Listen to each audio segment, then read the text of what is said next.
Hello, everybody. Welcome to Friday Night Fights number 4. The 4th installment in our Friday Night Fight series. We started earlier this year. This is going to be a bunch of fun. We are populating the server. It's almost fully seated. We're over, I don't know, 70 some people, almost 80 people now. Slowly closing in on a full server. We have a bunch of folks in here from several different teams, clans, and organizations, as well as some friendly folks that hang out in our community of Unnamed, who are also one of our partners for this event itself. We're going to be kicking off live games here in just a minute, and we are going to be kicking off with a map that we have not seen, and it's going to be a fresh version of the map with Al-Basra Invasion version 2. Featuring the USA Motorized Battle Group versus the Middle Eastern Insurgent Combined Arms Battle Group, which should be a bunch of fun. But more importantly, we have my pal here, Urso, who will be co-casting. And if you're on Twitch, you can click his name in the title of the stream. Hopefully, I can get our YouTube running here in just a moment, but it is being a little pain. It's being a little pain. But welcome in, guys. Good to have you here. We're going to be kicking off here in just a second with live games as we start getting people in and going. Urso, welcome in. How are you? Doing well, watching the absolute chaos on Toledo outskirts. These cast pilots are just dogfighting like there's no tomorrow. That is the usual vibe. That is the usual vibe. I'm gonna go ahead and switch us off to a live screen of whatever we're looking at right now, which happens to be your feed, actually. Oh, my feed's terrible. I was 9 miles. You're fine. Sky. You're fine. They're reversed now. They're reversed because of tech problems. It's fine. I'm actually gonna fix that while I'm talking to you and see if I can do a little tweak here. Let me see. Get this all straightened out. So hopefully we have less tech issues later. But yeah, welcome in, guys. Good to have you here. Urso's getting some fantastic footage. It does not look like the YouTube triggered, unfortunately, which is sucks because that's the second time this happened, and I can't figure out what's happening to that, which is unfortunate. But otherwise, welcome in, guys. Good to have. We are at about 80 people in the server. So it's probably like we will kick it off here in a second, hoping we can stay pop for a few fun games.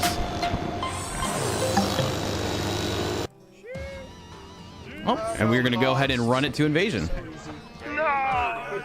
It's all your fault. It's all your fault.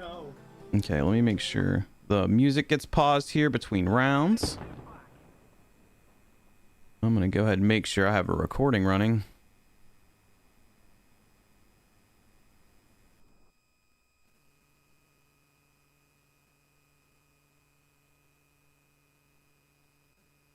All right, Urso. This is our moment to co-broadcast an invasion round. I don't know about you. I'm feeling really excited about it, quite frankly. I have not had the opportunity to co-cast or cast Friday Night Fights, but I've had the absolute pleasure of playing in Friday Night Fights. And let me tell you that it is just a wonderful time. So to be on this end is just a true treat. Well, thank you for being here and taking time out of your schedule to partake in this event. This is, again, the 4th time that we've done this. Urso and I have been talking a little bit about trying to get together for some of the... what am I trying to say? For some Friday Night Fights recordings, broadcasting. And we are actually getting the opportunity to do that today. How long we've been... I think you and I talked about this a while ago. I would say like when it first started. Friday Night Fights. Yeah. I can't get an admin cam. I hadn't spawned in yet. I'm in admin cam now. There we go. Oh, it was because of that. I was just panicking. It's fine. All right. We got to settle in. I have to settle in probably more so than you. And while you're settling in, I could talk a little bit about the match here. Looks like we got that northwestern match in terms of Al-Basra Invasion, an extremely difficult push after highway interchange into that northern town. Granted, that first set of town, or the first town or first cap, is incredibly easy for the insurgents to defend, although the attackers do have the benefit of being just outside of their main. So if they can get pushed through there, they easily have an approach into bridge construction. I have not seen any sort of good defense on bridge construction, and past that, good luck in highway interchange. Insurgents better be on their game tonight, because if they don't hold that first objective long enough for them to get kicked off and settled in, just like SLAY needs to get settled in, yeah, I'm not sure that they'll have a good chance. Guys, thank you for the introduction to the map. We have DSRTB, some groups I'm not familiar with can. We have the Wanks back. We've got some familiar faces across UNN, RNL, KOF, TWS, plenty of friends jumping into the server. So as Urso brought up, this is an invasion round. This is actually time limited a bit, so it won't go on for the normal 7 hours that some invasion rounds happen across. But it's going to be a little more focused. We're hoping to get a good progression here. I like the fact that this map also has a tight set of objectives, so hopefully that can lead to some fun, entertaining fights. I think the plan is that Urso will be a little more focused on some of the infantry fights. I'm going to be a little more zoomed out, at least to kick it off, to see more of the overall picture, and we're just going to see how this works.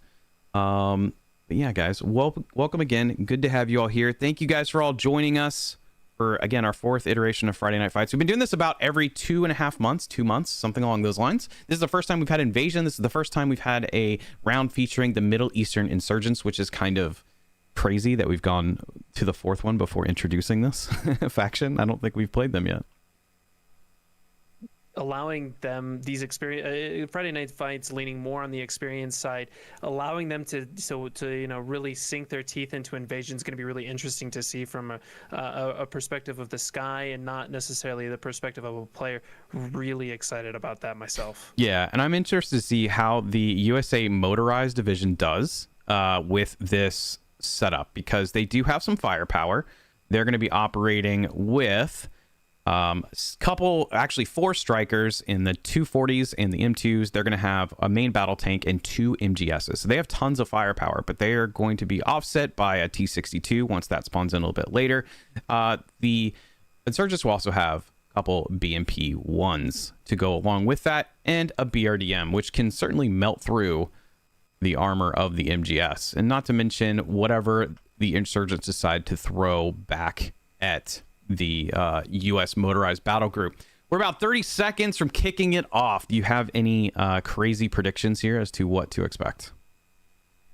Looking at the map really quickly here, it looks like a very standard rollout in terms of the United States side, and in terms of the Insurgents not having any sort of supplies anywhere near that first objective. I'm looking at the map. Their lodges are flying out of their main. Don't think they're going to make it in time. Think United States might have a really good option to just rush this first point.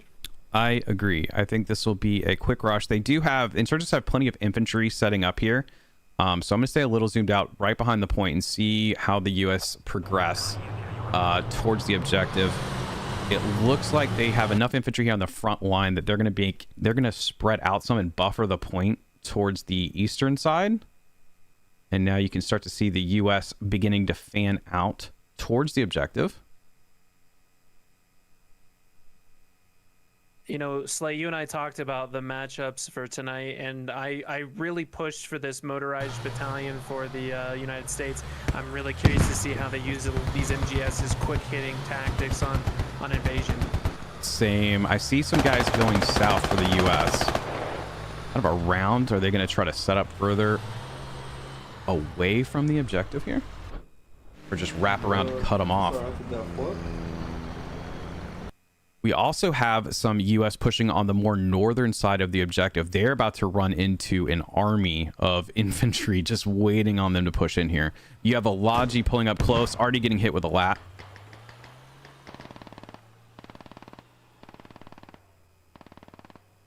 A group of dismounts of U.S. infantry here a little bit, again, southeast of the objective, are going to meet a bunch of insurgent infantry that are, again, buffering on the eastern side of the objective.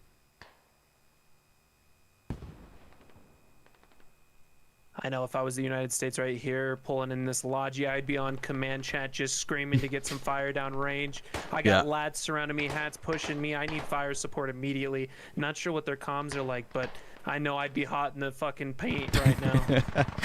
It looks like we have a bunch of U.S. on the southern side. BRDM is eating something. What was that? Oh, one of the strikers getting eaten. Is that the 240 getting eaten up by the BRDM? Here come the Lodgies and everything, trying to cross the broken bridge for the insurgents on the west side of the objective. One striker is destroyed. I believe that was a 240. Looks like the U.S. Logi just took a hit, is now engined, and it's dead. One U.S. Logi destroyed.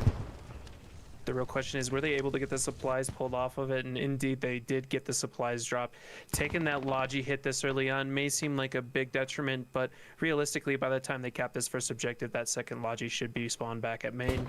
Yeah, I'm kind of surprised U.S. actually went for more of a push to like go to the southern side. I get if you're cutting off logistics, but the infantry was already in place waiting on the U.S. to push. It looks like we have at least one vehicle pushing in. What is that right there? Is that the striker? We have a U.S. striker on the western side of objective now, full of infantry. Let's see if they do a dismount pretty close here. They're smoking it up. That is a whole group of guys that are going to hop out in a second. They all get the dismount off. A lat hits the striker.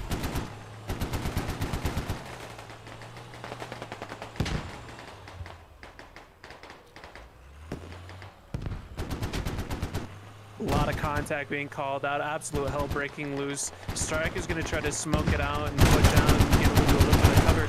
I take that back. He's pushing right into the objective here. Not really sure that might be the best place for him to be right now. Directly inside the objective. Hopefully he doesn't get stuck. He needs to keep moving. Oh, was that an engine? That was an engine, just as you called it.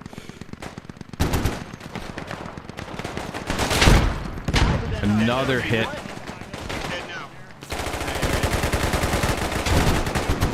This hot drop of infantry seeming to stay alive somewhat well. I'm really surprised with how well they're staying alive and fighting back. BRDM coming in on the north side. Looks like BRDM might be looking to finish off the striker. Oh, he had a view for a brief moment there.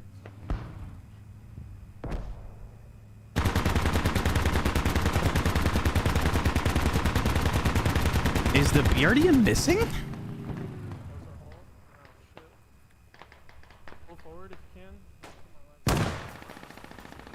Interesting. How in the world did that happen? That striker in objective just blowing up on point. Did he trade with that BRDM? Yeah, but it looked like the BRDM was almost shooting through the carcass. That was interesting. I'm not exactly sure how that happened. I'm not sure what went down there.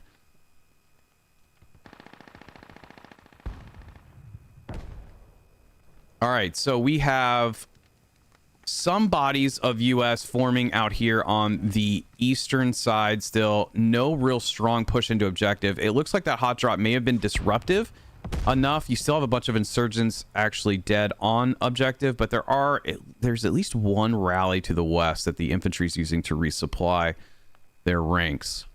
So far, 2 vehicles for each side have been killed. U.S. is doing a better job of reviving. And they have finally established a little more of a foothold near their radio where that Logi went early in the game. Another striker's rolling up. It's another 50.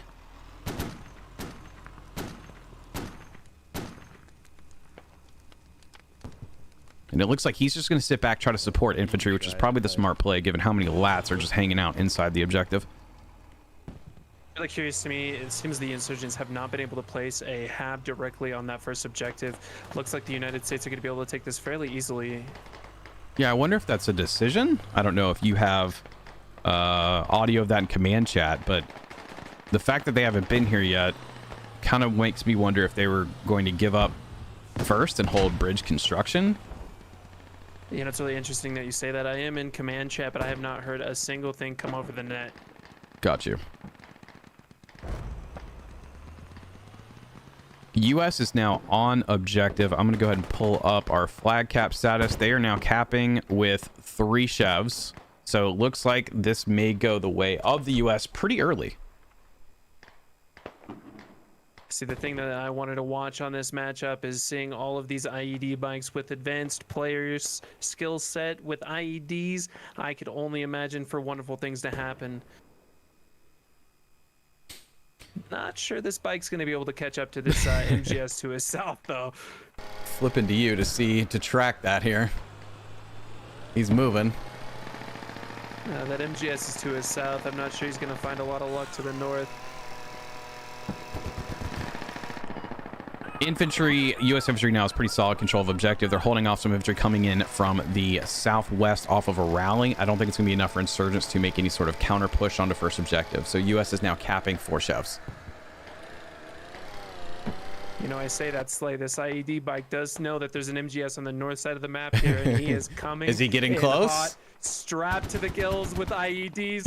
I see MGS in sight, Slay. We've got you on screen. Let's witness it. Here comes that ringtone. He's not quite close. Oh no, did he get it? I think he did. He did it. He did it. He did it. Amazing. We're flipping back to the objective here. Again, U.S. is now capping with 4 chevs, 5 chevs even. It looks like they're going to have this here in just a moment with a resupply of tickets. It's now 191 to 740. This is a time-limited round for invasion, so this will not go on forever. So U.S. needs to hurry if they want to push the insurgents off the map. Now, the thing I'm worried about is the insurgents are placing a radio on that first objective far too late. Radio's in the open, Hab's in the open. You're going to lose a lot of tickets due to infantry losses just placing them in the open like that. Yeah. Did insurgents finally get a radio down over here? Onto the first point, yes. Yes. Okay. I think are they taking this down now? I believe they are. Looks like it. They are digging it down. I think that would be advisable. Not a good spot. Infantry's going to get shot in the field.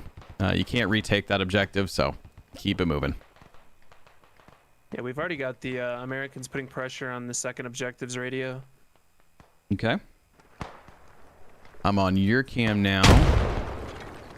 See how, what is that, Maxine does up here?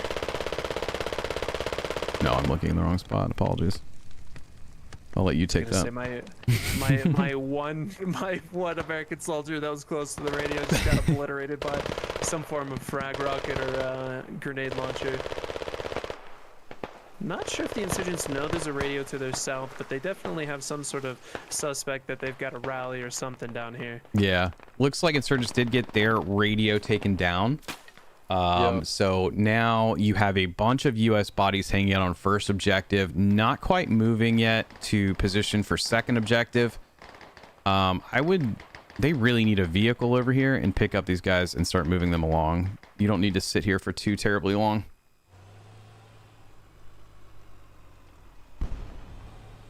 Like there's like squad and a half, 2 squads hanging out on first objective still. There is a striker here. I don't know why we're not picking people up and moving them. And that's kind of the hope that I was kind of going for when we decided to pick a motorized battalion here for the United States, is that they would hot drop. And they did hot drop on that first objective, but they got to keep that in mind every point that they push. Agreed. It needs to be, you got to keep moving. And I think a lot of times invasion gets bogged down by the fact that folks want to like cap a point, get the tickets, bleed out a little bit the other side, you know, and then, okay, we'll try to figure it out. By the time you try to figure it out, you've already lost another 100 tickets.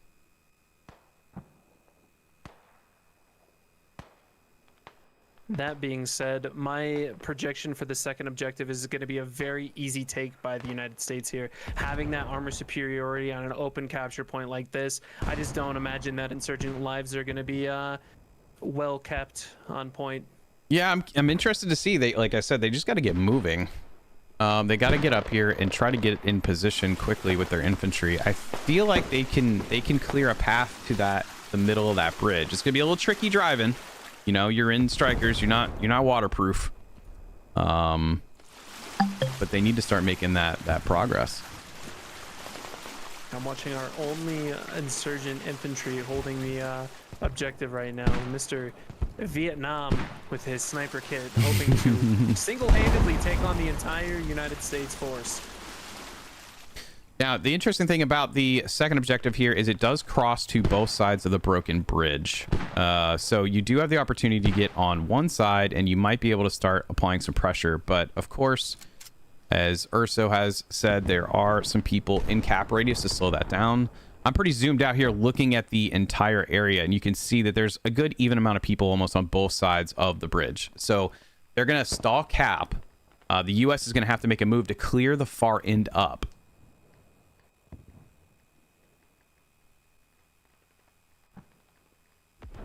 Oh, we're about to hit our first infantry contact on the objective. Side by side, Vietnam versus Kinley. Let's see.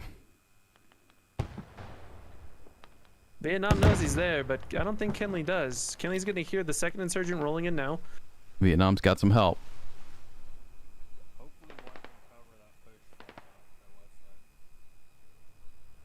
More U.S. infantry is starting to roll into the cap radius. A little sliver of that cap radius has been pulled. Yeah, I'm dead. Insurgents taking the upper hand on this first contact on the bridge. Yeah, they need an MGS or something just to start popping shots onto that far end of the objective. You know, if it was me squad leading in the United States right now, I would be throwing down a hab on this east side of the bridge. 50 cal galore getting fire superiority. They can't shoot back if they can't see me, if they're suppressed. It does look like I think the U.S. was able to get their radio down, though we did have at least one insurgent getting pretty close to that. Medi was hunting it at least.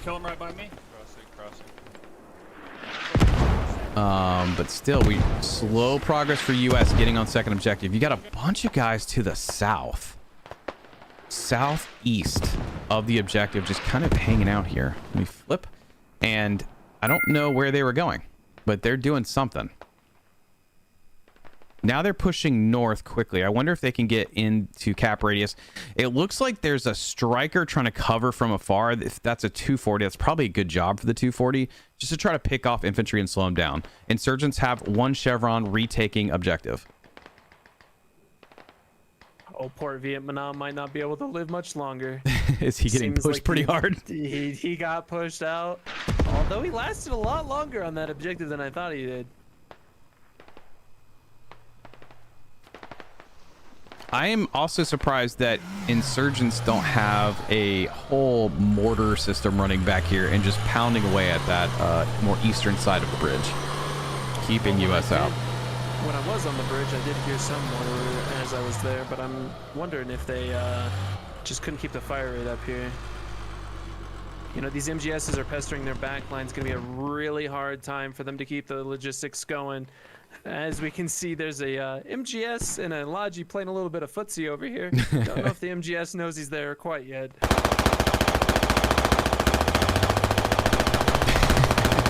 I don't move, they can't see me. It does look like the insurgent tank is now far west side, and the that MGS might be running into, what is that, a BMP sneaking up? I'm gonna come over here and going head on with the BMP. Yeah, BMP just should have had eyes. Gonna take a shot. Goes right over the MGS. All right, MGS should then be aware. Not looking though. MGS, in my opinion, is much more of a sniper, and it can get caught in a really bad spot if it's not careful. That bad spot being right about now. Oh, that's a hit. MGS still unaware of where the BMP is. 2 shots from the BMP-1. MGS still not firing. Not a single cannon shot. There's 1 shot. BMP-1 should win this. He has the upper hand. Yeah, I don't know if he's getting back for some arming distance.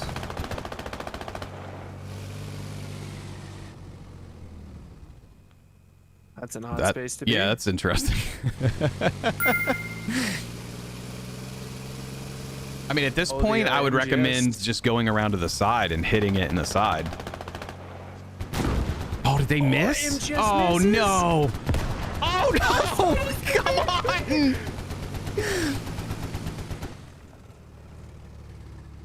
I like how we are just completely fixated on this battle. I know. Oh, an RPG flying from the overpass, maybe hitting the striker a little bit here. Oh, it's getting hit. 50? BRDM? No, BRDM. BRDM coming in. Killing it off. Says, you know what? If you miss your shot, I'm gonna hit mine. I'll close out the fight. MGS dead. US is making some progress for infantry here on the cap. They've got the second cap down about 60%. Flipping to you for some infantry fights. I'm going to hold a little bit wider perspective as we see progress here from what everyone is, what everyone's here trying to do. You do have some US still on the western side of the river, moving north from a fob that they set up.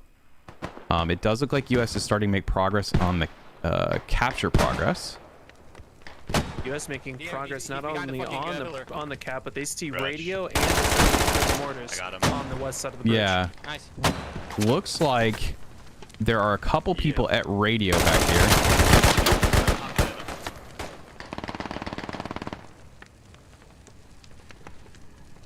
Is that radio damaged? No, that radio, it might be damaged, but it is not staged. The Striker 240 is in. Radio is staged in this room. They have two folks watching over the radio. South radio. Yeah, sorry. So that's going to prevent the U.S. from spawning here. Limited infantry is working to respond. See, now the issue is insurgents not able to keep their own radio up on the north. It's getting a lot of pressure. A lot of United States in the area. So we'll flip over to the staged radio on the south side for a moment. You can see we've got a few folks here trying to slowly get into the radio, but Sassy and Valk have it closed up here on both sides. There's only, what, one other person here? It's like they all forgot the door with the ham on it. I can trade you if you want. I mean, I would be more than happy to trade that radio to the south with this objective, just to simply take this objective and get out of here. I quite personally, if I'm from a squad leader standpoint, pushing an open field like this, open water, not good at all. Do myself a favor, be here. Yeah, this is, oh, they're starting to dig again, but someone is coming in to try to stall the radio dig. And they will. And they are dead. So now, the U.S. has no other infantry in the area. And the BMP is rolling up on a Striker. 240 Striker is damaged. It can do nothing about the BMP. I would dismount the infantry, sacrifice the BMP, see if you can kill the radio.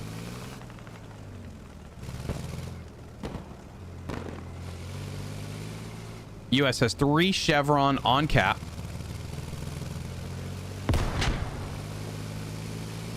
Surprised that didn't kill.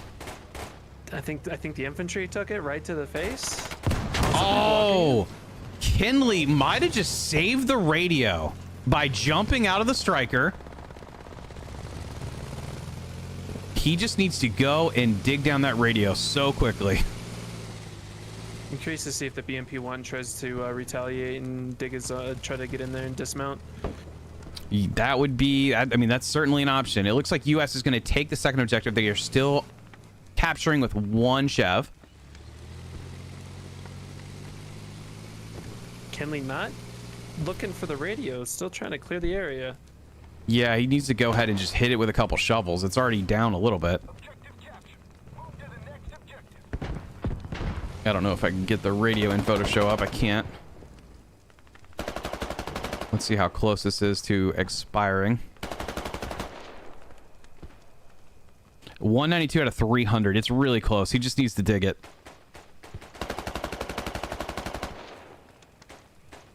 U.S. has captured the second objective. I think they're going to save this radio. Dismounted troops off that BMP-1 getting killed. It's tracked and just on 1 man. Not a good place to be. No. Although, in retrospect, BMP-1 taking out 2 Strikers, 1 being an MGS, I mean, that's a good life to be a BMP-1. Not the worst scenario at all. I don't know. They may elect to keep this radio. A lot of American troops pushing to the north, trying to re-secure it. Not a lot of insurgents pushing to the south. So now U.S. starts to have a challenge. They have to get more bodies over here, which is, to your point, probably why they want to keep that radio. And continue to supply infantry on this side of the river to have a foothold. The way insurgents have set up is to basically be between bridge construction and highway interchange. But Now they've got to shift their focus highway interchange, and they're going to probably still take some heat from bridge construction behind on the opposite side of the objective they now need to protect. I'm not sure how many insurgents are responding to this radio, but they did get that, American did get that radio back up to the south. It was full. Okay, we are You on might you start- to see how this dig goes. Yeah, I was gonna say we might see how Mr. Captain Cocaine does on this radio, but I'm not thinking he's gonna get a lot of work.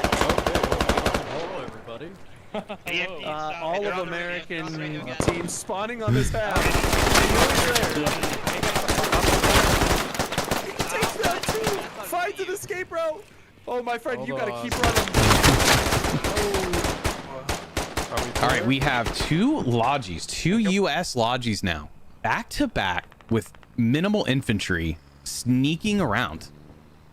They are closing in to the third objective. Oh, they're going to go between the third and second objective here. This is risky because yeah, it's the pretty risky. BRDM is chasing them. Well, there's also a tank watching their north. Yeah, if they push why would north. I don't know the idea between by sending both lodges in the same place. That's not ideal. Maybe they will forget to count of the other logi and they can get a radio down. Well, they did get the one Logi. I would. Are they good? Did they see the other one? He's got to. Oh yeah, they saw. That was a good shot by the lat, but that's not going to kill the BRDM. So two lodges are about to be wiped. Oh no, friendly mines taking down a BMP. Oh no. Oh, that is not a good place to be. BMP 1 having a stellar, sterling silver reputation running into friendly mines. That's unfortunate. That second Logi does go down. Yep, so two lodges now destroyed for the U.S., which is problematic because you now have to extend power.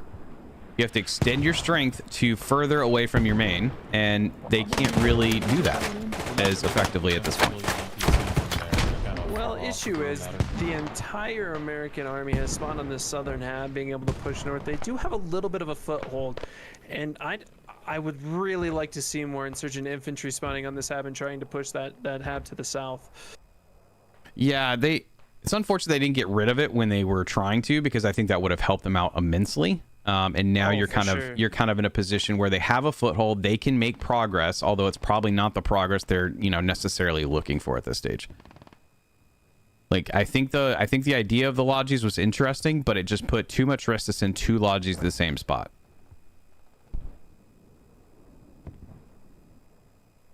I like to play a little haphazard if I'm this far ahead in terms of attack. 330 tickets on an objective that I could easily clear with artillery. I don't know. I'm feeling pretty comfortable if I'm the Americans right now. Yeah, they're not in a bad spot at all. I mean, they have room to play. They are taking, it looks like, some mortar shots on their radio.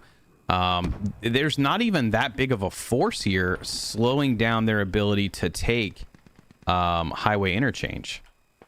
It does look like they have, the insurgents have moved their radio to the actual objective itself. I'm trying to see if they have a hab going up yet. We kind of missed the fact that the Abrams is in a bit of a precarious situation, stuck on the bridge, slightly engined. Oh no. That's not ideal.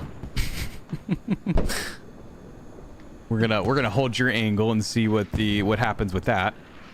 I'm not sure there's a lot in the area to respond. Oh, never mind. IED drones coming in. Uh-oh. Oh, that thing is pack no. loaded.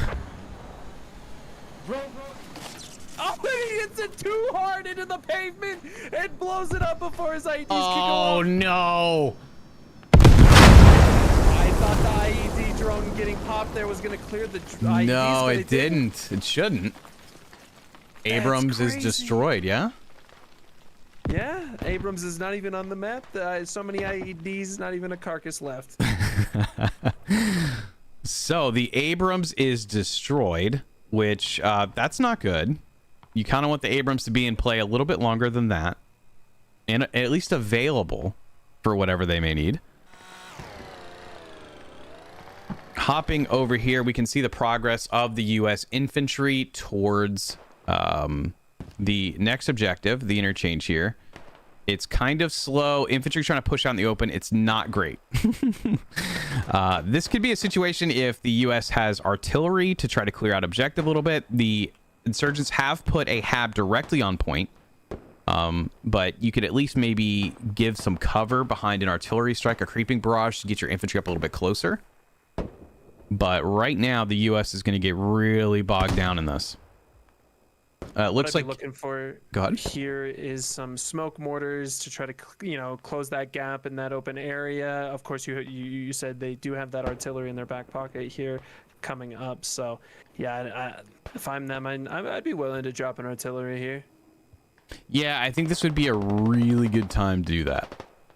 You need to see a wave of spawning for US and then just drop an arty, let it roll in front of your guys, have your guys follow it, and try to get in a position where you can get a little bit closer to objective and try to hold some space here. They're having to clear everything, all these vehicles. They're also taking some mortar shots. It's not great. You do have an MGS and a striker that have left main. They're going to be on the southern side of the US FOB. Is that a hot drop getting prepped? I wouldn't be against that. I wouldn't say that's a hot drop being prepped. That is a hot drop in the oven, my friend. Yes, they are moving. That is a full striker, it looks like, getting ready to drop near objective. This is going to be a time. I'm going to track this here and see. Oh, you've already got it. You've already got it. Let's go to you.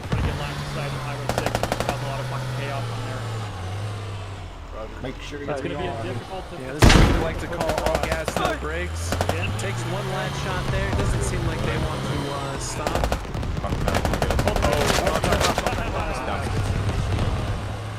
Are able to clear one of the contacts on those dunes. Otherwise, U.S. progress still slow. They are trying to make an emphasis of pushing more on the eastern side here to wrap around the cap, it looks like. Just trying to get closer. There's just no good coverage to get inside of the cap radius without having to get yourself exposed a little bit to the elements that might exist around the objective. Rewatching the VOD, that T-62 is going to beat himself up on that one. He had a clear shot on that striker, just plumb full of infantry, and drops the ball, misses his shot. You guys can see now you've got U.S. starting to make a little bit of progress. It's just so slow. They got to get their vehicles more in line with this push. Insurgents already responding in the desert to the west of the objective here. Not sure what they're trying to do, pushing an open desert, but hey, any chance they can get to slow down that infantry push, they're going to take it. So that hot drop seems to have placed some infantry, just here to the west of cap? It is where they originally dropped those two lodges earlier. Okay. Are they trying to see if the lodges are still there? You gotta. I mean, they know the lodges aren't there. I'm thinking you hot drop right on that radio. The radio might be kind of tough, but if you just got on top of the bridge, you proxy the HAB immediately. Oh, for sure. That's what I'm looking for here. There's not a lot of cover. The issue is you stall yourself out. Any sort of push you can make, you lose immediately, because you can't push that open desert. You got a hot drop directly into cover. I would have been looking for a hot drop on the northeast side of the objective in these rocks. I don't know. I think that was a little bit of a short drop-off point.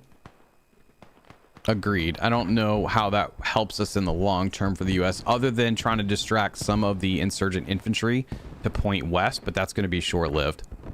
Another really big loss on the insurgents here. They dropped that heavy mortar barrage on a HAB with no infantry.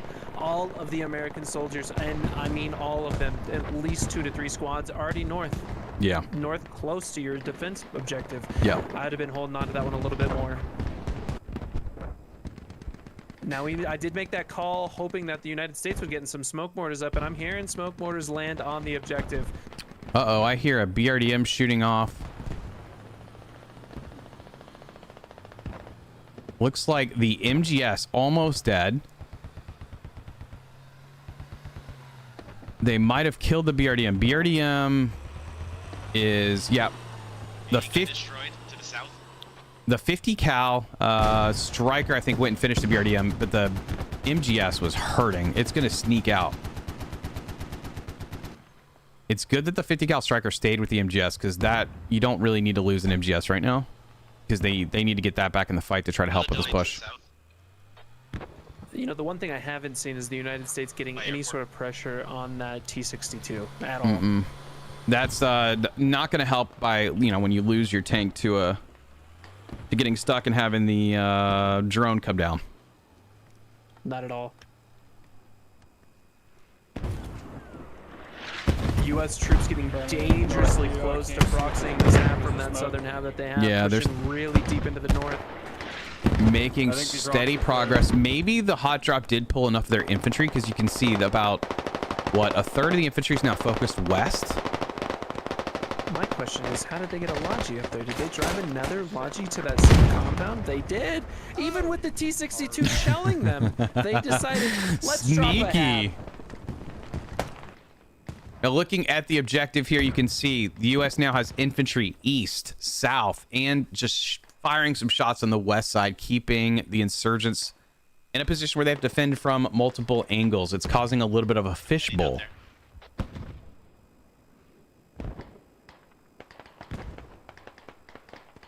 You can see progress by both teams here towards objective. Insurgents are trying to counter the more eastern push. Yeah, that eastern push is what I'd be really scared about. They got about a full squad on their southeast side. And I know that a lot of people like to exaggerate with that full squad call out, but that's being a little bit more on the medium side. That's a squad and a half pushing you dangerously close to your radio. Yep, and the U.S. are starting to penetrate into, like, pretty much on the hab at this point. They're making it next to the hab in the radio area. That thing may not stay alive much longer. It's going to get proxied. There's no insurgents alive. Is it proxied yet? I believe it is proxy. The other thing I'm questioning is insurgents. We got one hab on objective here. Where's our second hab placement? Great question. We have two hab allocated to us. We're placing one hab on the objective right next to our radio. There is a rally spawn, but I don't know if that's going to be enough. They do get that buddy rally. Insane that that rally is still alive. Yeah. Yeah, I don't think this rally spawn, they pretty much know where they're coming from now. That's not going to last. Yeah, that rally spawn is really not going to do well, as it's also down on the downhill slope of that interchange. They're just going to keep shooting you like a fish in a barrel. It does look like the U.S. hab on the southern side may have got proxied or damaged. Interesting call here by the insurgents. IEDs were planted on their radio. They decided to blow it. Their radio, they just put their own radio on bleed. Well, that's a move. And U.S. can just let that bleed out. Yeah. I'm not a fan of the IED traps. More times than not, I would rather you just strap it to a vehicle and go run into something.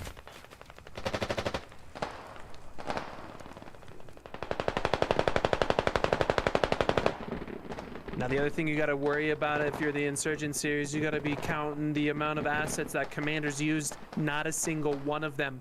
You're now sitting on your fourth objective. Not a good place to be with the enemy having all assets available to them and now getting a fresh spawn wave of tickets off of capturing this interchange. Just really in a spot of desperation if you're the insurgents right here. Yep. U.S. now 5 chevrons. They are about 80% capped on this objective, which is going to open up the door to the next one pretty quickly here. I do got to give it to this T-62 he knows how to stay alive. But I will say it looks like the U.S. sneaky radio in between the objectives is now in danger. You know, I question this radio at its conception. And yeah. Not only did they dedicate 2 Logis to it, they drove in a third that's now blown up. 3 U.S. Logis dead on this one radio. They got to scratch their head and question what that play was. It looks like the U.S. is going to dig down their southern radio to the southeast here, which is probably a smart play. It's been... They've known where it is for a while now. I don't know if they're going to be able to save that other one, are they? The sort of in-between? No. There's nobody alive here. U.S. would have to cross through the desert Let's see the condition. We are seeing an enemy radio, or not an enemy, a United States radio here on the very east side of the map. Yeah, their mortar fob is now being dug down. That radio is on bleed. Not a huge loss when you're this far ahead. 400 tickets to lose that 20 tickets on your mortar fob. You gotta be pretty happy that mortar did a good job for you pushing that point with those smokes. Yeah. So U.S. stands to lose what, 40 tickets now? About 40 tickets, but the thing I'm questioning myself is, you look at the map, United States, they take down they lose that radio on the west side where they spawn, and their whole team is now homeless. They got no spawns. That is true. Granted, again, we circle back. I'm not sure what our win conditions here, if it's win by tickets or win by capping all points within the allotted time. But yeah, if you're the Americans, you need to cap every objective by the end of the time frame. Yep. You gotta be dashing in and out. You cannot be dilly-dallying. You got 33 minutes left to take 2 objectives, and arguably 2 of the hardest objectives on this layer. Not a good position to be in. U.S. is making a push here to save their radio, the one in between the, what, 3rd and 4th objective. They have a guy close. The radio has bled out. That's 20 tickets.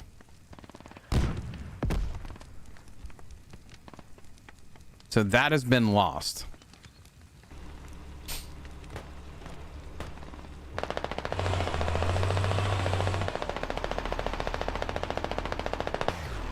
We're starting to see these 2 MGSs working together now. Wolf packing it up, and they need to because they're diving deep into enemy territory. They got a BMP-1 on their far west. They have been spotted. T-62's on the north. Not that those BMP-1 and T-62 are working together, but man, those 2 working together, you are in a world of pain as an MGS. Yep. MGSs really need to take out maybe the tank. Try to get that out of the way. The tank is still sitting there just chewing up some infantry and whatever they can get their hands on at this point. If we look at this overview, you can see U.S. is trying to figure out how to get to the next objective. I don't know that crossing the desert is the best play. It's not the best play, I would say. I would be on the horn trying to get some sort of striker up to me to get hot dropped. Yeah, or at least repositioned. You don't even need to be hot dropped. And you, we look at the map now, seeing 2 fobs coming from the insurgents on that objective. I think they're going to be able to hold. That is an extremely difficult objective or series of objectives to take, and they don't have a foothold at all in this city. It looks like we've got a Logi and a transport rolling out of Maine, a boat rolling. I mean, they're sending everything they can. There's a helicopter trying to wrap around. I don't hope he doesn't land where he's marked, because that wouldn't be ideal. We have 1 striker returning to Maine, another striker leaving Maine, so plenty of activity for the U.S. There is at least 1 rally there. Let's see. How big is that squad? That's a chunky squad, about 6 folks that could spawn there and apply pressure on the backside of the insurgents. But it seems like we're in a little bit of a holding pattern here because the U.S. is trying to cross the desert, which is going to take time. Their MGSs are trying to zoom around.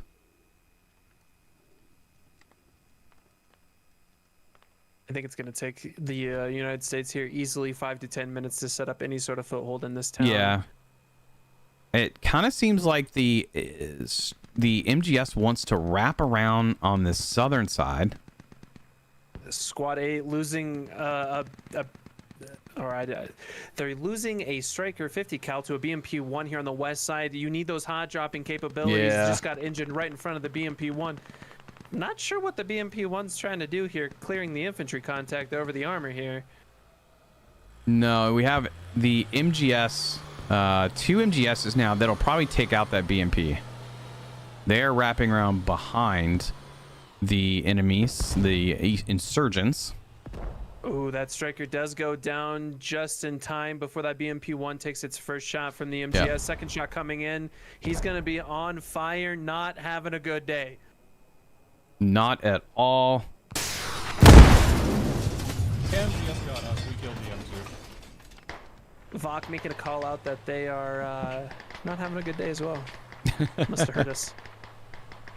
2 MGS. Now, sort of in the backline space from where the insurgents have been operating. I think I just heard the T-62. Yes, the T-62 has now moved.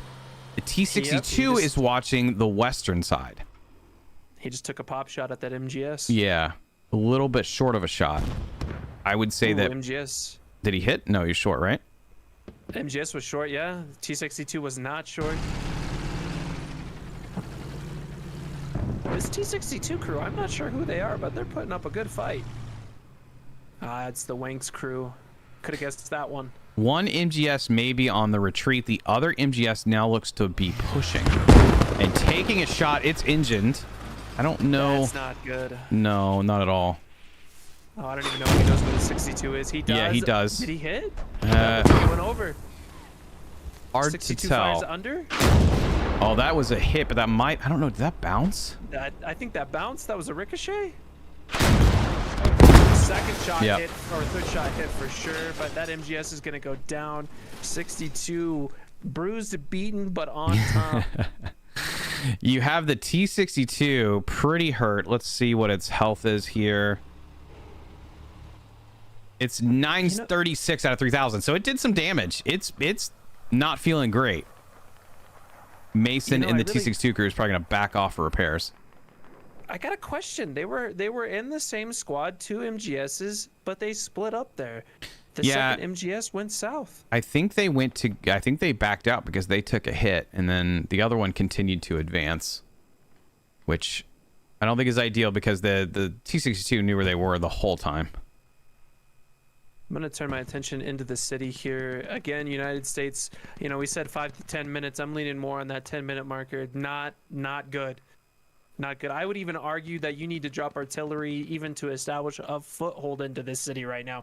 And if you're looking to get 2 asset calls in here, their timing needs to be right now. That artillery needs to be dropped right now. Otherwise, you're only going to get 1 asset called in by the end of this match. Yeah, this is going to be a tough setup here to try to get into this city. You've got a concentration of insurgents hanging out.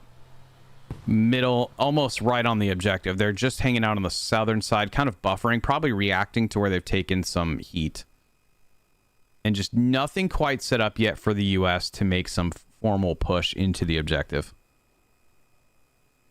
Yeah, every push that they're making into the objective, they're dropping off 1, 2, 3, maybe 4 troops at a time into this point. They're not going to establish any sort of foothold. You got to get a striker with a Logi or an artillery or something to get a foothold. Get your mortars online. I'm not sure what their command chat's sounding like right now, but I would be in a world of desperation. Yep. They got to know 26 minutes left.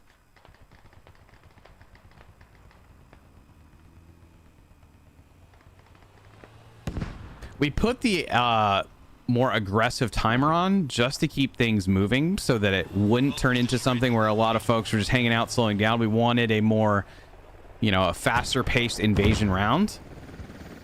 Oh, that's no. a huge loss. That's bad. Another scratch your head moment. Flying into, they're just trying to expedite the process, I think. And unfortunately, it is not paying off right now. I will say in a glimpse of light, the United States could be driving a completely chock full Logi onto the insurgents' very last cap. If they set their hab and radio on that last cap and they can get the 4th point, these easy cap 5th point because their hab's already there.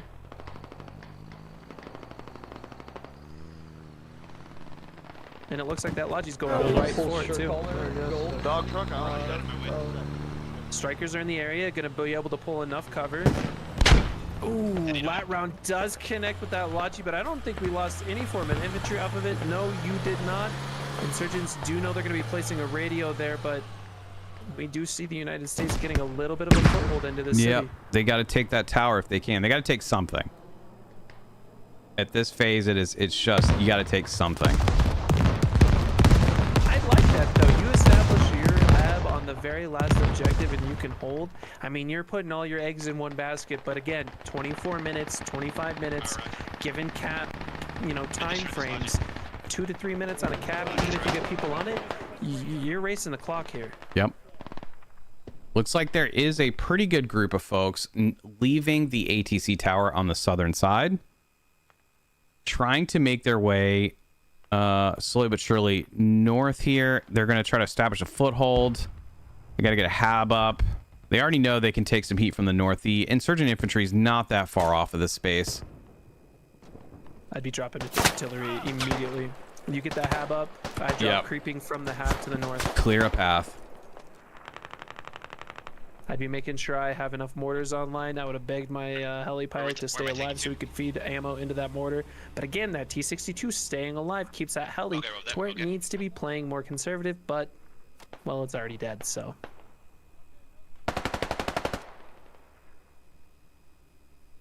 Just a very grim sight in the city for the United States. I keep looking for any sort of light in these small groups that snuck in, but every time I look for them, they're, you know, the striker's engined, guy's dead, getting revived. You know, it's just not a good place to be. Nope, and you've got just 2 objectives to worry about. Just 2 objectives to worry about, but man, this one's going to be a slug, especially coming in on the south side. You have a lot to get through before you can even get to the point itself. Now you've got a lot of bodies here on the ATC tower. They've got to figure out how to go north. Here's an interesting point of note here. That one MGS crew that died on the north side, I believe one of their crewmen was able to get out, and they did spot a vehicle repair station on the northwest side. They are keeping tabs on where that T-62 is. That's good. I don't know if they have much to counter it right now. Well, I think it's more about making sure your pieces on the board don't go around that piece. Yeah. There are plenty of bodies here at the ATC tower, but minimal to no progress north. Yeah.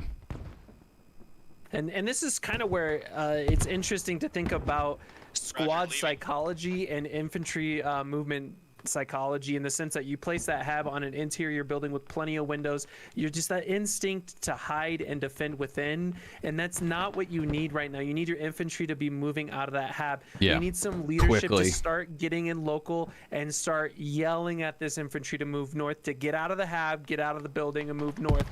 They stay in here, they're not getting anywhere. No, and the insurgents are going to be able to reinforce enough to the south to keep them there. Starting to exit the building, starting to move north. That arty strike would do a number here. Flipping to you on the infantry fights. It's just going to be a slugfest trying to make progress over this hill into the city. You still have a bunch of insurgents buffering the southern side. There we do have that artery being called out. Not a lot. I mean, you say switching to me for infantry fight. It just kind of seems like they're playing footsies here. Not a lot of movement. That striker does go down to the north that was stranded earlier in the city. The infantry that was around it also cleared out. Our furthest north troop here being Maybe. That's his name, and he's taken out one insurgent. Little does he know he's got plenty more where that came from.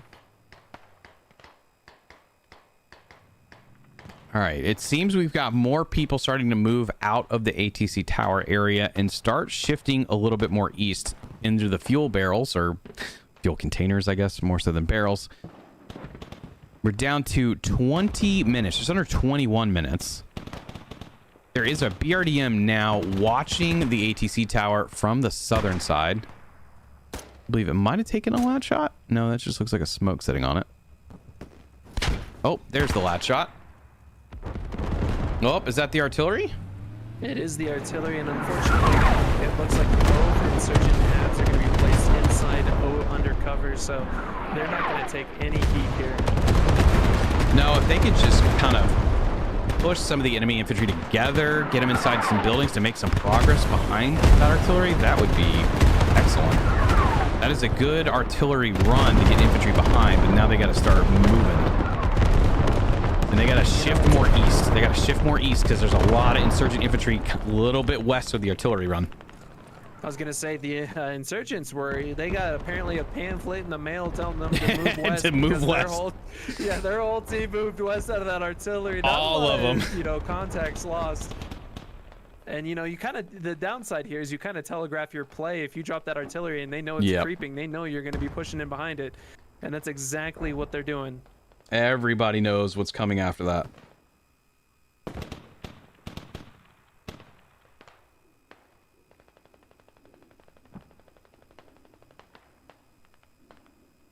It does seem as though there's a little bit of progress. There's now a small U.S. foothold on the direct southern side from the objective into the village. They have a little bit of space now.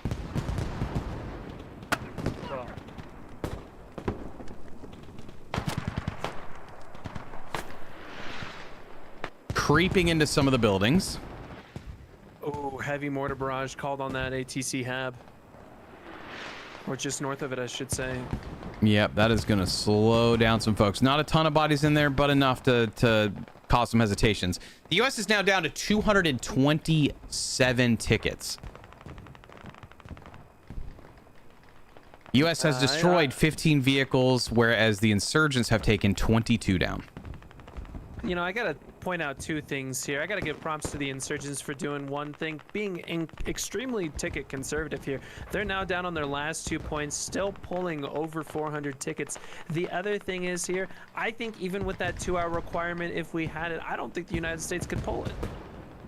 No, this would be... Man, it's tough right now because I think the losing 2 lodges may have slowed down some progress they could have made towards setting up for this objective when they lost those early. I think they needed one of those lodges, you know, a few minutes after to try to do something else. And they needed some more hot drops. They've done a couple, but that seems to be what they want to do is get some infantry in place. It's just now you've got rockets landing on the infantry.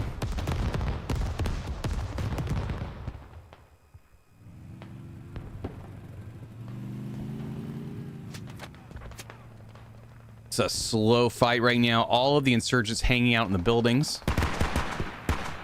BRDM now is here to help back it up. I believe that's going to cut off the U.S. push. The U.S., I don't even think we're able to get into the first set of buildings into the city. They kind of made it into the courtyard, and that was going to be about it. It's a hard objective to, you know, I might have prophesized a little earlier on when we started this match that those first 4 objectives were going to be a little bit difficult to take, or a little easy to take, I should say. And then those next 2 are just going to be incredibly difficult. You now have the U.S. Abrams hanging out on the north side, and I think he's hunting both the T-62 and a BMP. And I'm wondering if the BMP has eyes. The T-62 is now rolling up, and the Abrams is looking between and in a bad spot because it's sitting on a slope. A lot of move marks, a lot of observes coming out towards that Abrams. The BMP is shifting forward. Oh, this is a bad play. Oh, Abrams just whiffed, engined, tracked. BMP-1. Oh, BMP-1 whiffs the rocket. Oh, you don't turn your aggro here. No. Oh, you gotta focus. Abrams sitting in a little bit of a hole here with its side exposed. Oh, BMP-1 destroyed. BMP-1. I'm surprised the T-62 didn't roll up there for a moment to try to get one more shot off before the BMP-1 died. Went down. Yeah, especially with that BMP-1, you know, turning, or the Abrams turning his turret fully to the BMP-1. T-62 with a little bit of a misplay there. T-62 hanging out.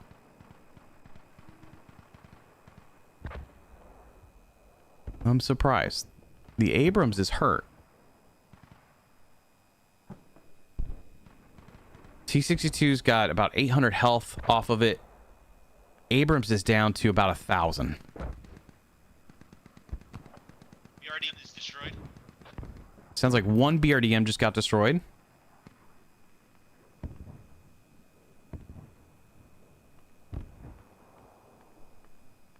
Not sure what we're gonna see here. Oh, you know, Slay, what we are gonna see is an IED bike flying in from the east, right on top of this Abrams. Flipping to you for that cinematic.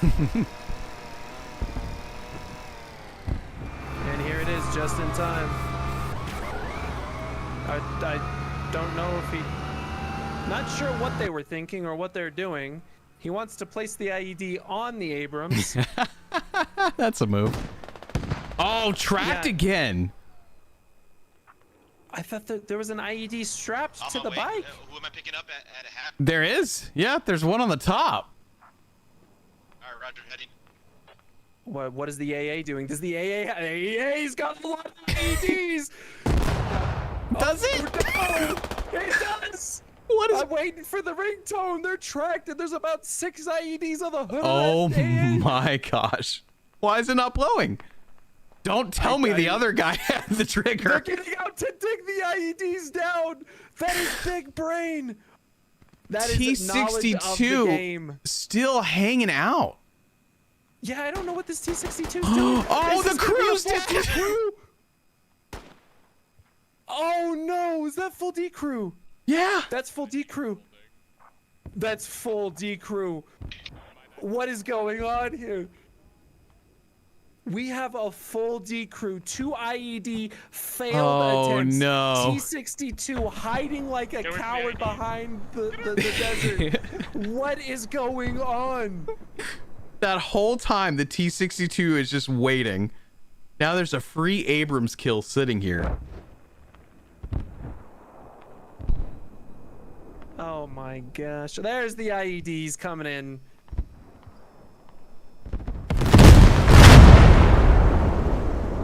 My God. You know, I gotta give the insurgents props. It didn't work out. The plan did not work, but man, did they have not only one IED bike, a BMP-1, a T-62, and an IED AA, all in the area to respond to that Abrams. I gotta give them props. There was nothing left to send. The insurgents up to 25 vehicles destroyed compared to the U.S.'s 18. Revives heavily in favor of the U.S., 148 to 69. Insurgents have done a pretty good job at buffering the southern side of this objective. It does look like a small hot drop is inbound, but I don't think that's going to be enough, and that whole vehicle just got wiped. Down in the corner of my screen, as I was looking over the objective, wow, the kill feed just went nuts. Oh, that was, I mean, that is a That sad is day rough. for the Americans. That is rough. Oh. It also appears you still have some guys hanging out at ATC Tower, but I think with 12 minutes left, I think it's pretty safe to say that I don't know that the U.S. can get another push in here in a way that is going to be formidable enough to actually offset what the insurgents have been able to just kind of spread out and hold. Wow. That I is mean, I think that's where I'm at. that is unfortunate. Yeah, and I really think that's where I'm at, is just wow. I think in the looking back at it, the slowdown at some point to get into the position of like being able to project over here really started to hurt. Like, it just hurts. If you can't make steady progress, if you can't maintain momentum, I think invasion really punishes you. Well, and the thing is if you're looking at the United States in this scenario, after the first objective, second objective, you know where the map's going. They know it's going to come over here to this northwest side. They have to understand that they need to play for that. They have to get an early foothold in this city because that's their biggest hurdle. Yeah. And they didn't. I'll hop on it for a while. Sending 2 lodges, same place, same time, not ideal. You got to keep those guys separated. You got to try to poke and prod, figure out where you can go and set up and make progress as necessary. Just a hard thing to do. The other thing I got to give props to the insurgents are they had an absolute fantastic time with their armor, clearing the way for their logistical support to continuously feed ammo into these objectives. Yeah. These lodges have been working all day, all night, overtime, making sure the troops on the front line are well fed and well supplied. And it's showing. I mean, that's a direct result. It has been a hell of a battle. I mean, the U.S. didn't choose to do a full out run to the first objective, so it wasn't even as fast as maybe they could have attacked everything. And one could argue that they're suspecting that the insurgents are going to be able to get that double hab on that first point, Yeah. but they didn't. They weren't. The insurgents weren't able to get a hab up until the capture point was pretty much already taken. Right. So, I mean, I think you, regardless of the situation, you got to go all gas, no brakes for that first objective, especially with Striker Battalion. You load up all of those strikers. Worst comes to worst, you keep one alive. They clear the way so you can at least drop a hab with the rest of the infantry that respawn at main. Yeah, and looking at it now, it does seem like the U.S. has got another Logi rolling out that has an objective or a marker down for the north side of Cap. You've got an MGS driving way south, A striker going over bridge construction and a helicopter flying in. I just don't know what they can do to try to get into a better position here this late in the game. I mean, they have ATC tower if they were able to cap, but I don't know how they can get enough bodies in position. They almost needed something very far north early so that they could pinch this, but now I think it's too late to try to get set up for that. You know, I would have really liked to see those strikers work that north side with that Abrams. You know, get that Abrams on that north side, starting to just, you know, hammer those buildings with HE, and then get the strikers to suppress as well and try to get some sort of foothold. There's going to be infantry in the area. You can't just all in it. You got to work it slow and get that half down on the north, split the pressure north-south. Yep. They could have done it. It would have been really greedy, but again, they were a little bit slower in other areas. They have to be a little bit greedy in these situations. Insurgents are now starting to make progress towards ATC tower. Slowly but surely, they have closed that gap that they had on the north side to begin moving in a little bit. Quite slow, but it's now going to make it even tougher to push from ATC tower. We've got about 8 minutes left. 8 minutes left. US down to 92 tickets. Insurgents sitting at 325. We take a quick look at the scoreboard. You've got 366 incapacitations for the US compared to 412. You've got 286 kills. Ooh. Insurgents just took a IED bike, I think, to ATC tower real quick. So the real interesting thing is you've got 300 ticket loss to infantry from the insurgents here and 270 infantry lost to the United States. The real gap here is the armor. Yeah. I mean, the United States just could not keep a striker alive. And we should probably take a look at that at the end screen and see all the tickets, because I'm very curious about strikers and MGSs, how many actually went down. But 28 to 18 on vehicles is a good difference. US finally starting to formulate something here a little bit west of objective, but insurgents do have that side buffered up with some of their own infantry.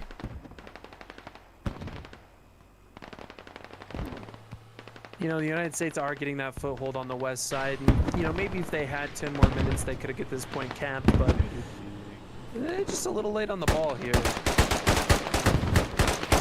It sounds like the T-62 is getting closer to the fight, and it is. Coming in here to help finish off the round. Slow down some of this infantry. US down to 85 tickets. And they are going to use that coax, try to mow down whoever they can here.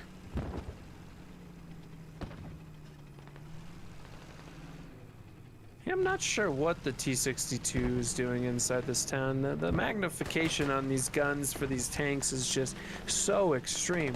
He's going to find himself a striker if he looks to his left, though. Oh, I think he knows that striker's there. That's what he's here for.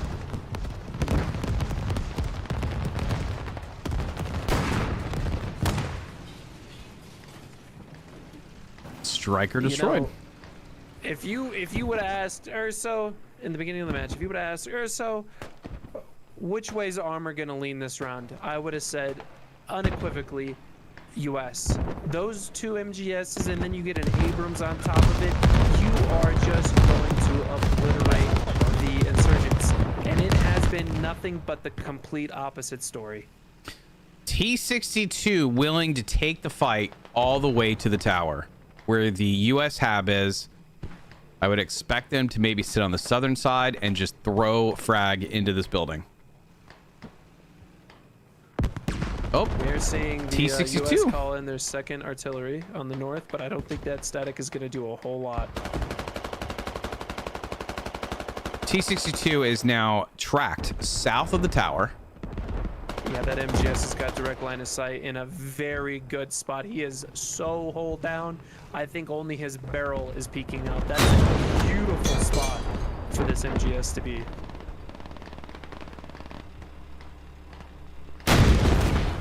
T-62 destroyed right south of the tower. Mortars coming in now. T-62 finally going down. That evens it up a small bit. There's at least one insurgent inside the tower. Oh, another IED bike coming in. These IED bikes are relentless. They got the IED bike in the building. Wow. That is, you got to look at the angle this IED bike had to come in at. I'm flipping to you right now if you can give us a path. That is true craftsmanship. It put the Not only radio. Did it put the radio on bleed, or was that the guy in here?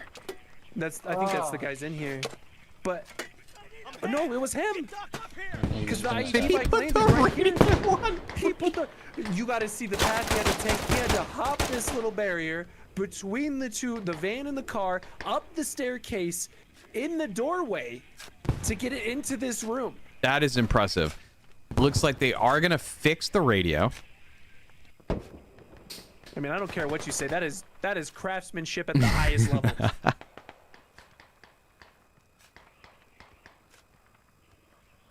We are down to 2 minutes and 45 seconds. I don't think that the U.S. could even cap this fast enough to then advance, unfortunately. Oh, and there goes the helicopter. How was that ride? That was wild from my short-lived, huh? Yeah, I was like, oh, I'm gonna get some good footage of the helicopter, and then he died.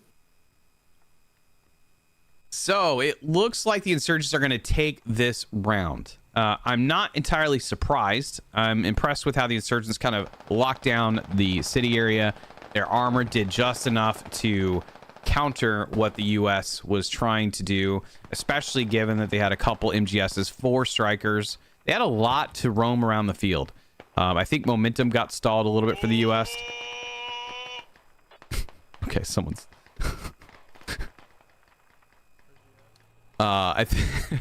sorry, someone made a noise in command chat. But yeah, I think progress stalled for the U.S., which eventually hurt pretty bad a little bit later. And unfortunately, trying to get through this town with as many insurgents were here, which is probably not going to happen anytime soon. You are fighting like a whole map within itself, just pushing into this area. I'm flipping to you for some MGS gameplay. He just took a AT round from his south, trying to look for it in these rocks, but you know, the way Off-World rebuild Al-Basra really empowers the insurgent style of gameplay, that guerrilla warfare style. So many rat holes to hide in, so many little areas, nooks, crannies, everywhere to hide. I do not envy Armor in this situation. No, they have a lot more space to hide. They have a lot more ability to just get into places, which is something that was difficult on the old Al-Basra. It just felt so flat, and you didn't have spots to hide. The dunes have created a lot of texture. They give an opportunity for vehicles to maneuver, which is fantastic.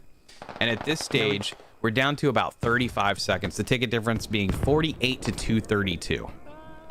You know, Americans placing a radio and hab on the northwest side I think they realized that by the time they dug the hab, the game would have been over. Yes, they probably should have placed that hab and radio much earlier in the game. Yeah, that's the only way you can pinch the insurgents, like we saw earlier with the interchange. Insurgents were having to face two or multiple directions of attack, which I think spread them out a little bit and caused them to lose a little bit of their foothold. But that is the end of round 1 of Friday Night Fights. We do have the insurgents winning 231-239. The scoreboard, if I can pull that up real quick.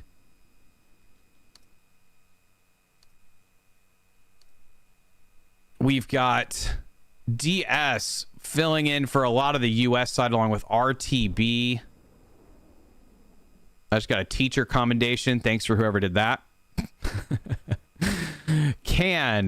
We've got RNL, DOD, UNN, KOF, TWS, Rat, Tar, and Wanks all filling up the insurgent side. Timeline, pretty like level for insurgents, you know, like just steady. US obviously got a little bit of their pushes from capping, but look at all those vehicles. My gosh, that was a time limit game, and I'm glad we put a time limit on it.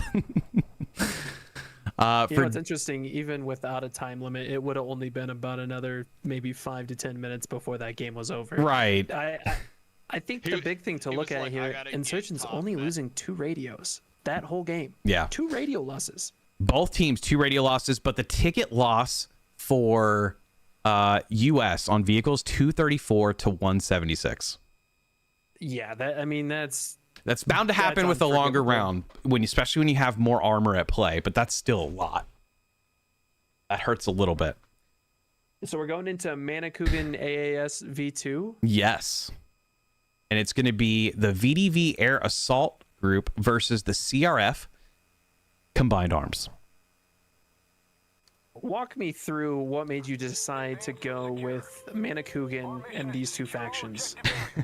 So I actually played around as CRF. I think this was probably in play testing, so it's certainly not the best check on whether this would work. I debated it, actually. We were going to play a Rain Advances Secure round. I don't love the more northern part of the map with all the water, right? I think that causes a lot of issues because you don't have every faction capable of handling that area very well or effectively. So what I wanted to do is stress the CRF with their AT and some of the capability they have with the Coyotes and just see what they could do against the VDV Air Assault Group. So you only have 2 BMD1s and you have 2 Spruts. The Coyotes can be formidable. I mean, even the M11 383s can do some damage to a Sprut. I mean, it's not that big of a deal. You also have 2 Humvee tows in the field. That would be kind of interesting to see a little bit more of an armor-focused group going against CRF. But of course, this is the Air Assault, so it's a little bit more speed on their side. I think I am just going to be such a fan of this round. When I look at how the points are capturing out, we have Firebase Boris as the center point. And if anybody knows me at any minimal level, I love Firebase Boris on Manakugin. My absolute least favorite, Firebase Anna and that northern layer where it goes across the islands. I just think that layer gets incredibly stale. But by golly, Firebase Boris, not only can you attack it, you can defend it. So you get this intense infantry gameplay on Firebase Boris, but you can also have that armor sprinkled in where they can just hammer the objective with HE. So I'm really interested to see how these both these factions use mortars, how they use their limited armor, and how they mainly use their strong infantry to hold Firebase Boris and attack Firebase Boris. I think Advanced Secure 2 on Manakugin offers an opportunity, and it depends on whether you want to take the opportunity. If you can make the objective Firebase Boris for both teams, it can be a really great fight because there's plenty of trees, there's some buildings, it's king of the hill. If you make a situation where it's more so about playing between Bacomo and Firebase Boris, it can turn into a really boring round. This is actually, I think, the first time that we've done a round where we've repeated a map from before. I believe this is the first time we've repeated a map in Friday Night Fights, is what I mean. And that round turned it into a situation where I think it was PLA was one side, and they couldn't get around Firebase. They couldn't attack Firebase because there was a rush to Firebase really early. So what we're hoping this time around is we can see a pretty good bit of speed headed to Firebase, because now we got helicopters versus the CRF's light vehicles.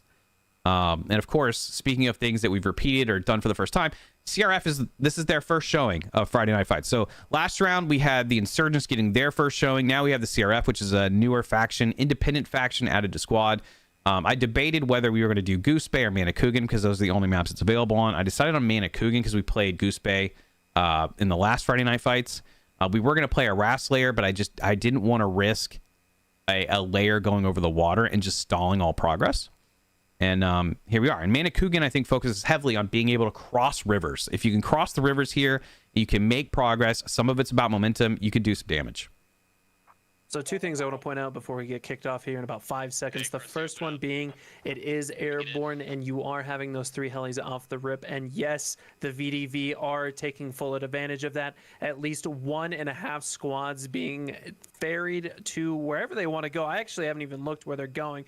But yeah, you've got 2 helicopters chock full of infantry going to be diving deep into the field. The other thing I wanted to talk about is the fact that I was a bit of a hater on CRF early, but I know when I talked to Slay about it, he said, yeah, CRF's going to be trashed for public play, but you know what it's going to shine? It's going to shine in experienced players. It's going to shine in competitive, because those 3 rallies are going to be imperative. And not only the 3 rallies, it is the buddy rally system on top of it. So you have absolutely fantastic things at the disposal of both sides, being the rally and the helis on both these teams. And I'm just looking for those all game long. Here we go. We have the CRF rolling down this hill over here. It looks like they want to try to... Where are they headed? They're going to try to get to power station pretty early. That's where I'm seeing a couple of markers. One marker extending all the way to the more eastern side of Firebase Boris. Now the tricky part is you're flying a helicopter, 5 tickets. The infantry inside, plenty more on top of that. And I've seen both of these rotors come danger close to trees, power lines, and the such. So you are playing with a lot of tickets. And you see VDV dropping on that early big power drop. Station. Yes. Vox skillful on the joystick there. Able to keep his blades out of the trees, swinging a little bit back and forth there. Oh, Keeping no. me on my edge. You got a lot of infantry here at the power station point. That's a lot of VDV infantry setting up. See, what really threw me off there is we had a CRF Coyote drive right past that heli. I don't know how he didn't hear him. He could have easily turned and shot, but he's going to go to Firebase Boris and just bypass that, I mean, massive load of infantry that just got dumped onto power station. Yeah, that's not ideal. That was probably a helicopter that needed to die early. Yes, that was a helicopter that needed to get punished for that push, and it didn't. The Coyote is about to run into something here.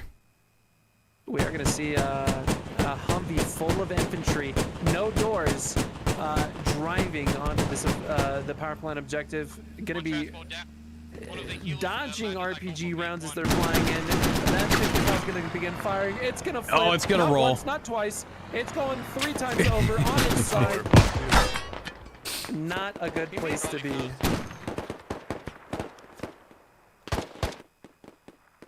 So now we have a little bit of an infantry skirmish going on at power station. Trying to maybe offset the VDV push. The VDV has a radio down. They can live here now. The CRF now has to attack their 3rd objective. But they already are getting a foothold at Firebase. There's no VDV currently hanging out at Firebase. So VDV went all in on a slowdown at the CRF 3rd objective.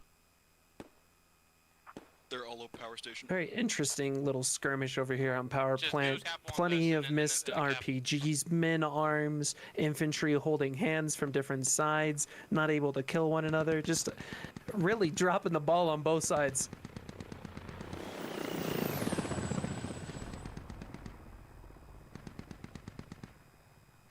You have another helicopter flying over. That's just a resupply. Don't see any bodies in it. And like I said, you do have a group of folks hanging out on or near Firebase. The infantry actually that got here for CRF is actually moving north. Like they're going to help counter whatever's on the objective at power station from the southern side, which may be a good play, but you're going to sacrifice some of that hold. See, I don't like that play. I don't like pushing that infantry off of Firebase Boris to the north. Yeah. First off, it's a terrible push from the south into the north to power plant. They know that, well, I don't know if they know you're going to be coming, but the thing is, it's just not a good push. I'd rather try to keep my infantry on Firebase Boris, spread them out, make sure the enemy team doesn't get 1 to 2 people on cap to start that cap, and just try to block. They go for power plant, I go for Boris. Yep. It might not work, but the thing is we're also playing the inverse. We get one person on power plant, completely negates that push. So VDV is just started capping their second objective, being Bay Como East, whereas the CRF is capturing their second objective a little bit ahead in cap progress, Underground Dam Outlet. I would worry about a hab. You've got a Some decent... Coyote... Sorry, go ahead. No, it's all you. I'm just talking about Coyotes really behind enemy lines here, not going to be able to find much. Looks like you got about a full squad here at Power Station in favor of VDV. Just a full squad hanging out. CRF is going to have to figure out a way to launch an attack here. I hate attacking across the bridge. I don't think that's going to progress fast enough. It does seem like Squad 4 is moving back towards Firebase to buffer on the side. Now Squad 7 is going to be moving north towards Power Station from near Firebase.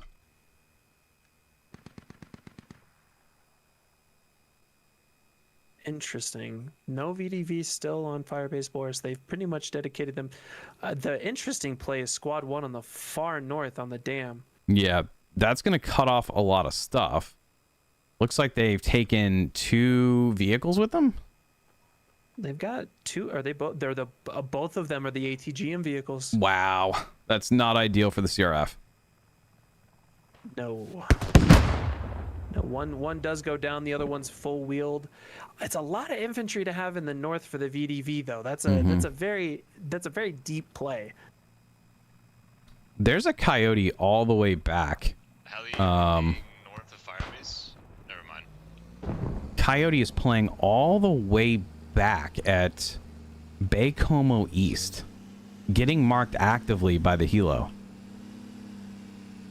See, we're about to get into the point where things really matter, where the VDV on power plant have to be on their game. They cannot let any CRF inside that cap radius. I'm not quite sure. I'm going to try to pull up that cap radius here. That is a very available cap radius for the CRF. If I'm attacking this, I'm going to try to get in on that southwest side via any means necessary. Follow the water line all the way to it. Pretty much can make it all the way onto a cap without being spotted by any form of infantry. BMD1 and Coyote are trying to face off here. Oh, I think this Coyote is going to get beat up. Oh, BMD1 exposing the rear of the vehicle. Coyote destroyed. 1 Coyote down. BMD1 lives. BMD1 was taking some shots. The second shot off the BMD1, though, finishing off the Coyote. You know, Slay, I was talking about trying to sneak in infantry on that southwest side, and well, lo and behold, we have 1 CRF sitting on that southwest side. Inside, it's happening. He's inside cap, but I bet he is. He's not moving, and yep, he is indeed inside cap radius. That entire power plant push could be negated. That being said, CRF not only have to cap power plant, but they also have to get Firebase Boris. Yep, I'm hovering over Firebase Boris now. You have enough of the infantry here for CRF just to slow down something. Not enough to cap and slow down, but they can hang out here and make it difficult for the VDV to get into the objective. At least just, you know, maybe pin a couple guys back, but the VDV have nothing currently looking to go towards Firebase. It looks like some infantry tried to establish something that may have gotten squashed early. There's just nothing here pushing. Really interesting that the CRF dropped mortars this early on in the game to start shelling into power plant. I really like that play. You want to limit their ability to move that around that objective so you can get your own infantry on objective. If you're trying to play for Firebase Boris and you're looking power plant, dropping mortars on power plant's a great play. Yeah. I think right now the CRF just needs to maybe get as many guys to Firebase Boris right now as possible. Go ahead and lock that down. If you can't send something to Bay Como Central very quickly, all this is open for the taking. See, the biggest issue, the biggest hurdle that CRF is going to have to get over is getting logistical supplies to Firebase Boris. I think that's going to be the biggest hurdle that they have. I don't have any doubt in my mind that they're going to be able to take Firebase Boris. The biggest thing is going to be able to get supplies to it. Indeed. Yeah, I'm saying spawn on the buddy rally. Which is really interesting for these two factions, because you on one end you have the VDV Airborne, 3 helicopters, and they're going to have plenty of opportunities to funnel supplies around the map. Inverse to that, you've got the CRF. I mean, they have those quick lodges, big lodges, but that's still something you got to get onto the objective. The big one, those rallies. I can't talk about it enough. 3 rallies in each squad leader's pockets, and the ability to buddy rally is an incredibly powerful asset in their back pocket. Agreed. Literally. I think right now my concern is that there was no air assault attack towards Firebase, which I think is just a better objective for them to go and set up on. It's a little bit easier to protect, and it buys your back cap time to get into a better position. Whereas if you sort of overextend and you go to power station, you're electing to say, hey, we're not worried as much about our back cap and how long that takes because we're going to stop them here. And that has now failed. So this is going to put VDV, I think, on a little bit of a back foot, despite having about a 30, give or take, ticket advantage right now, which will probably even up some here, especially if that VDV radio goes down. We're seeing some VDV infantry responding to Firebase Boris, but I mean, a lot of CRF has funneled in the last little bit.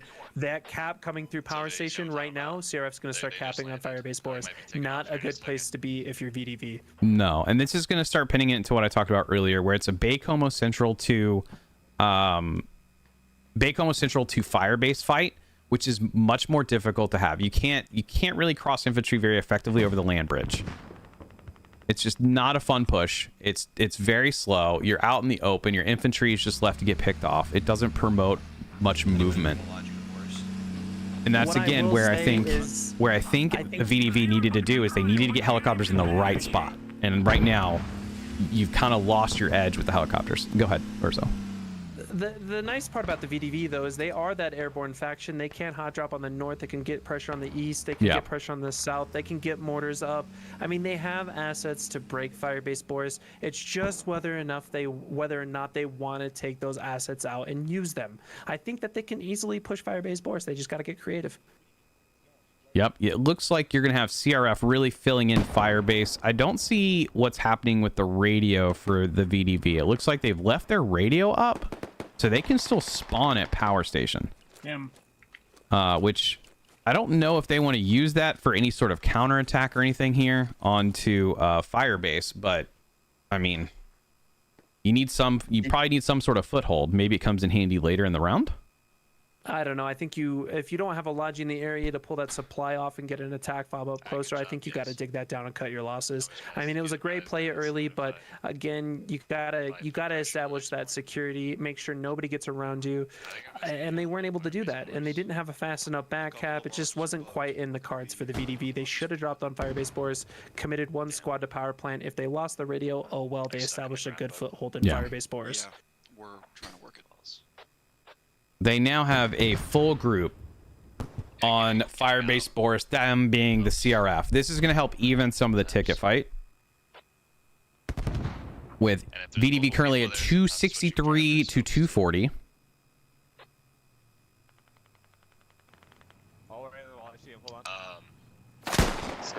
Sylvia, you there? Dead. Yeah, he's dead. This is interesting. Do you see Squad 4's radio placement on one side of the river, looking for a hab on the other side of the river? And we're on your cam right now. I haven't seen that before. It looks like the VDV are going to place the hab on the north side here. They got a hab right here on the north side. Okay, to I see. attack Firebase Boris, but they are keeping the radio across the water. Now, I don't know exactly where it is. It is right here. Yeah. It's a very interesting play to separate your radio and have via a water line, but it could work to your benefit. It is close enough to Firebase Boris that this fob would be considered in play. It is a little far, but again, we can reinforce through rallies. I don't mind that hab placement. It's just, I'll be honest. Question: why not play a little bit more aggressive? Yeah, I'll be honest. I think it's too far. I just think it's too far. VDV electing to take down their radio at power station. So they're going to go probably pretty hard here on this eastern side. I just feel like infantry could very well get bogged down. VDV infantry can get bogged down trying to push from that far. And I think it's going to leave them susceptible to getting a push, for the CRF to get a push going on the next objective being Bay Como Central. Coyote was able to take out one of the I'm not sure, BMD-1s. Second BMD-1 hot on his trail behind him. One RPG flying over the Coyote, able to miss. Coyote's heavy smoke trying to run away. Don't think that BMD-1's going to be able to get a shot on him. I'm going to open up the map here so you guys can see where this radio and ham placement are. Looking right here, that's going to be the VDV push into objective. It does look like we've used a UAV on the southern side of Firebase. There is a vehicle now behind Firebase. That might be, what is that, a BRDM potentially? BMD is now working to chase the Coyote, but I don't think it's going to catch up, as Urso said. You have a very limited presence of infantry for VDV hanging out on the objective. Ooh, and the CRF is going to lose one of their APCs right as soon as I was ending the cam, or the map.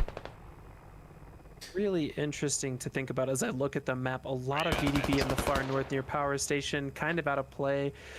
You do have some CRF crossing south over that land bridge. I was thinking to myself, that radio placement, hab placement's not bad. Should have been further to the west. Can't put it further west because we put our hab and radio co-located off the point on our defense to the east. Just like little things that are gonna, culminate into a large issue for the VDV. There's an there's a little bit of confusion in the command chat, it seems, but it looks like now there's going to be an interesting situation where you're having folks pushing in from the northern side of Firebase, VDV folks. You've got another squad 1 all the way back near power station, which can backfill that, in addition to a potential spawn or two that could come off of the fob that they set up across river. Like, could they get in a position to fishbowl? Because right now the CRF is working off rallies. And we talked about this early on.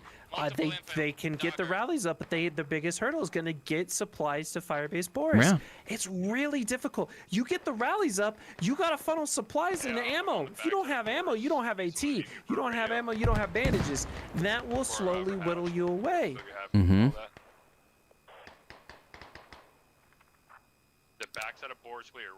You are now looking at Firebase Boris, occupied by CRF. You have infantry now pushing from the north side, the VDV infantry pushing from the north side to try to start to apply pressure to Firebase.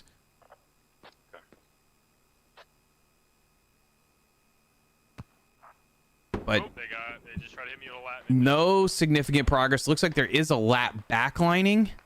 Here comes the CRF Logi.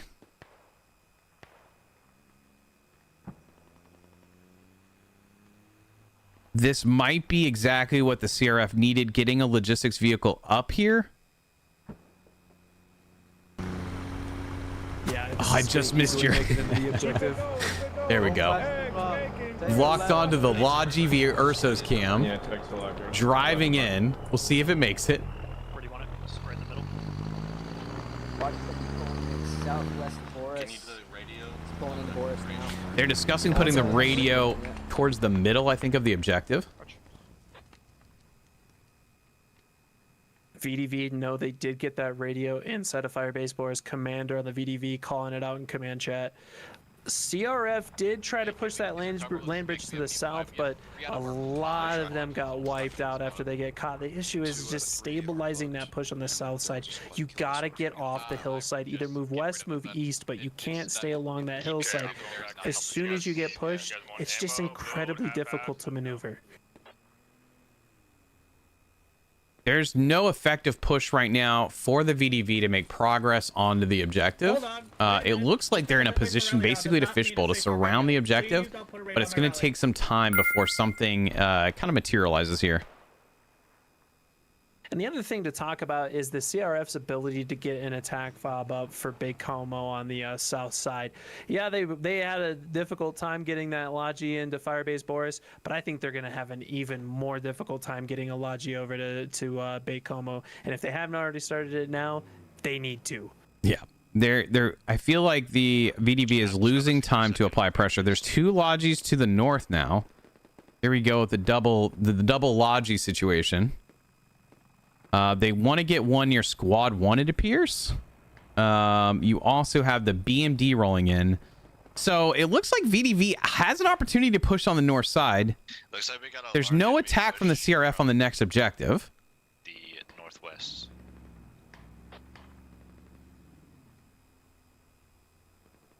I really start to lean VDV here in terms of this scenario. VDV, if they're able to get a mortar up right now, can apply Yeah. a ton of pressure onto Firebase Force. And you know what? I say that, and immediately being called out in command chat is the commander saying, yep, I'm placing mortars. We're going to have mortars overhead on Firebase Force. Beautiful. I hear a drone flying over. Around, bro. I don't know what they're doing. I think they're just trying to find a hat and we keep running into them, but we don't got There's a lot of comms this round in command chat. A lot more than I think I noticed last round. A little something small happening in the match that's going to culminate into something much bigger. CRF's big Logi just got caught out pushing west out of Firebase Boris and got killed. It's still available to be moved, but the driver's down. That's another stranded Logi, and by the look at my map, they've got 4 Logis stranded. My God, 4 Logis stranded. 4 Logis for CRF are stranded. On the west side of the map, on the river, you've got one big Logi stranded just outside Firebase Boris on the west, and then you not only have 1, 2, no, you have 3 Logis. Yep, 4 Logis. My gosh. Yes, and it does seem like Squad 4 did spawn back on their rally and are going to push back to the northeast and get some of those Logis back into play, but good golly. You gotta have, I mean, we had such fantastic movement of supplies last round that I'm not seeing that this round for the CRF. You now have a push of VDV trying to infiltrate into Firebase. They are coming in from the northeast through the wall. Mortars are now hitting the more southern side of Firebase. VDV are now inside the walls of Firebase Boris.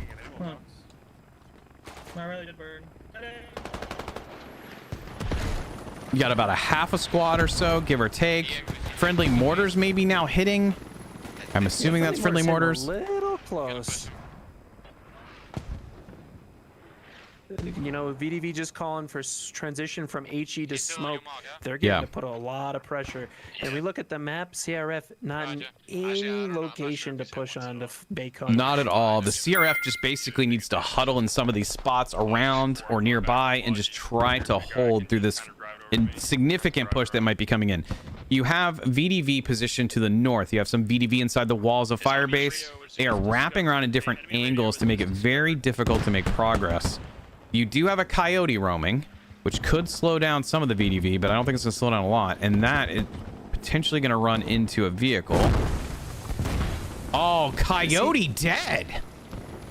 Oh, to the Sprut. The Sprut taking the Coyote. You know, if I'm the CRF right now, I'd be looking to Squad 6's rally on the far west side of Bacomo Central. I mean, that rally's a long distance away. Would have been a great play 5 minutes ago, but right now, I don't know how the CRF defends against this. Try to get some breath on the west side to get rallies. I mean, you can't defend from the objective right now. You got to get your defense out of the objective and in the surrounding area, and you got to be doing that through buddy rallies and rallies. The CRF already has a little sliver lost on Firebase. There's a little sliver of like taken away by the VDV. Tickets are still really close. You're within 20 tickets. That could be huge if VDV is able to take this, especially with how they position themselves between objectives. The VDV is now making a push on the western side. So we got some big things happening right now. The CRF just got their entire team spawned in on that hab on Firebase Force. Issue is the mortars are landing directly on that hab. They can't get out. The other thing is here, you got a 50 ticket swing coming from this cap going to the VDV if they are able to take it. You include the radio there on top of that, that's another 20 tickets. You just rolled a BMD right on top of that hab with the full enemy team of CRF on it. Yep. This is not looking good. No, this is not ideal by any means. Not ideal by any means. I think this is a point in time where the VDV might have been regretting keeping or taking down that radio on Power Station. Yep. But I don't think it's going to matter. This is going to be a huge swing of tickets. This is a 70 ticket swing, and we already have a 30 ticket difference. That's 70 plus 30. That's a 100 ticket difference between the VDV and the CRF right now. That's a massive thing to overcome in Modern as well.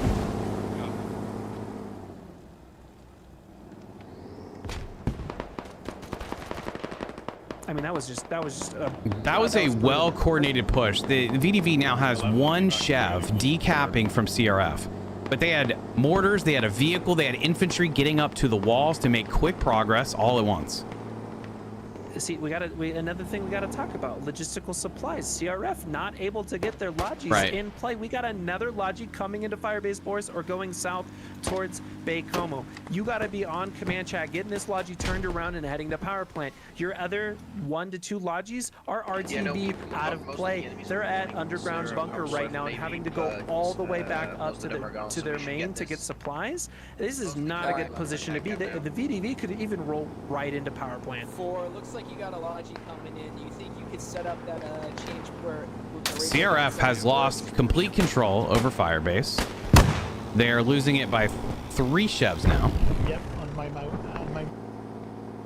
The BMD is now setting up for whatever might come in on the north side, but it appears, it looks like there is some sort of artillery strike. Is that on the VDV hab? I don't know if they know exactly where the I don't know if they've seen the radio for the VDV. I don't know if that mortar barrage is going to do much to that.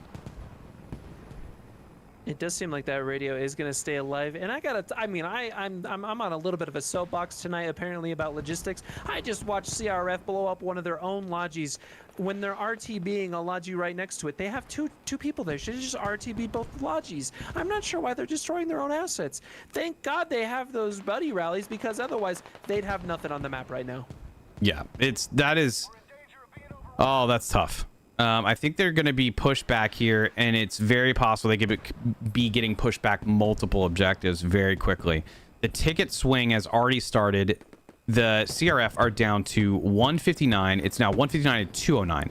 There's about a 20 ticket difference not that long ago, and now we're sitting at it's now 139 to 209. We're sitting at a 70 ticket difference? 70. Yeah. That's huge. VDV has full control over Firebase. They're going to get a ticket bump for the cap. Again, I said that I called this. That's a 100 ticket swing. People don't realize that when Offworld changed the cap point from 60 to 50, they don't realize everything else that goes into capturing an objective. They don't count the radio loss as gain when they should. They don't count any of the infantry losses as gain or loss. They should. People got to take into consideration it is a much more important thing on attack to take the radio and the objective. If you don't take the radio, that's almost like half of your loss right there. Yeah, CRF just sent another logi across the bridge right into a BMD. Now you have 2 logis that have rolled out of main for the CRF. You just have guys in the back line just waiting for these logis still. I think the CRF is willing to cut their losses all the way back to underground dam, and while yes they are needing to do that far of a pullback, you can't. You gotta factor in all of those ticket swings, just like I did in stream right now. And then you're gonna give them power station. That's an additional 50 tickets on top of that. That's 150. You are sealing the game by turtling that hard on underground. Yes, you can turtle and try to bleed and take those losses and think that you're gonna gain a little bit. You're not gonna gain that much. You're not gonna gain that much. No, there's gonna be an issue here where this roll could really just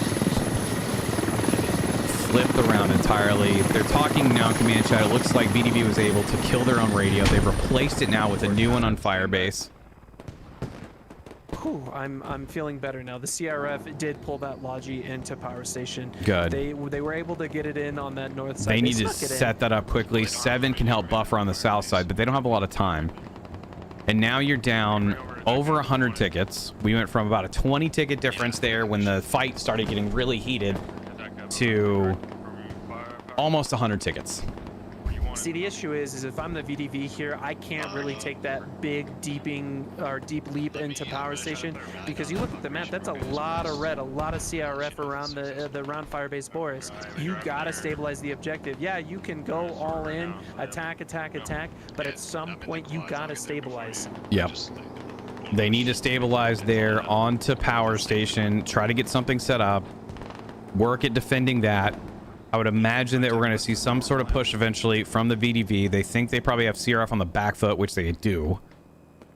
I don't know if VDV's that much on the forward foot here. CRFs around them on Firebase. Yeah, they do have that presence coming in on the other side, which I've been kind of missing because I've been focused so much on maybe going ahead and trying to get a power station push going. I mean, you maybe be able to hot drop with the heli, but then, you know, you're taking a big risk there. Do you really want to take such a big risk when you're already this far ahead? BMD1 does get tracked by some CRF here, but I don't know if they're going to be able to close out this kill. Hey, what's a good mark for this guys? Slay, you're fighting the CRF. You're defending Firebase Boris. You're the VDV here. How do you stabilize Firebase Boris, for those who may not know? As the VDV? Yes, as the VDV in this situation, how are you stabilizing? You're just really looking at keeping guys at or near the walls, buffering the sides as you can. The CRF is just running semi-auto. They don't have a ton of armor support that can easily get in here. Like a push is coming in north, but the VDV have not extended very far outside the walls on the northern side. If the CRF is able to get to the walls, they have a chance of being able to actually, I think, get inside. You're playing King of the Hill. I mean, you got to get up to the wall, see if you can get a proxy, see a couple sneak a couple guys in. Maybe you got a coyote that can lay down some fire support, but see, my biggest thing, if I'm the VDV here defending against the CRF, I'm guessing they don't have a hab up. They're going to be utilizing those buddy rallies and those rallies in their pockets. I'm going to try to get my vehicles to try to sweep through these areas and burn any rallies they can. I think that's how you stabilize if you're the VDV. On the inverse of that, if I'm the CRF, that's my lifeline. You know, I need to keep those rallies up. I need to keep those buddy rallies up, because if I'm not, I'm going full turtle on power station, and I don't think, I mean, they lost Firebase Boris on a full turtle.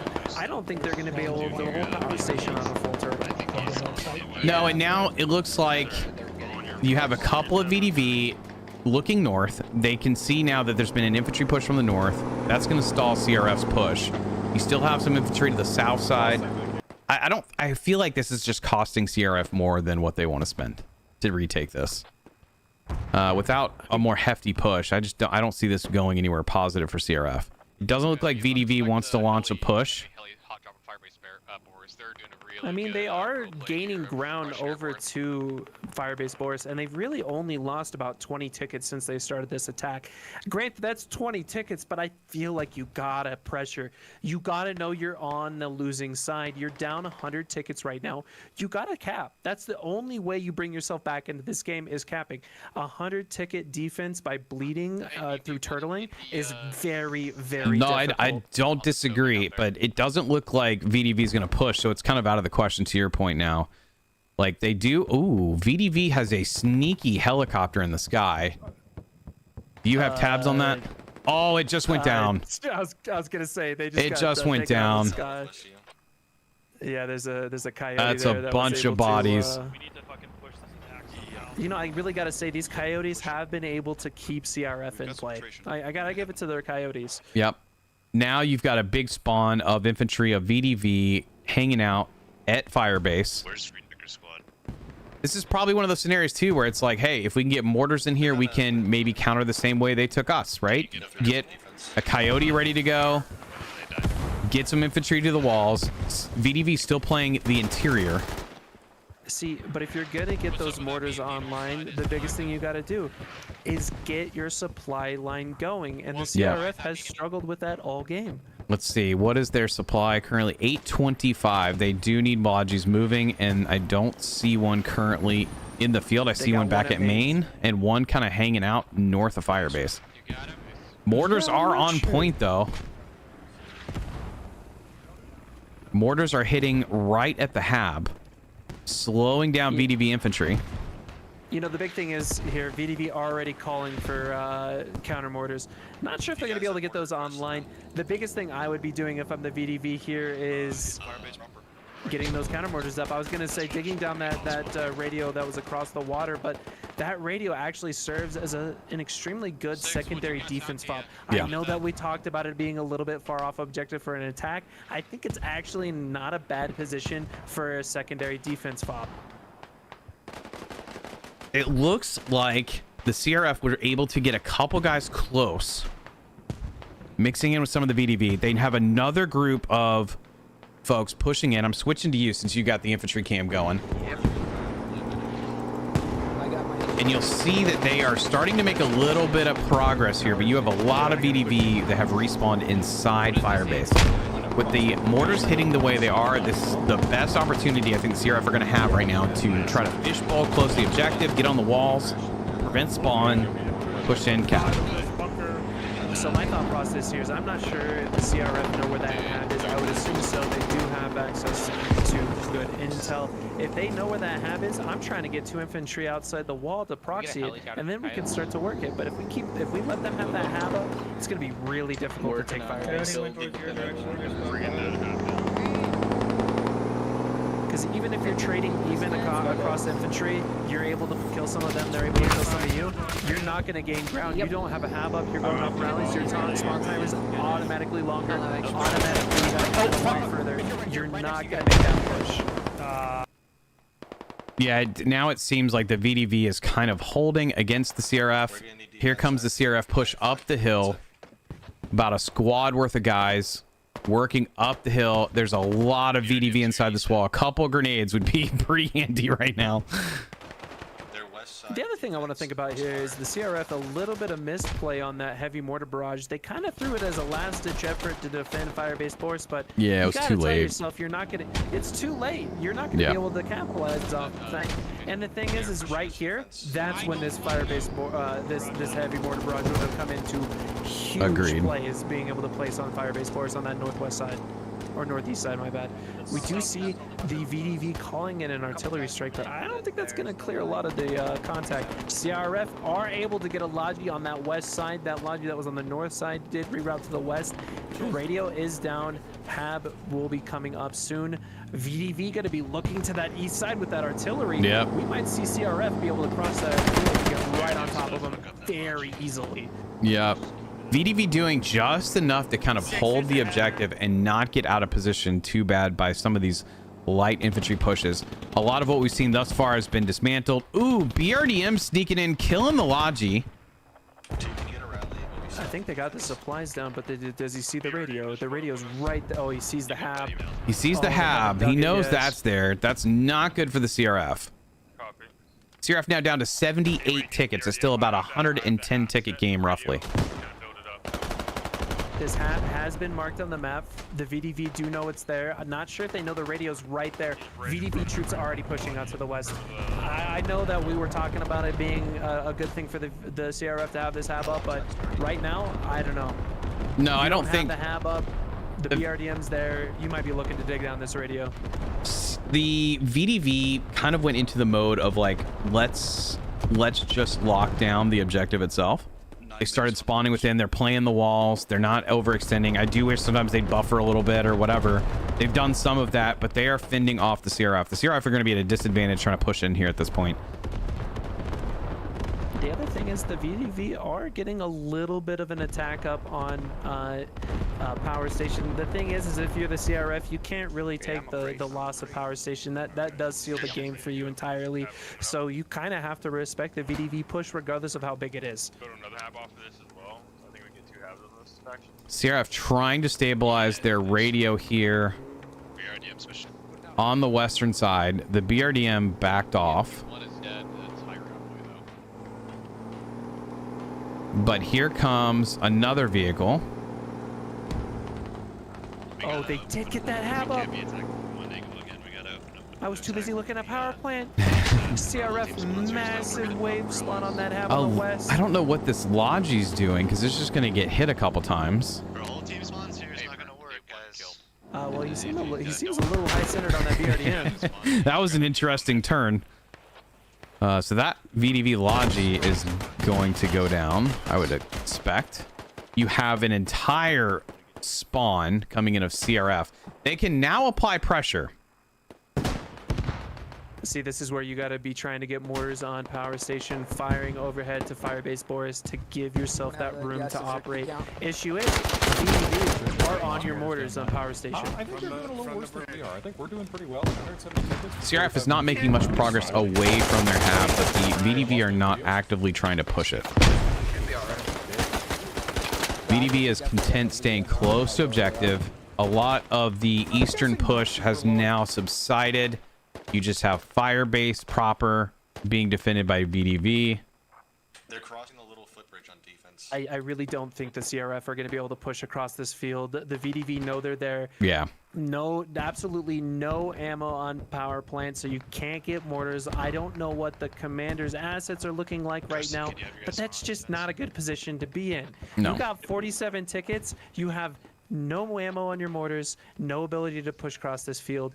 Yeah, we're closing down this game very quickly. Yeah, we're speeding towards the end here on just tickets for the CRF. We're down to 45. VDV has outkilled vehicles, which has been a problem. The Logis getting stranded have slowed down some of the VDV. Been a little bit tough. I'm sorry, slowed down some of the CRF. It's been a little tough for the CRF. After the launch, it looked really promising with how quickly they got to Firebase. Just couldn't get logistics in there and seemed to stabilize with numbers that they needed to, maybe. Agreed. I mean, that's kind of what we were talking about earlier on, is the CRF's just ability to keep the supplies going. And that's the biggest issue with these independent factions like the CRF and the WPMC, is keeping the supply line fed. Even the WPMC has access to helicopters. CRF not have, I mean, I don't think people realize just how crucial one supply load of heli can be. Yeah.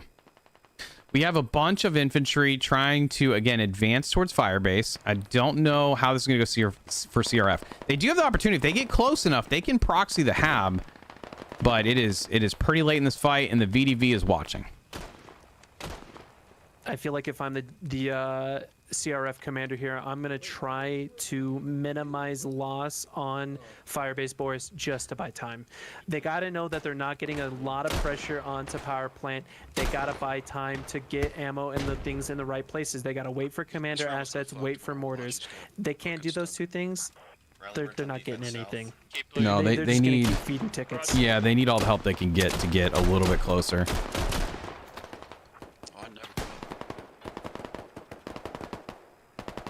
I think VDV knows the ticket differential at this point. VDV has also lost tickets. It's still a 100-ticket game, but VDV has taken some losses as well. Just not as many. The VDV did in command chat have a little bit of a discussion about 2 minutes ago about the state of the match. The call was about 45 minutes into game, being up about 150 tickets. They're feeling pretty comfortable, and rightfully so. They kind of have a good touch on reality of where they're at for tickets. They don't know where the CRF are, but they do feel comfortable with where they are. Even if this was an even game, I still think the VDV could still slug it out. We do have CRF infantry proxying this hab on Firebase Boris. Now, can they come in and try to finish this thing by trying to overwhelm what's left? They have some bodies moving in on the southern side. my biggest philosophy is if you can get 2 infantry into the hab to at least proxy it, don't pressure anymore. You pressure anymore, you're just risking such a fragile state of offense. You have the upper hand by proxying that hab. Make them feel worried. Make them make bad choices. Don't make the bad choice yourself. I have bad news. Proxy has ended. Because they got greedy and they tried to push over the wall and got killed. Oh, those two did? Oh, no. Yep. Yeah, Yep, the they two that should were have stayed close there. enough. I was hoping that the southern group would make progress after the proxy began. Nope, it was such a short proxy, and that's what I was kind of leading at is, you know, you got to be happy with that proxy and try not to push your objective too much. You got so lucky getting that close to the hab that gambling that much more is exactly that. You're gambling, and it's a bad gamble. VDV reestablishing with a few more bodies coming in. The hab is available.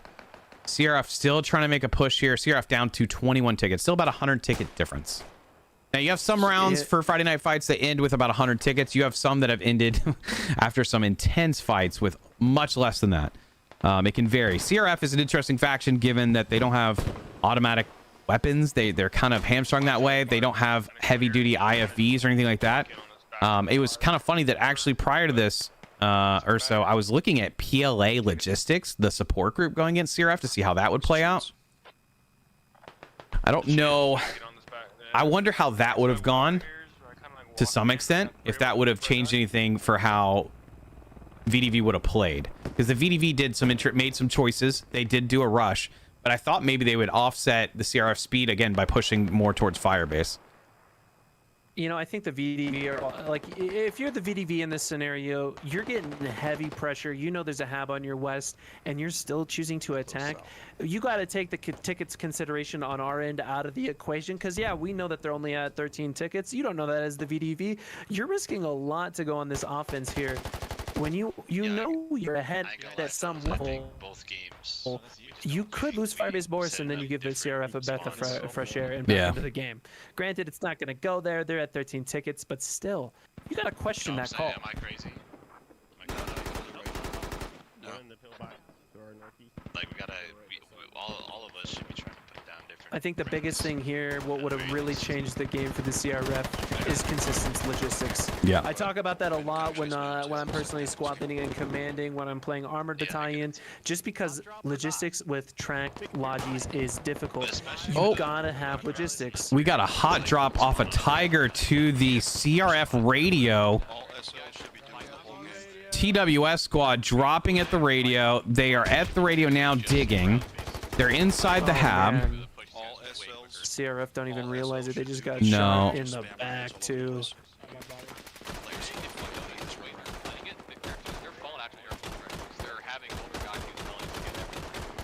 Down to 8 tickets. This radio is in possession here.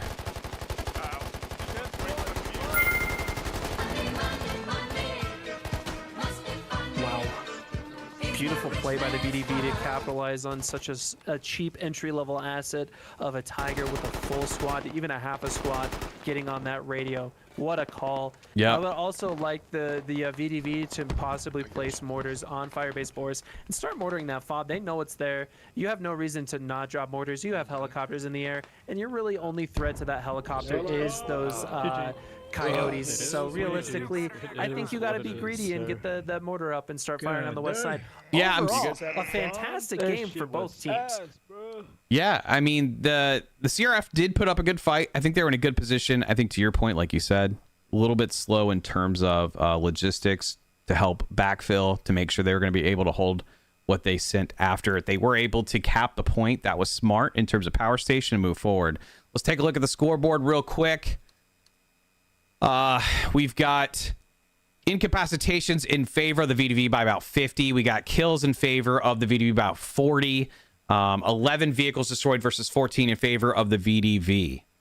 So I really think, to your point, it was just a little bit of slow progress when it came to getting logistics and really setting a strong foundation at Firebase when it came to what the CRF needed to do. And then, unfortunately, there was really good coordination on behalf of the VDV to make a push of infantry and a vehicle right into the hab of the CRF. You can see here on the timeline, I mean, it speaks for itself. The transition happened right just before the CRF lost Firebase, handed over some tickets. And you can see we have 114 tickets lost on the CRF, a bunch of Logi stranded, and then the rest came down to kills. And Ursa, we have an exciting one on the next one. The first time territory control has been played for Friday Night Fights. I don't think the world understands just how happy I am that TC is in play. It is by far, has been, always will be my absolute favorite mode in the game. Territory control is, in my opinion, truly how squad is meant to be played. It is meant to have this ever changing and flexible front line, and no other game mode has that. They have objective base, and that's what I love about TC. And there's so much, it's so underplayed that there is so much strategy that just doesn't get realized by the opponent. For instance, I was playing TC last night, and we had captured an enemy radio very central to the entire area, and we decided not to dig it down because it simply blocks the opponent's ability to place any radios. You have to be so careful with your radio placement. So I'm really excited to see an experienced preferred event like Friday Night Fights dip its toe into TC. I'm very excited. I'm excited whenever we can introduce something new to it, whenever we can have a game mode, and TC is something that got a little bit of a refresh, little bit some fixes intermixed that made it viable to play again. And I do like the idea of this map forcing the teams to fight over the middle island, but there's plenty of room to flank and to operate through the urban area of Mutaha. And we're actually going to have the RGF face off against the ground forces of Iran. Both of these are the mechanized groups, which mean you have plenty of armor to spare. And it's kind of similar in terms of what they have, because the RGF's going to have BMP-3Ms, whereas in a BMP-2M, whereas the ground forces of Iran are going to have a couple BMP-2s and a couple BMP-1s. Both sides will have a T-72 to use, a helicopter apiece, MTLBs, and some transports, along with no, that's it. That's all of the vehicles. So it's almost like identically matched. And I was kind of curious to see how this would play out, because when you get down to infantry, how's the weaponry going to play against each other? Should be interesting. Of course, Ground Force of Iran got a little bit of a rework with 9.0, which kind of makes that interesting for them.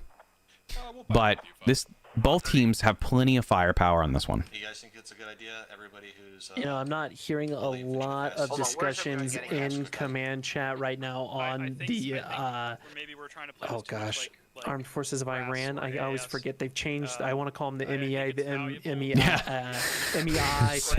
They've gone through Project Reality and Squad. They've gone through so many rebrandings that I get so caught up. All I gotta say is, if you're in TC, you gotta be in command chat discussing where radio placement is going to be going, roles and responsibilities for each infantry squad. You have to ensure your back cap is successful. You have to ensure that your radios are well placed. There's just so many moving parts to territory control that involves such a deep level of teamwork, and that's what squad's about. There's a real opportunity here to like, when you have territory control, play something different. You're not worried about specific objectives. You have to worry about progress, how you move together across a map. And I think what makes TC really interesting. Hopefully we can get a skirmish down the road that fits more of how I think Friday Night Fights need to be played. That's one I really want to introduce now, like in this event. But TC should offer some interesting challenges. Again, the first time TC's been a part of Friday Night Fights, it's the first time Ground Forces of Iran, since their conversion from MEA, have been added in here. So I'm excited to see how this plays out, especially that both teams are running their mechanized battle groups, which should mean plenty of armor fights incorporated. So we're going to have... Go ahead. The other thing I really like about TC is you don't see large swings in terms of tickets. It's a very stabilized game. Even your deep dives towards the enemy anchor, you're only bleeding 1 to 2, maybe 3 tickets a minute. You really don't have to take these large risks. You can play slow, you can play methodical, and even if you get a little bit behind in the beginning in terms of capture area, you're really not getting hemorrhaged that much. The big one here, radio placements and infantry and armor ticket losses. You're not going to have those ticket swings by capturing. You don't gain points by capturing hexes. You don't lose points other than the slow bleeds. So you got to play very methodical. If we hold that, that is kind of like the map control positioning of this layer. There is a lot of conversation happening in command chat over here to decide how to move forward, how to position, what to control, which is something that I enjoy about Friday Night Fights, is when there is that significant amount of communication, seeing how it plays out, seeing how teams do. Sometimes you can go back to the conversation that was had and you can figure out, hey, that just wasn't the move. And now it looks like we do have the start of the rollout. We have GFI spawning in the south eastern corner. Tonight's felt so pub matchy. It's really weird. Yeah. Looks like they might have some guys go more mid lane. This one is the coolest one so far. I like this. I mean, the big one, you were talking about armor and how it seems very even.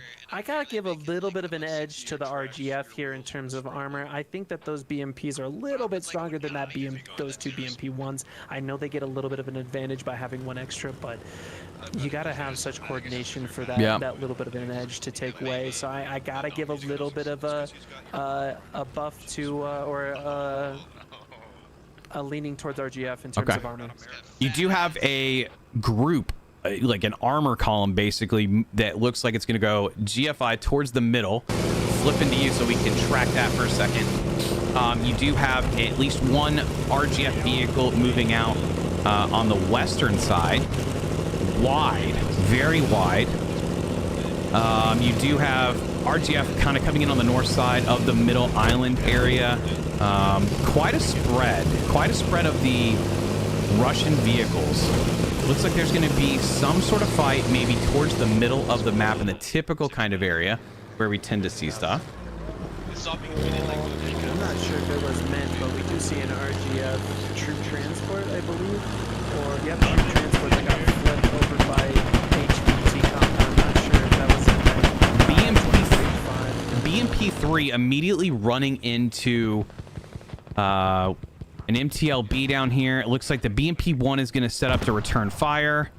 Ooh, did that track it? It did track him. Beautiful shot by that BMP1. Oh, a transport full of infantry sneaking by. BMP1 is currently holding. BMP2 is going to drop infantry and hopefully peek this intersection looking north.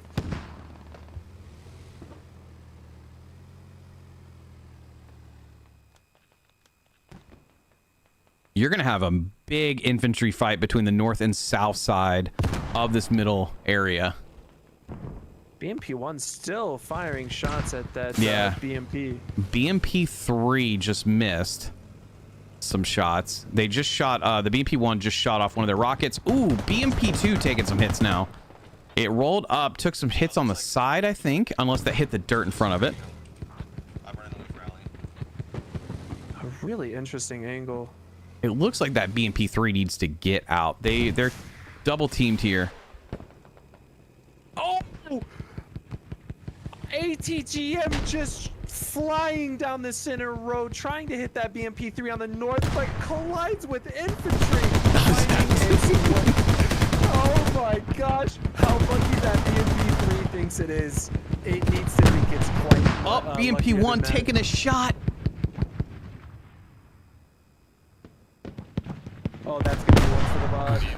BMP one on that one. I'll just put two BMPs. Wow. On those BMP marks, E6. I don't know who's looking over that BMP3, but even in command chat, BMP1 calling that his toe hit an infantry member instead of a vehicle. All right, I'm going to take a bigger look here at the field. You can see north and south is split. You have the ground force by rail on the southern side with the RGF taking up the north side of the main avenue that runs east to west across the map.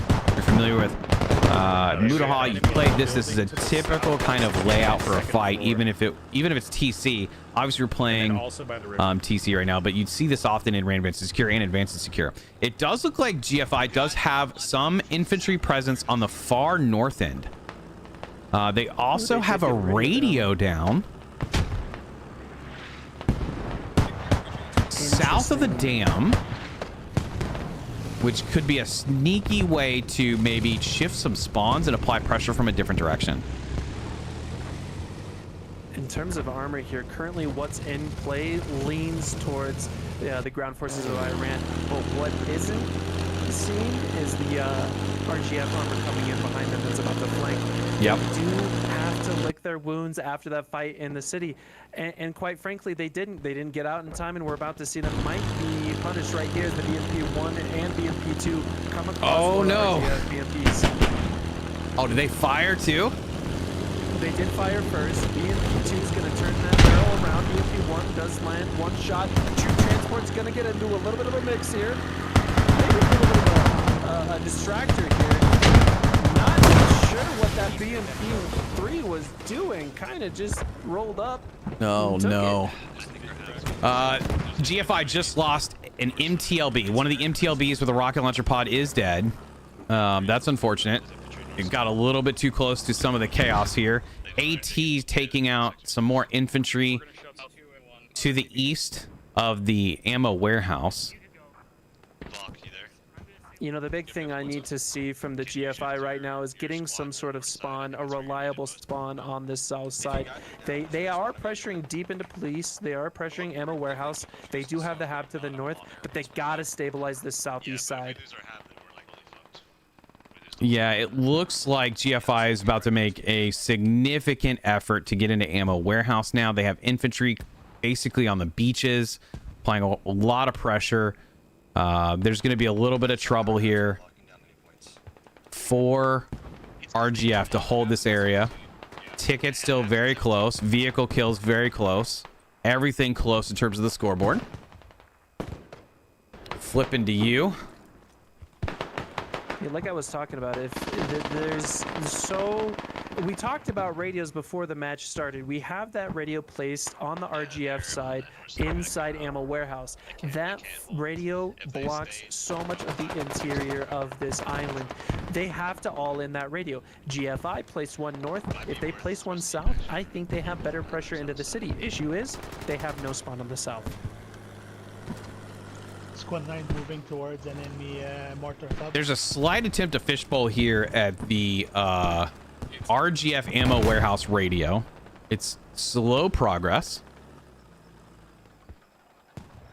I would say very slow. I being on the GFI side, I can see the blue on the map. Very, very little blue in this area. We're so close on the team, we just need more bodies in here.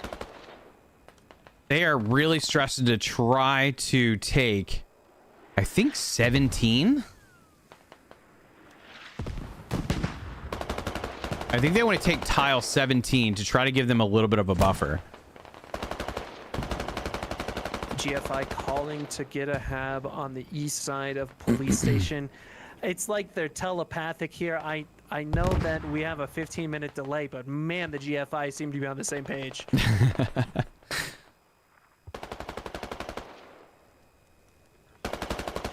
You've got an Slay if I yell loud enough in the broadcast that they can hear me through the time limiter. Probably.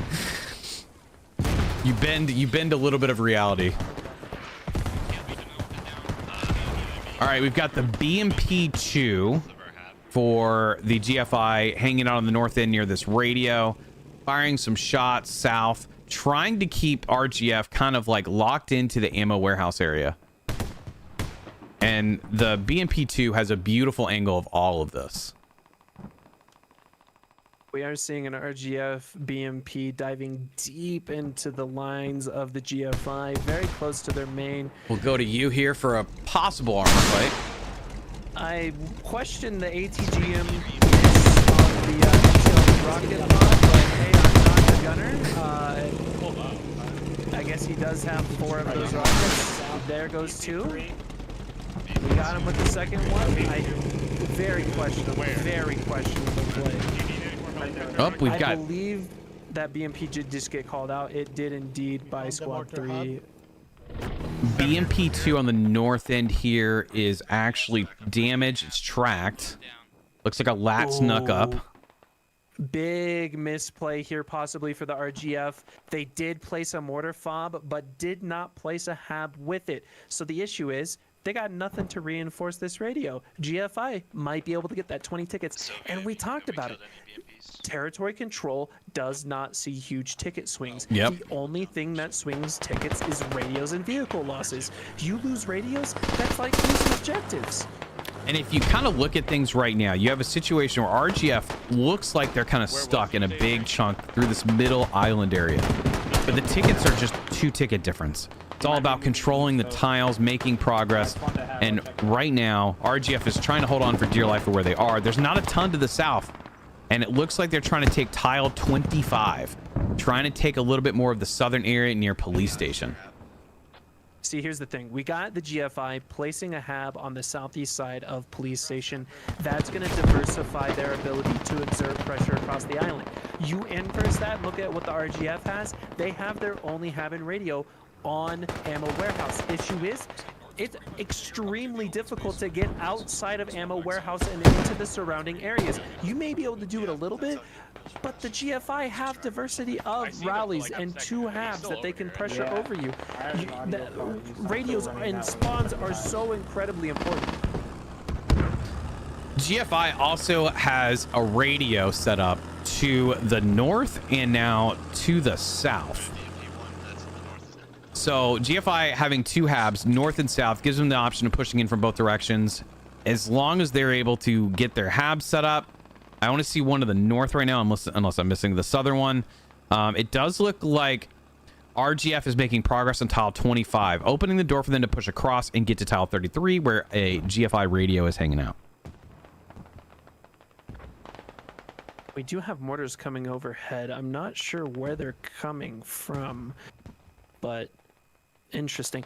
And the big thing is here, we are approaching, not quite, we have about 13 minutes-ish until artillery is available to both these factions. Artillery is going to play a big role in this match. Let's see. We've got 1 BMP rolling out for GFI, sneaking up potentially behind the RGF BMP. Squad 7, Squad 5, please focus on area number Well, that's a 16. BMP 1 against a BMP, is it 3?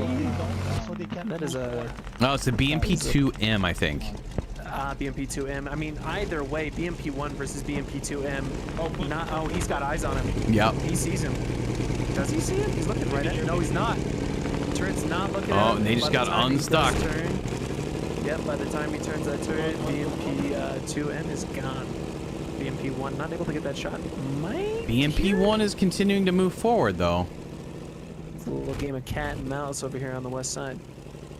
Or east side. My gosh, I'm getting my directions off. Oh, he took a shot. BMP 1 still moving. I'm sorry, BMP 2 still moving, but BMP 1 still chasing. Here comes another shot right off the front.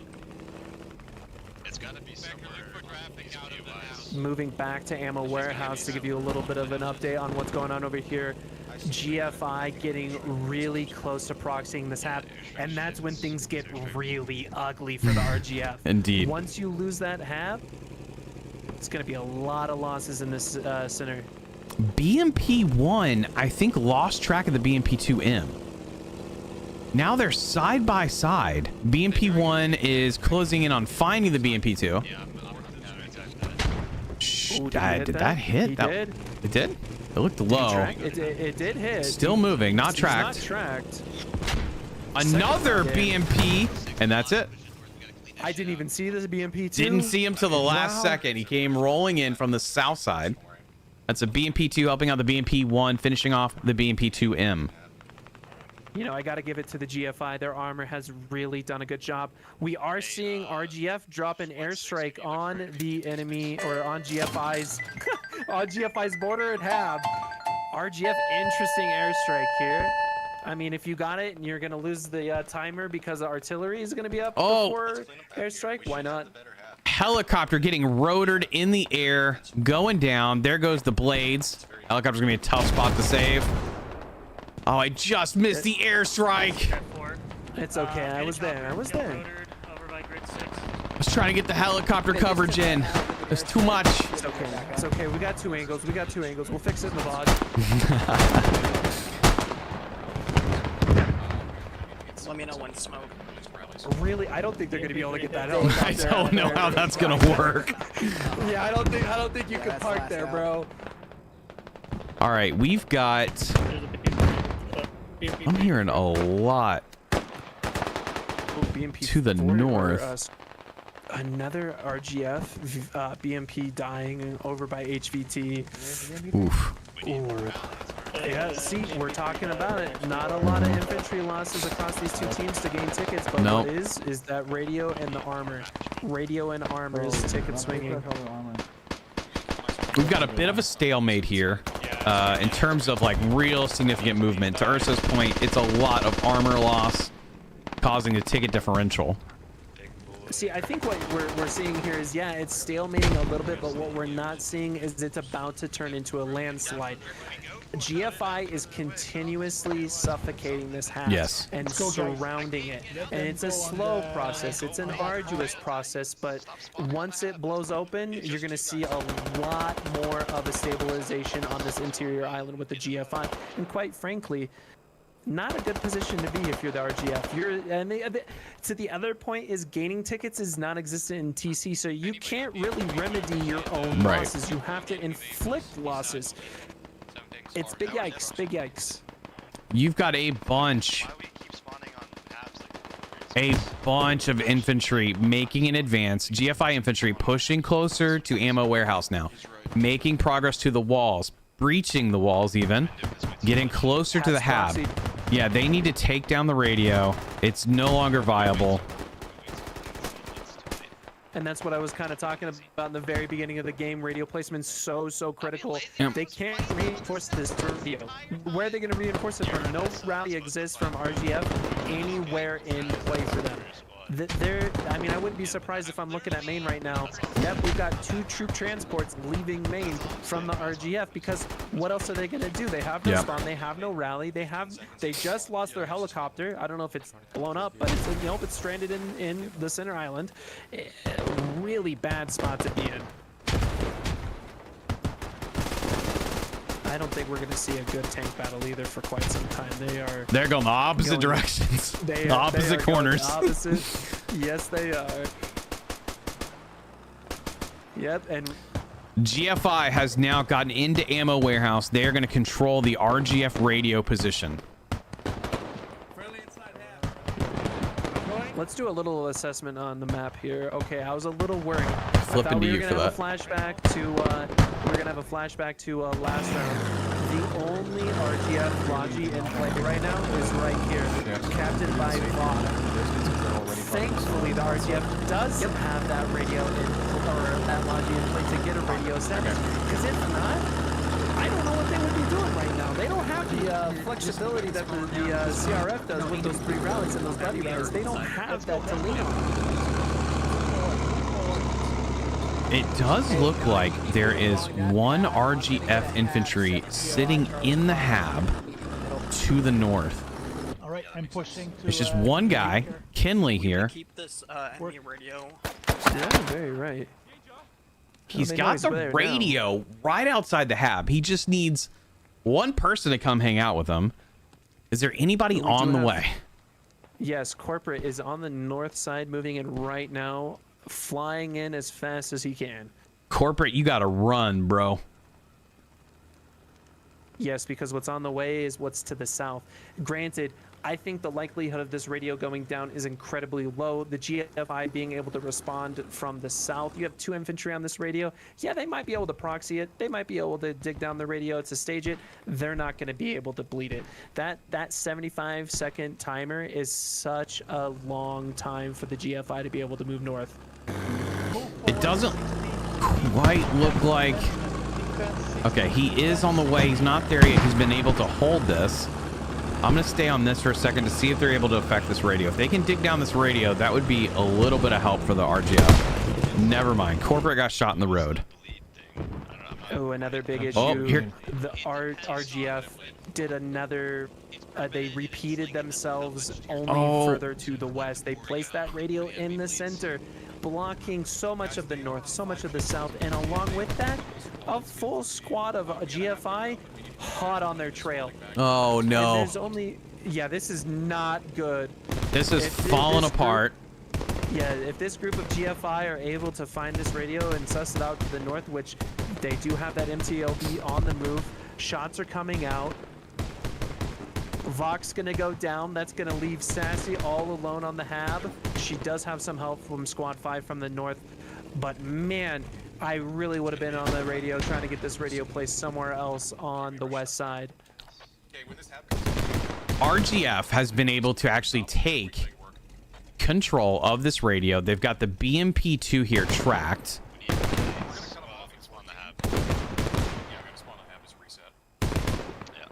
Very wild. No infantry from GFI responding to that radio in the north.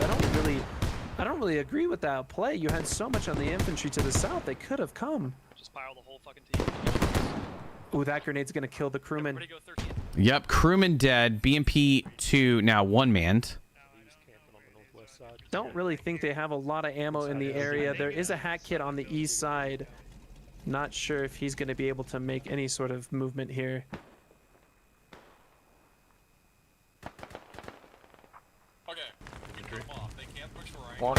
Flipping to you for some high octane cam.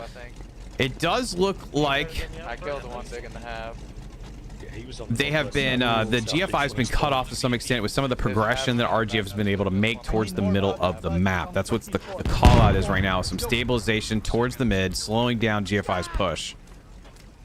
I gotta give it to Akron here. What a play on that. He hops over the wall. Normally would have killed any infantry, but the radio saves his life, and in turn, I don't think he can get through and save the radio because the radio. Never mind. It was a good play, but the hab blocks the exit there. But he does have eyes on the radio, so he can stall it out a little bit longer. Gonna lose that BMP to the tank. The MBT. RGF MBT north now. Oh no, yeah, that GFI tank is wilding, flying around, gonna be on the flank of the RGF tank, but there is a BMP coming out of main, although I don't really imagine he can do much, and he doesn't even know he's there.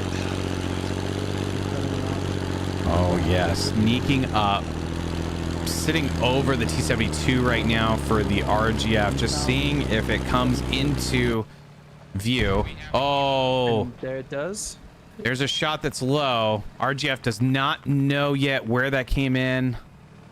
They turn away, so they have no idea. I mean, this is a bad spot to be for the RGF. Your only way out is either through the city, which has enemies, or you have to fight your way through a tank. Oh, RGF T-72 is now tracked. Oh, yeah, double that would be really tracked. bad. And in a prime spot to get murdered here. The That is RGF crazy. tank does not know where they are. The angle this GFI tank has, Can you he move to can 32? I'm barely gonna see move him. to He's shooting 23. through trees to hit him. Wow. RGF tank can't see him, I think, through the tree. That's rough. That is sad. RGF tank destroyed. There's some tickets lost for RGF. The GFI tank running a speedy route to try to intercept and doing it. We're jumping on their head right now. In that meantime, GFI were able to save that hab and radio. Not sure if they're going to look to dig it down, but they were able to save it, so that 20 ticket loss was mitigated. Moving back into the city here, the RGF radio is known. What isn't known is that the GFI have a radio and hab on the south side.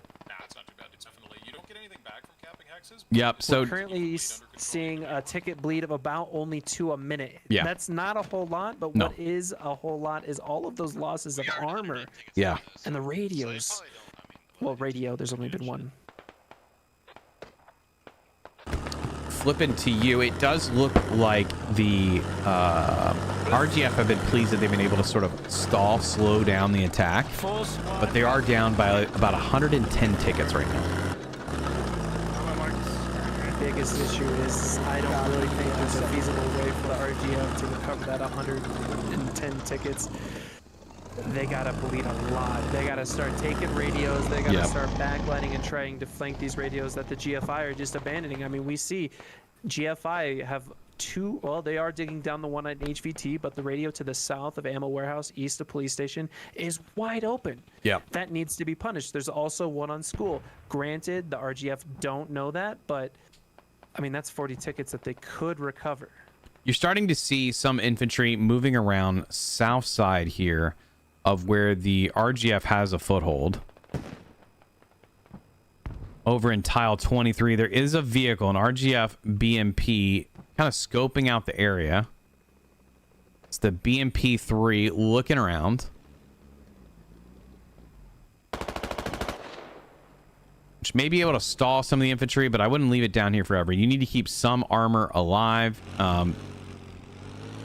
You have a Logi, RGF Logi circling the southern side. GFI do call out that there was a troop transport that pulled into Drying House. I don't really think anyone's going to be able to respond to that, and I'm not sure what this RGF troop transport is doing. Maybe they're coming here to take that radio I was talking about earlier. Slay, I'm circling back there. They gotta be ghosting me, bro. I don't know how they're in my brain. I make these calls that they should be doing these things and they be doing them. Not ghosting, dude. Hey, I make sure I look over at my OBS. All it says is stop recording, not stop streaming. So we are not live on my.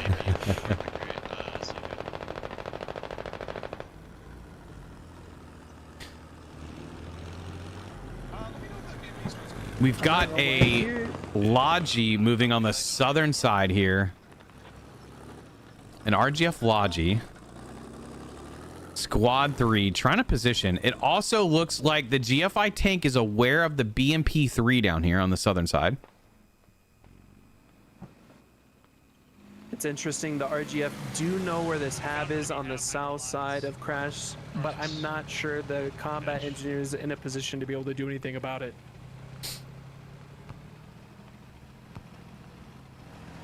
GFI tank is currently hunting. If you're the RGF here, Slay, what are you doing? What is going through your command chat? What are you saying? How are you inspiring your troops to try to pull this back? I don't know that there's much inspiration currently happening. No, I'm saying how are you? How would you do it? I know that they're. I mean, you've lost so much of a foothold. I see what they're trying to do. They're going to try to cut off. I'm certainly not an expert on some of the ins and outs of TC, but I do feel like you've got to make some progress somewhere. You got to kill a radio, slow down their ability to spawn somewhere, and maybe focus in on that area. Okay, how can we push through the space that we're trying to clear, right? Offset where they're attacking from and limit GFI's push. They've been able to get habs, radios, everything up in positions that I think have been in good spots to counter what RGF is trying to do. GFI just looks like they've had more of a foothold. If you look back early, the radio placement for GFI, I'm sorry, not GFI, RGF was Ammo Warehouse, which can get fishbowled pretty easily, unfortunately. And you saw that happen. And now you see basically RGF backpedaling. They can't keep their habs online. They just don't have much of a foothold. While you were giving that explanation, a little combat engineer snuck into the radio on the north side for RGF. Issue is he did get it on bleed, but they got it recovered. It does buy them a little bit of time in the city. GFI a little concerned that they are losing radios into the city on the east, but realistically we're seeing almost 150 ticket difference here. Well, they are also going to lose the radio they have on the southern side at 22 in tile 22. Oh. So there's about a 40 ticket opportunity coming up here in a moment. Well, it goes beyond that as well. GFI losing the radio on the east side of Police Station. Yes, that's a sad day. West side radio's huge, as that is their only spawn that was available on the map. Now, they're running off rallies. Yeah, Looking Yep. at main, no, I see no Logis moving on the map right now.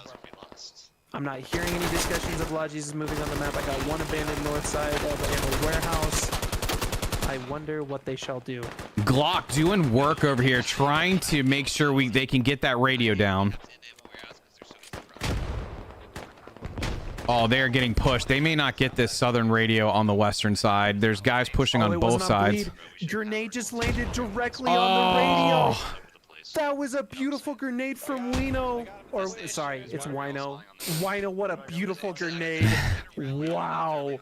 It rolled directly onto that radio. 22, tile 22 now in jeopardy. The radio that RGF had a chance to get, unfortunately, back in control of GFI. Keep trying until you get it done, bro. It's just how it is. Alright. Enough. We gotta... Now that being said, there is a combat engineer lurking in the area. Depending on whether or not he chooses to engage really dictates his ability to push this radio. Granted, I don't think he can do much but stall, but stalling is something. And then we should be okay. Flipping to you for a second. The GFI has a strong push on the southern side. The southwestern side, they're going to push up through 22, 13, 12. This is going to probably wrap it up for RGF. RGF just didn't have a strong hold of really anywhere after they lost ammo warehouse. They lost so much territory. The conversation right now in command chat is a lot of playing it too much like RASP, not playing it in a way that I think where they needed to hold things. I really think the fishbowl that they created, not having maybe a secondary fob in a good position, slowed down a lot of their ability to defend. GFI, I think, just had better placement on the north and south of that middle area that caused a lot of issues in the long term. That's what I talked about in the very beginning of the game. Radio placement is whether or not you win or lose games. In terms of TC, and a lot in RAS, but radio placement in TC, it will either deal you a hand that you can win, or it will deal you a hand that will make you lose. Hold on, they're talking about me. I need y'all to wake up. I'm doing. We're trying. We're struggling here, bro. Get it together, boys. Yeah, we're not giving Slay. Are you in their command chat right now? I am. I feel like it's only fair if I, boost morale on my side, all right? Somebody said Slay's going to make a video. All right, writing down notes. Learn how to play TC, teach DS. Okay, got it. Hey, if you need a subject matter expert for your TC video, I'm more than happy to be a guest. I will say I am glad they put a TC in the rotation. Me too. I do think from 180. Urso and I's observation, you guys just kind of got in a fishbowl and they spread out around you and hurt you. They punished you for it. The one thing that lost in the game, radio placement. Yep, agreed. We're giving intel to the commanders, the squad leads. Well, they got one ticket. It's So that one ends 183-0. It just seemed like things fell apart for RGF.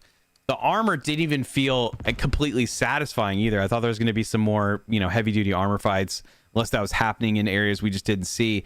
I really think, to your point, radio placement hurt a lot, especially towards the mid round. They got fishbowled on ammo warehouse. Things just started to fall apart after that. You can see that the RGF, only 6 vehicles destroyed versus 11. 208 incapacitations, 247, 131 kills to 189. Timeline wise, makes sense. Towards the mid round, you'll lose a radio, everything starts to fall apart. You can tell that was such a important radio for them to own because it was stalling everything prior to that. If we go to the details, 90 tickets lost compared to 55. 2 radios versus 1. So you have 110 tickets in radios and vehicles, not including infantry, which we know that the GFI outkilled RGF. And that is our first TC round making it into Friday Night Fights. A little bit of a different game mode for us to play and check out and see how these groups were going to handle it. And it kind of did pay off. I think it was a fun round to see. it did mix up kind of the vibes and maybe challenged either side to figure out how to attack the other. Would it be fair to say that we're rolling into a more traditional style of Friday Night Fight matchup here? I'm glad you said that because it sure do. We've got Narva Random Advanced and Secure version 1. This is going to be the USMC Light Infantry versus the WPMC Light Infantry, which is going to mark basically speed across the board for everybody. You're going to have quad bikes. You're going to have Mat Vs. There's no real heavy duty armor. You're even going to have a CAS helicopter flying around. It should be kind of entertaining. I give the slight edge to WPMC for their variety of vehicles and having an MSV, which can be a really great piece of equipment. But the USMC has some nice weaponry. Some people really love the USMC's weaponry, especially when playing light infantry. Do they? Well, yeah, the M27 IAR is a Yeah, fantastic piece of weaponry. That's a favorite. I was going to say the WPMC have a fantastic set of weapons at their disposal, but yeah, the USMC Light Inf with that M27 IAR is fantastic. Yep, and then we're going to be, like I said, on Narva. We've got... Let's get match info up. Points. Farmstead all the way to... God, I never even see this point hardly. Parasinka? All across the southern side. Thankfully, there is no quarry. You do have the towers, which can make for a fun rush point. You do have a power plant. But this should be really entertaining to play across the southern side of the map. It's going to be a great match. These are fantastic objectives. Yeah. RAS is a huge gamble on whether or not it is a enjoyable match to watch and enjoyable match to play. And both objectives, both Foundry, Usaka Towers, Ursukla Towers, Uru Village West, those are fantastic objectives to watch, to fight, to participate in. So this is fantastic. Yeah, I'm excited to see how this plays out. Again, you have two light infantry battle groups facing off against one another. There's going to be a lot of speed early, a lot of speed to apply pressure to middle objectives. It's not unheard of to try to rush Narva, try to get a team on their back foot pretty early as well. I enjoy Narva for this capability, just to see, okay, can we get to towers really quickly, offset what they're trying to do? Can someone sneak around to power plant? Take out a vehicle, slow down their infantry from getting in position. And you have the speed to do that across the vehicles. Not to mention, we have helicopters on Narva, which is not something we used to see when playing this map.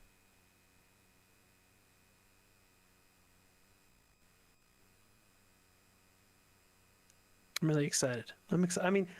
I feel like that might lose its luster the more I say I'm excited, but I think that just goes to show not only my love and passion of the game, but just the absolute stellar job that SLAY has done with, curating matches that the players will enjoy. Because I do represent somewhat of the player base being, just one individual. But if I enjoy it, I can only imagine that a lot of these guys enjoy it. I know that some armored players may be a little disappointed that, we're going light mech here.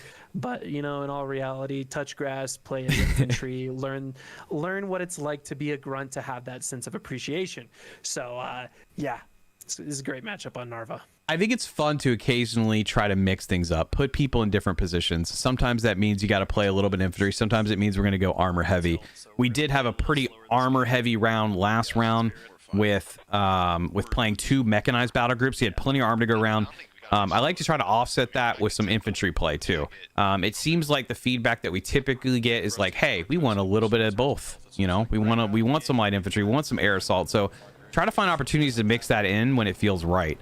Or we can find a challenge. I don't need every round to be a perfectly balanced battle group. I think the idea for this event is to have a player base that comes in here and can jump into anything and try to adapt to the situation. There's already a fight going on this side, by the way, because one vehicle rolled. So no. It's apparently UE5 problems. There is a helicopter pushing deep here for the WPMCs, trying to make some progress moving in closer to towers. Are they going to do a hot drop on towers or foundry? No, they're dropping on Uru Village. Uru Village. That's a fantastic objective. I mean, they don't know what's going there. Oh, I hope they don't crash. Oh boy. Yeah, it was close. They hit one tree. Oh gosh, I am really baring my teeth here, Slay. Yep. That was a little sketchy. You do have some USMC rolling in now. They're closing in, so these guys are going to be in a fight very soon. I like the idea. Get infantry out as far as you can with the helicopter early. Yeah, it's a good idea. Try to get some map control, some sort of control over something. Oh yeah, I can't hop out. West, gunner. I mean, to your point talking about Friday night fights, I think that that's the complete objective of it, is to get players to experience the game in a way that they may never be able to in just a normal public server where there's so much turnover between rounds. You don't necessarily have squad leaders that are communicating together, but to put them in an environment where squad leaders are communicating together and they can have some stability in knowing that people are going to do their job. Yeah. I think it's huge. I think this is a pretty good opportunity for folks to experience, like, hey, you don't have to worry about map voting. We've already done it for you. Good luck. Just figure it out. My favorite thing is you were talking about WPMC having a little bit of an issue on rollout. USMC definitely having the same issue over here as their tires are clipping below the map. Oh no. Yes, having a very, very difficult problem getting those map Vs moving. All right, so we've got the USMC helicopter. Nobody in it. Looks like it's going to be spotting. But it just tried to... It's flying over a Gatling gun right now. Doesn't look like that's going to be much of an issue. Maybe? Ooh, getting some hits. Let's take a look at flag cap. We've got both first points capped. WPMC seriously wants to put bodies directly on Oru Village. A whole squad just dropped over there. You have a Logi now rolling in with command. They want to set up Oru. Big problem here. WPMC just got their CAS heli up in the air. This is not good for USMC. Didn't know that the lightning on WPMC can get access to that CAS heli. This is going to be a lot of firepower. Yeah, USMC is going to have to deal with that somehow. I mean, one would hope that they utilize those B-50 cows to try to engine and or kill the pilot flash out. I mean, the thing is, it's a glass cannon, but a glass cannon that hits really hard. So an interesting thing I'm noticing on the flag cap, you've got the WPMC capping at 4 chefs, USMC capping 1 chef, both on their second objectives. So it looks like WPMC wants to expedite some of this to close in behind Oru Village. WPMC also already have a radio at Oru Village. USMC not far behind, just pulling their Logi in. We have both teams having a radio within 300 meters of each other.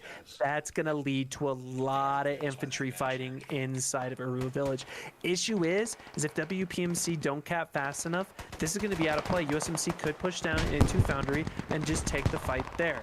Issue is if the USMC doesn't clear that radio, they're just going to get hit from the north.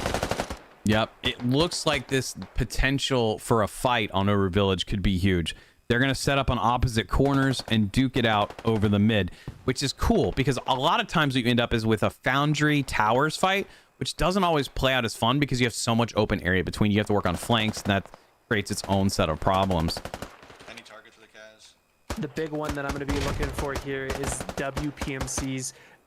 I don't know if this is a studied and vetted fact, but my thought process is that WPMC requires them to have a steady flow of tickets, either losing or inflicting those tickets or by gaining tickets through capping. And if they don't do that, they're just going to hemorrhage tickets. It's an even ticket now, only 3 difference, but we could see that just quick drain that WPMC is known for. Along with that, I know that Deep State's on the WPMC side, and they really like to use that MSV. We gotta watch for that MSV. We gotta watch for that airstrike on that MSV. So far, balanced fight over Oru Village. Both sides sort of stalemate in the middle. Now, USMC has a jump start on Oru Village West. Or it could be on 5. You don't have. I'm not sure that Go ahead. that the WPMC are going to be able to cap Foundry before. I mean, USMC is going to be able to cap Uru Village. I just don't know how they're going to balance. I don't know how they're going to balance. This is a lot of chess pieces moving on the board right now, and as an experienced squad leader as myself, this is a shit show. And it's a shit show. The only way out is through, and that's going to lead to either you coming out on top or you not. So here's the interesting thing: is you have a full logi for WPMC. You have a full logi, and it's in a situation where that's what you're using for your back cap. So the USMC, they were behind in the caps. What they did is they spread out infantry between their first 2 caps, whereas WPMC are leaning heavily on a 1 vehicle back cap, which slows down their overall speed. So USMC now is going to cap Oru Village West long before WPMC is able to cap towers. And they're already like what, across the street? They're not even at towers. The large back cap group is not even near towers to help put more numbers on it to speed it up. So Oru Village West is going to get capped first for USMC. Then you're going to have Foundry open for the taking for either team. Well, actually, just the USMC, because they don't have WPC doesn't even have towers yet. Issue is we do have an entire squad of USMC a little bit out of play here. While they do have those matches to get back into play, there was a call in command chat that it was going to go Foundry or Quarry, but they elected to go Apartments. I'm really interested to see how they rotate out of there. They are taking quite a bit of contact. It looks like USMC actually has a logi to the south near Quarry. I'm wondering if they're going to set up a radio near towers, or maybe just closer to the southern side of Foundry? Just got wiped. Oh, it did. The logi has been intercepted here. There is still a rally in position.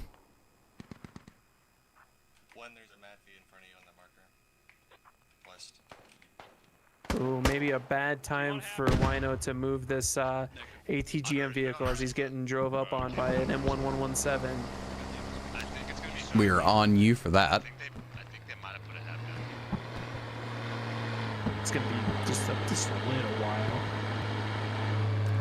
M117 knows he's there. CAS helicopter did engage, pop some of the ATGM vehicle's wheels, but I'm not sure. It is a 2-man vehicle, so they do have the benefit of being mobile while firing, which not all RWS enjoyers like to use.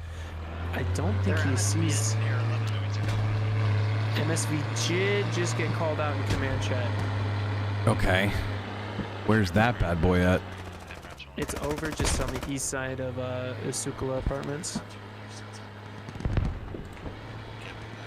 You've got a pretty, still an even fight. And here's what's interesting. USMC capped Oru Village West how long ago? No one has made it to Foundry. I think they're having too big of a problem trying to defend that habit. Yeah. Frankly, I think the WPMC is going to take a huge lead on that. MSV did get called out, but it is mobile, moving back into pretty good cover. USMC calling that they don't know where that MSV went. Here's okay. Now, so we just talked about USMC catching up on the caps just to have the WPMCs now on the midpoint before USMC could get there.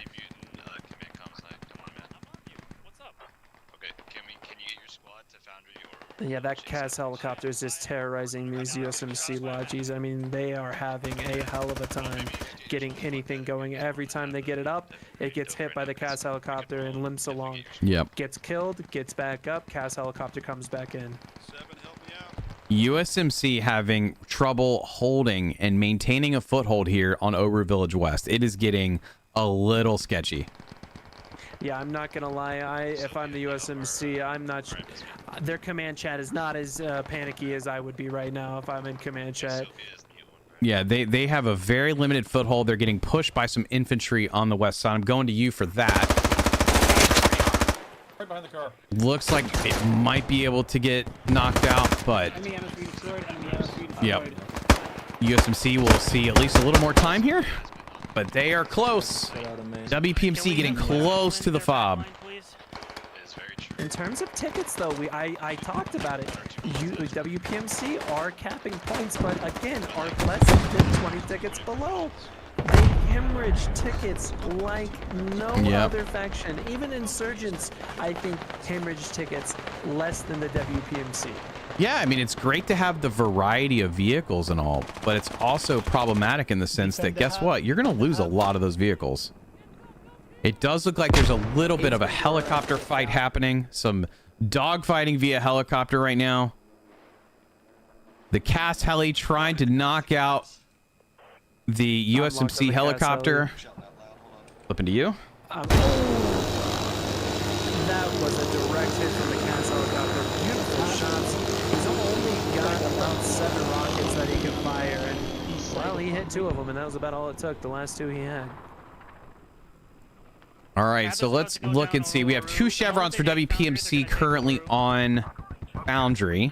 They have now capped. You've got a lot of USMC still on Oru Village. You got a lot of WPMC on Oru Village. They're now going to be able to just focus heavily on Oru Village West, but you do have some sneaky USMC infantry hanging out kind of right behind WPMC, just looking to see how they can maybe poke into Foundry behind WPMC. You can see WPMC folks leaving Foundry, crossing the road, leaving Foundry undefended, which is open for the USMC to make a push.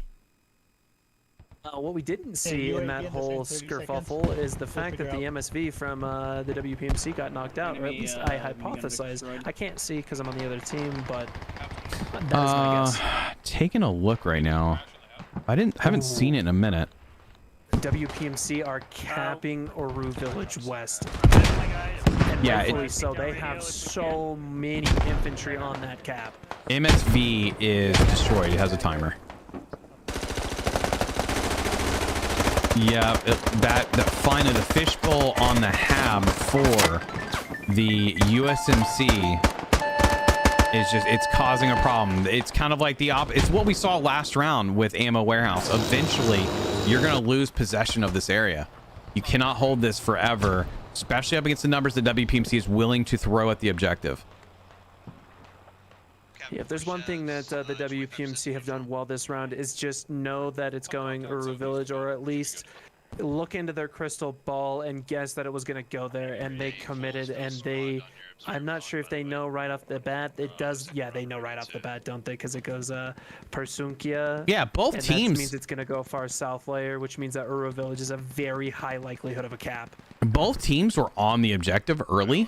WPMC just loaded it up and beat on caps, and when USMC had the opportunity to go to Foundry, they didn't. They weren't able to get there. Now you have a ton of USMC pushing in the backside of Foundry, but it is going to be too late. I don't think they're going to be able to double nute this in a way that's effective. Your best bet now is to start getting guys on Ring Road North, have this other group pushing in behind the WPMCs. But it's just going to take a while. Yeah, the big issue is you have a large amount of USMC out of play. Yeah. You've got WPMC on Ring Road West. They're going to outcamp you for Foundry. And the thing is, they're just going to white line it to the next objective. Yep. And there's no one there to defend them. And rightfully so. They should just walk onto the cap. Well, you do have that radio. It's across the railroad. You do have a tracks. radio coming in to set up at Ring Road. They do have an opportunity to establish something there. But this could be a good push for USMC. They just got to double time it. You're not gonna double nute now. Your best bet, come in behind WPMC on Oru and try to affect the WPMC hab. But almost the entire WPC team is sitting on Oru Village. Yeah. And the big thing is the USMC do know where this hab is. They don't know where the radio is. They could come in from the south off Foundry, but that's approaching through a massively open area. And if they even began the cap, they didn't, but they are running into contact on Foundry. WPMC know they're there. If they have their 2 cents about them, their wits about them, they're looking south to anticipate this push. You've got the Guardian is now near Ring Road. Matt V is looking for them. It's a Crows, which is about to have a good shot. Yep. Instantly decrewed. Guardian is going to go down for WPMC. The Guardian's just so susceptible. USMC is on the hab over here. They tried to time the spawn in and have their entire squad spawn in. Yeah, spawn in right on top. Stretch is just knocking down bodies. Can't reload his guns fast enough. Grenade was thrown, was bottom enough. Although he was bleeding. I'm trying to keep up the Stretcher, but Stretcher is proving that he has the movement, this positioning, the timing of a legend, but every legend must fall, and Stretch does. Stretch boosting the score, but you have now a USMC push coming in on the southern side, helping out. They might be able to get to this hab. It wasn't proxied, but if they can make a push very, very quickly here, they can take this hab and radio, which is something that they desperately need right now. I mean, is grenade throw killing 2. The WPMC are either going to choose to revive all of the infantry in that objective or inside that hab, or just take that loss and respawn. I think they got to take the loss and respawn and defend against their south. USMC still have a strong presence there, but we're looking at almost about 100 ticket loss here in terms of the USMC versus WPMC. That's not a position you want to be in against the WPMC. No. We talked about them being ticket hungry, and they are ticket hungry, and they're eating you up right now. It looks like the WPMCs are going to try to restock this fob. You have some WPMCs coming back to defend the hab. Helicopter hovering over the hab itself. Oh, taking a shot from the lat. Looks like it'll live another day. Interesting play by the WPMC here, utilizing a mortar techie as transport to the WPM or the USMC hab. They tried to get rallied down, but they got it snuffed as enemies are too close. So they know they got contacts close. I don't think they know this hab's here, but I'm putting pressure they do know infantry's here. All right, I'm going to shift over to more of the Ring Road coverage. It looks like the USMC is still kind of holding this area. WPMC is starting to poke at it. Like, to your point, they know where the hab is. Get a shot southwest. They're going to be digging the hab. Hab is proxy. Oh, Infantry man. everywhere, but inside the objective. They got to start capping or defending. WPMC do flash cap there for a second. Yeah. Wow. Dude, what the fuck? I'm gonna be. Looks USMC. like USMC now is trying to react to this, but I don't know if it's going to happen very quick. I see a Logi next to the radio. There's a clue that there's also a rally next to the radio, next to the Logi. You know, I heard those were former EP guys, and one might scratch their head about that kind of a play. Yeah, crazy. Crazy. Our good buddy Sarah and Felix place that happen radio. So, I would have thought they would have done better, but you never know. Pressure was on them to get it set up. It looks like WPMC's almost wiped here. There's one guy left. He's gone. Kudos to Sarah for taking care of that. Copy. All right, USMC is going to hold on to Ring Road at least a little bit longer. It does look like the WPMC hab fob here at Oru Village on the east side was proxied. You know, Dragoon took out former teammate Sarah on that, or no, was it Sarah or Stretch? It was Stretch. Former teammate Stretch there on that hab. Oh, interesting dynamic there between hate the to two see teams. it. Inner old team violence is never good. Now, you don't have, WPMCs don't have a route for attack, really, on to Ring Road. They're playing more defensively. They're getting pushed from behind. USMC now needs to make some sort of effort. Start pushing. Start trying to get to this radio. You need the ticket swing. You need a cap and a radio.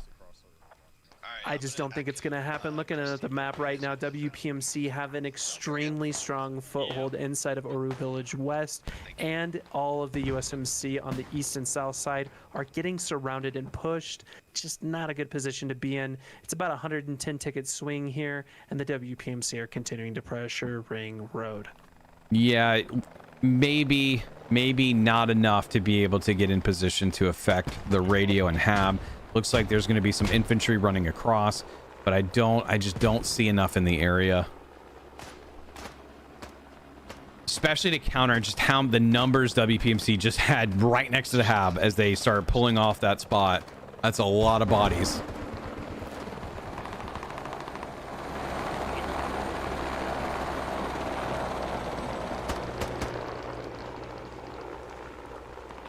A little bit of movement between the two teams here, but realistically not that much. No, it's interesting how everything is kind of stalled. USMC just needed to stabilize. They've done that. It realistically 100 tickets, 110 ticket difference roughly. The USMC can continue to apply some pressure, keep Oru Village in a state of a little bit of chaos for WPMC. Maybe then you're able to start making some progress on the ticket count. Just trying to bleed out WPMC, find a couple vehicles. If you can't get to that radio, which truly is what you need. I think they got to get a radio and a cap. I think that if they get that radio, that's still an 80 ticket game, 70 ticket game. That's a lot. That's a lot to overcome through bleeding off of a second defense. Yeah, the other option is you just try to play the long game, but it's a slow burn. Yes, it is definitely going to be a slow burn if you play that defensively, and I don't think that's going to happen. I know that these teams, or these two teams tonight, do understand the fact that they got to put pressure on the objectives. They know when they're behind. They know when they got to be desperate, and one of those instances is right about now. Yeah, the USMC unfortunately had a really good opportunity to probably take that hab and radio, and it was just a little bit off beat. It wasn't. Not everybody was working at the same time, and I think that really hurt. When Stretch got in there, he needed all those guys to the south just to start booking it. Wrap around on the lower end of the ground area, closer to the train track, just get into the objective. And unfortunately, that didn't happen. Didn't materialize.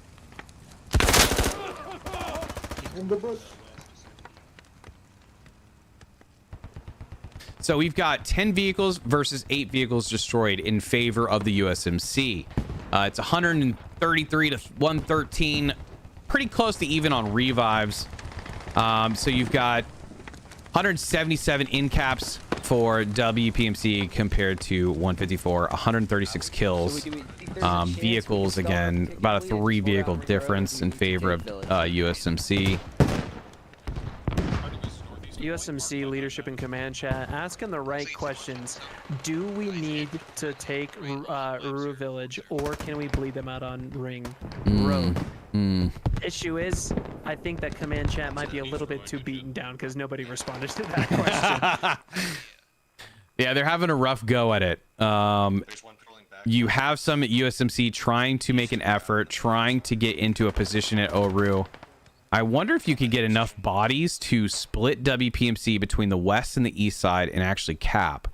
But I mean, we do have to remember the cap space favors a little bit of the western side. You do have a bunch of USMC trying to get in there. WPMC again split between defending their western side and their east side, even though the eastern side is dying off.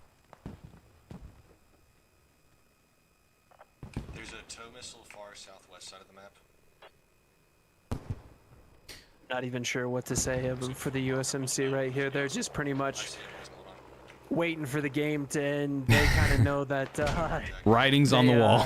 Yeah, the writing's on the wall on this one. You're sitting on your second point. You're down to 47 tickets. It's 30 minutes into a game. You know you just got absolutely beaten up. Issue is, I have not seen a single commander asset come out from either team here.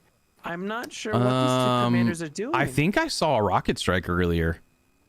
Did we see rocket strike? I'm pretty sure. I think they tried to hit they did the try to rocket hab. strike this hab. Yeah. Yes. Which, oh my gosh, any commander should know you cannot rocket strike through these buildings. You have to finesse it so right. Yeah, that's it's just not tough. even worth dropping. I think you can hit it through the hole in the wall or the roof, but you got to angle it right. And I just would rather wait for artillery or a better asset to call it on.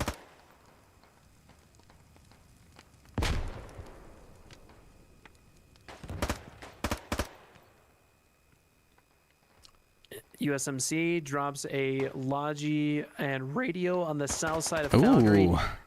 It's already known. It's already marked on the map. Squad 9. Oh, no. I'm assuming some other squad has marked it on the map. They know it's there.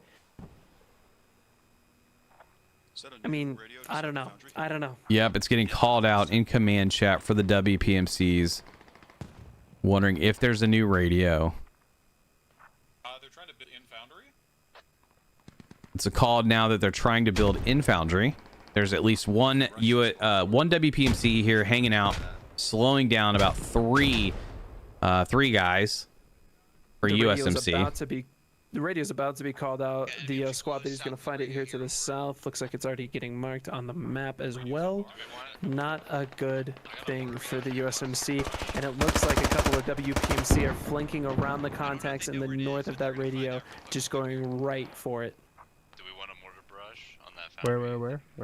And that's going to pretty much close out the game if they can get it. I see. Yeah, it looks like the WPMCs are probably going to take this one. It's about 130 ticket difference right now. USMC was in a position, I thought, with their speedier second cap, that they might try to get in a position to push to the south. Maybe get on Foundry, slow down the WPMCs, and affect them a little bit differently than what happened, the outcome that actually played out, which was WPMCs getting on the Foundry cap and just pushing USMC off of Oru Village West. I'm not even sure that USMC getting a foothold inside of Foundry would have really made the big difference here. No. I think that the WPMC committing so strongly into Oru Village and having it pay off is the winning factor here. And it was that simple heli drop out of the beginning of the game. And as the USMC, there's not a whole lot you can do about that aside from committing just as hard or trying to stall the back cap enough that you can bypass them. But both of those things are incredibly difficult to do. And that's how just like one decision in a match that early on can have such a rippling effect through the rest of the match. Agreed. It's unfortunately a tough situation. The only reason I think Foundry would have made a difference for the USMC is they were ahead on caps. Maybe you can split WPMC to have to defend from that position that they had and try to attack Oru to slow you down. But it just kind of stalled there. USMC having to fight off so many WPMC, and then by the time Foundry was capped, WPMC was in a position to go ahead and take Oru. I believe this radio on the south side of Foundry is on bleed, which is going to close us out. Oh no, they just staged it. They haven't put it on bleed. We do have about a half a squad of USMC pushing up to this radio right now. I don't think it's going to matter. I think it just went on bleed. USMC do take down 2 infantry. They do. Yep, they do have a squad looking about even numbers here. The timer has started. Sassy's making the call to not push. Gunfight will be lost. That's a good play. Good call. The better play here is to let them come to you. You have their radio on bleed. They have to come to you. Yep. You got to play that upper hand. They're making an advance, they being USMC, trying to close the distance.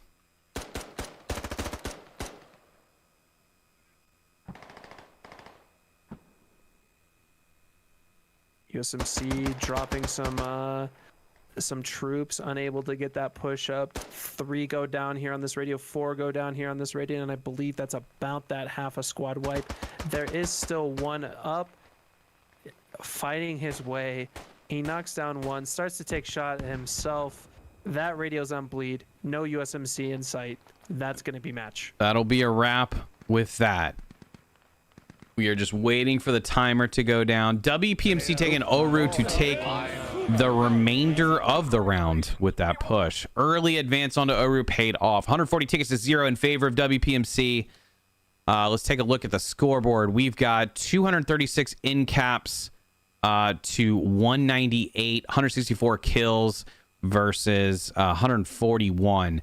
12 to 12 on vehicles, though. Revives in the same ballpark, 52 to 46 in favor of the USMC.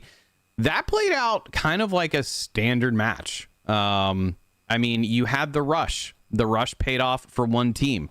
You had a pretty balanced start up till about 18 minutes into the round. And then at 20, it just shifted in favor of the WPMC. And then you started losing radios as the USMC, which caused significant damage and started to really hurt the team in the long run, preventing them from being able to do too much. Additionally, with vehicles, 88 to 90, pretty even. As we said, is 12 to 12, but you did lose 3 radios as USMC, which is 60 tickets, which really was a significant difference. If you think 140, it could have been 140 to 60 at this point if you subtract the radio losses.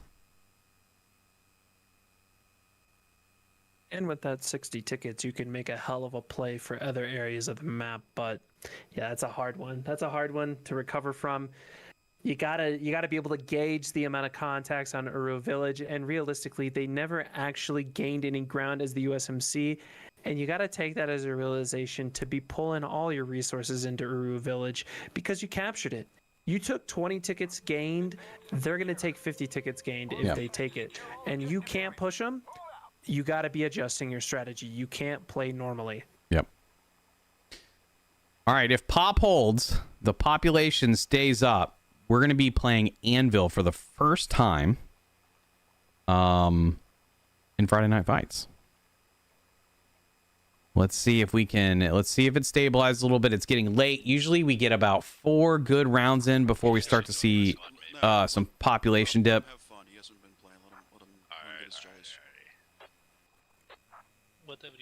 What do we say now in terms of pop? We are currently at a 35 to 43, so about 78. Not terrible. No, we'll see. We'll give it a second and see if it starts to repop specifically on the TLF side, which I imagine influenced the decision making.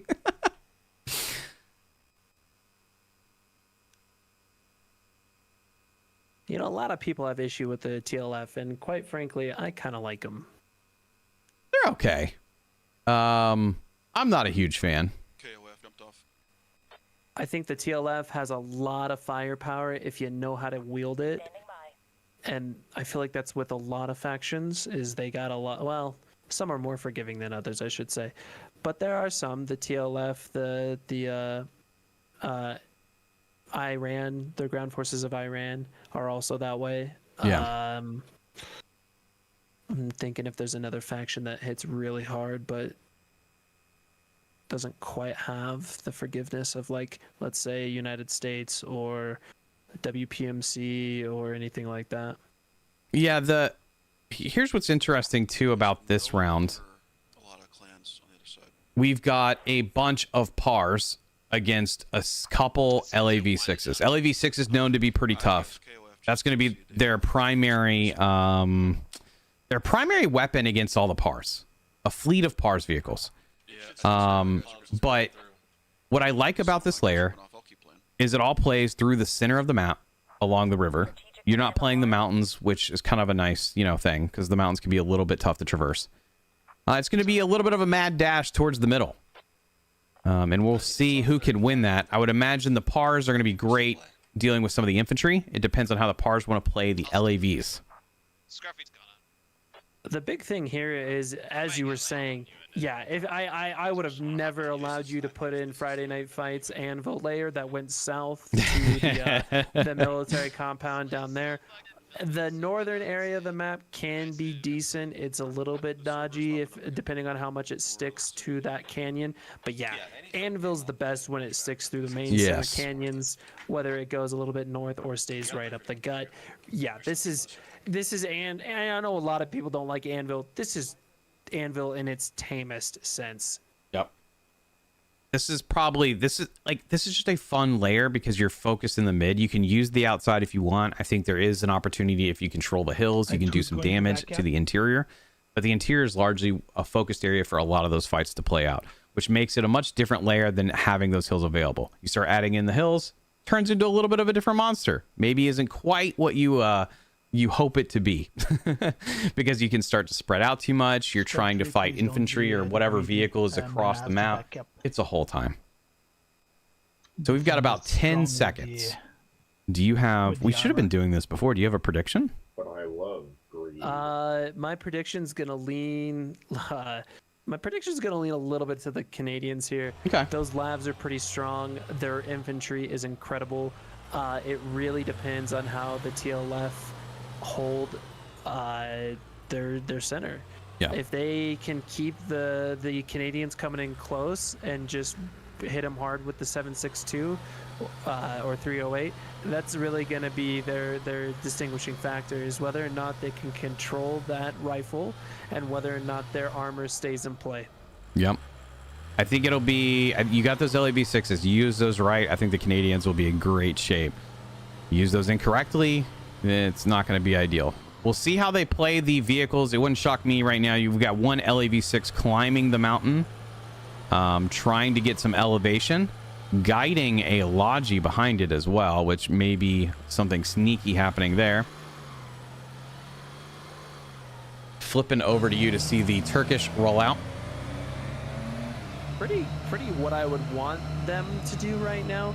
The issue is if you commit to the center, you do leave yourself exposed to the upper elements of the canyon if you're in armor. But the thing is if you go up the center with armor, you can guarantee you're going to hit contact through a Logi, a transport, or a lab. And realistically, I'm taking that gamble all day, every day. And that's exactly what TLF's going to do, and we're going to see a payoff right here. Ooh.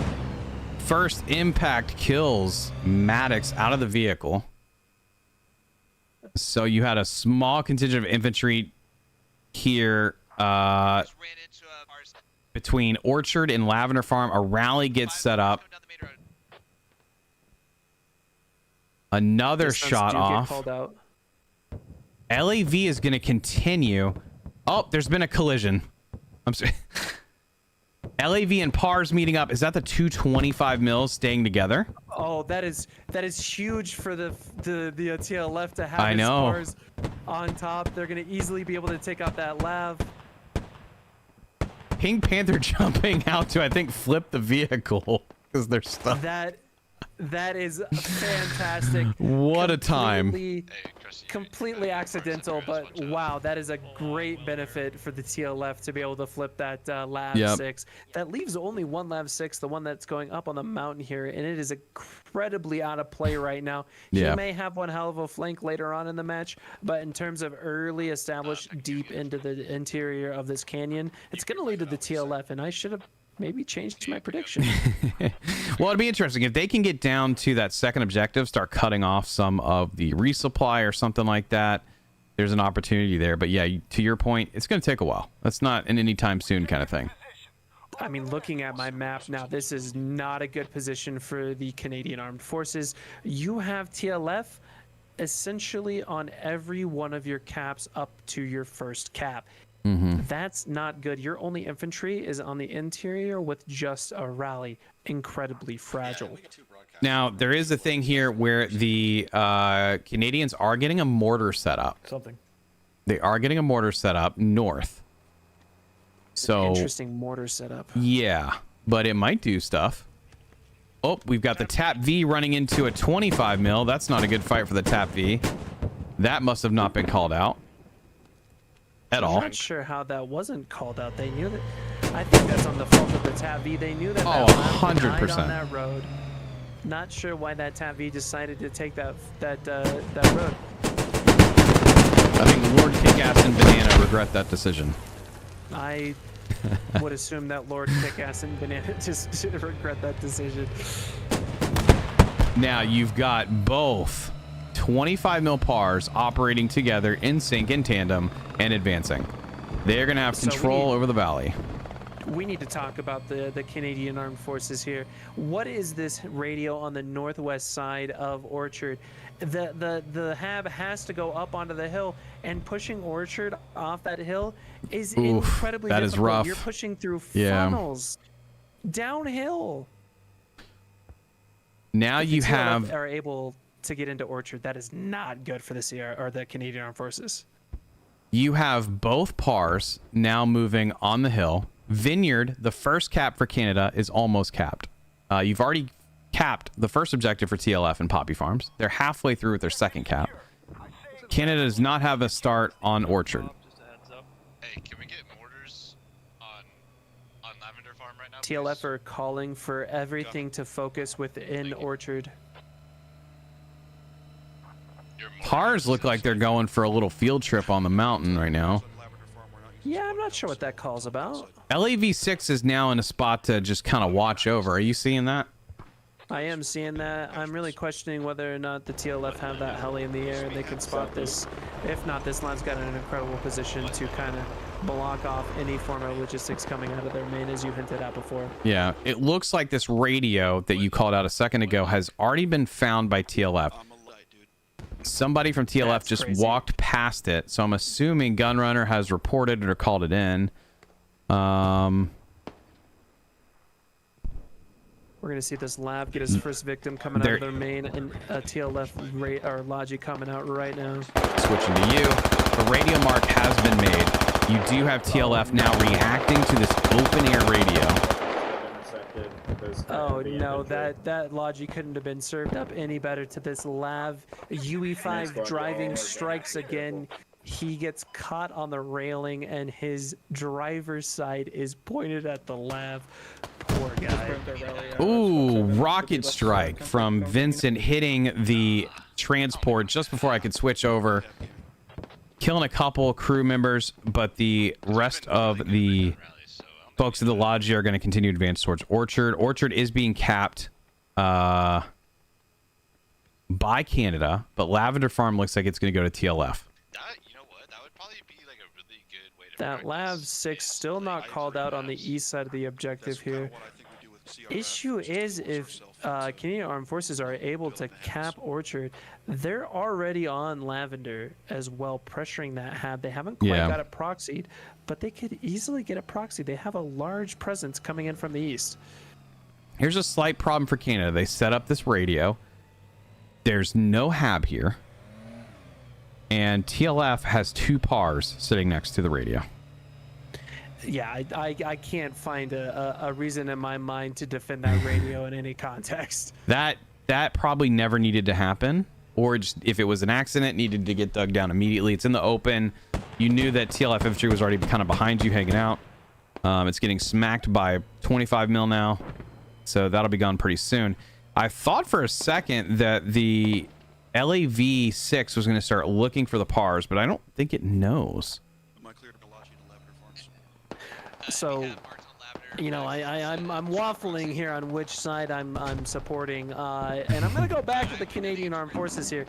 Even though they placed the most atrocious HAB on that hillside that never needed to exist, they are going to be able to cap Orchard, and they've already proxied the HAB on Lavender Farm. They're going to be able to take that radio. I don't think the TLF is going to be able to pull in. That being said, on top of that, the TLF placed their HAB to the south of their second objective, and I don't think that that's going to be able to defend it. And the radio also blocks any sort of defense within the cap. Yeah. I know there's a lot of mixed sentiment on whether or not HAB goes on cap or not.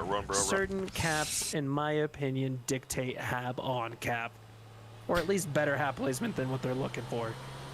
Trying to see what the LAV6 may be hunting around here. I don't know that it's ran in or seen the PARs yet. Both PARs are alive. Are on Lavender and are digging it down. They aren't capping the objective quite yet, but I can imagine after they clear a couple of the infantry off of it, they will be able to start capping. The biggest thing that we're going to see here, Canadian Armed Forces, where are your logistics? You just lost a Logi outside Orchard on the west. Where are your other Logis? Oh wait, you don't have any. You don't have your helicopter available. You have they don't even have a hab on them. They don't even have radio on the map. There's another thing that's getting missed here is the LAV6. If it crests a hill, it's got one of these pars potentially that it could hit in the ass or on the side, and it has not done that. You have both of these pars operating together. You lost one earlier to an unfortunate rollover in the LAV6. Like, you're going to have to destroy one of these vehicles to slow down the control that TLF has. You take down one of those, it becomes a little bit more of an infantry fight. Might play a little more in favor of Canada. But it doesn't seem... I don't think it's going to play in favor of Canada. Just curious, Diego. I mean, as soon as the TLF burns their rallies, they're done. Yeah. Hey, there's a pars. Most of TLF is playing between Lavender and Orchard right now. That being said, the one hab from the TLF is currently being proxied on the east side. They think it's the radio. It's not the radio. The hab is proxied. Oh, wow. What is this hab placement? It's half. Oh, I'm flipping to you. Let's take a look. Oh, no. What's wrong with this photo? What's wrong with this photo? Squad 6, can you help on the, the radio behind you? I'm just going to let that sit for a minute. It's fine. It's probably fine. It's not the radio. You know, I made a video on hab and radio placement, and I really think that the TLF could benefit from just taking a few minutes and watching that video. We do have the Canadian Lav rolling in as well, but there is a PARS. I'm not sure if it's the 25 mil. Well, it is not. It's the Mark 19, or no, it's the 50 variant. You now have a group of Canadians here on Lavender. They're decapping at 2 chevrons. It looks like there's some folks from TLF moving in slowly but surely. See if Canada can deflect this. This might be the craziest Friday night fights round, I think, to date. Neither team has Logis or Habs in play right now. The TLF Hab is coming on just right now. I don't know what their plan is for that into the future, if they're going to dig it down, replace it, or what. But they don't have any Logis even moving anywhere. They do have one at Maine, so they already got a leg up on the Canadian Armed Forces. But wow, I really do. What is the command chat like for those that might not be, aka just me, because I can't hear it? What is the command chat like for the Canadians? There are concerns over the rollout. They think the rollout harmed them a lot. I think they're trying to reorganize, but I haven't been able to hear some of the more recent stuff.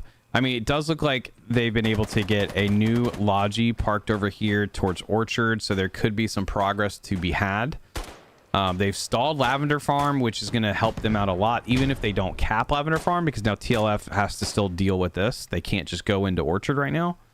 But yeah, I think their start was a little bit shaky. The plan of going up on the hill, I think, hurt a little bit. Again, you still have 2 pars just eating lunch on this mountain. They did engage that Lav 6 as it was trying to make an exit out of the south side of the canyon, but that Lav 6 is not really hurting too bad. Issue is he's gotten himself into a little bit of a pickle here, as pretty much every exit he has is going to expose himself to those pars. Yep, flipped on you to see how that plays out. Meanwhile, let's see. We've got probably a Tap V coming up to assist a little bit closer to Orchard. It does look like Canada's going to be setting up on Orchard to create a defensive position. You really don't have much of a spread of infantry anywhere else. It's going to be a significant assistance to anyone, either team. You know, if I'm the TLF here, I'm going to try to utilize that helicopter to get some sort of hab placement into the canyon, and he needs to get below the level of the canyon immediately as this Lav starts to peek over to the edge. Yeah. Oh, he's engaging by the pars. I'm not sure what he was thinking peeking instead. He knew the pars were shooting at him before, but then he chose to peek it again. He might be able to get one. Nope. Neither of them. LAV6 destroyed. That is unfortunate. Oh, no, he did get one. He got one of the pars? He did get one of the pars. It was on fire and blew up. Sure did. One par is destroyed. And the TLF helicopter just crashed. Okay. Things are falling apart. I don't think they were ever together, Slay.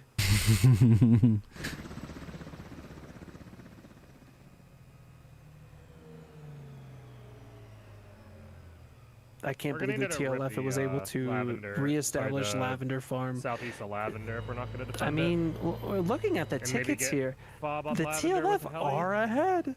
TLF are ahead by 40. Canada just got set up on Orchard. They have a defensive position. Command chat has gotten quiet. Squad 4 is going for a deep flank on his Logi. He might get spotted by a Pars here.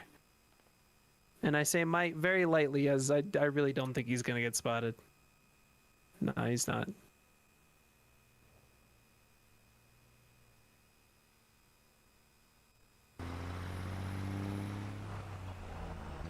Okay, you now have Canadian infantry. Oh, I just saw that on your screen.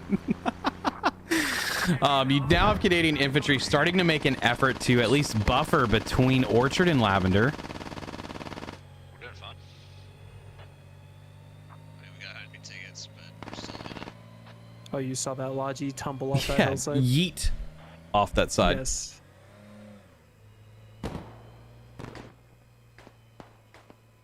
I love squad players. They think bushes don't have hitboxes. They ram right into them and then feel the need to say in local, oh, that has a hitbox. Yes. As if we all haven't experienced the fact that some bushes don't have hitboxes and the exact same model of that bush does have a hitbox, but only in the most important of times. Only. So we've got 2 to 7 vehicles. TLF out killing on vehicles. We've got 52 to 32. You know, it's a 60 ticket difference basically. Canada could just sit here and play from the objective itself, play from Orchard maybe. That's their only setup. It just seems like there's not a lot of Canadian infantry on the field right now. I just don't see a lot of bodies. We do have both tanks rolling out of Maine. It looks like they want to go southern side. Their actual points of where they want to go are not that far apart. Their markers are not too far apart. We are playing down about 20 people, so it's about an 80 v. Yeah, it's about an 80 player round, which is probably why we're not seeing as many infantry around. I think Canada is really content on just playing defense here. Some beautiful marksman shots coming out from Mike over here with this sniper. He's shooting quite some distance, about 400 meters, taking out 2 infantry. Well done.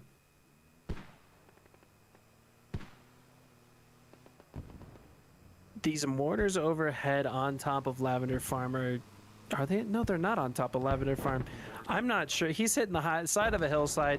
There's about 2 infantry there. Not sure why he's mortaring there. But what is of note was that Logi that got yeeted off the hillside just placed their hab barely outside the northeast side of Lavender Farm. And quite frankly, one of the very few positions to attack Lavender Farm successfully from. Tab V starting to advance a little bit. There's some infantry. Well, Tab V's not going to be advancing much now.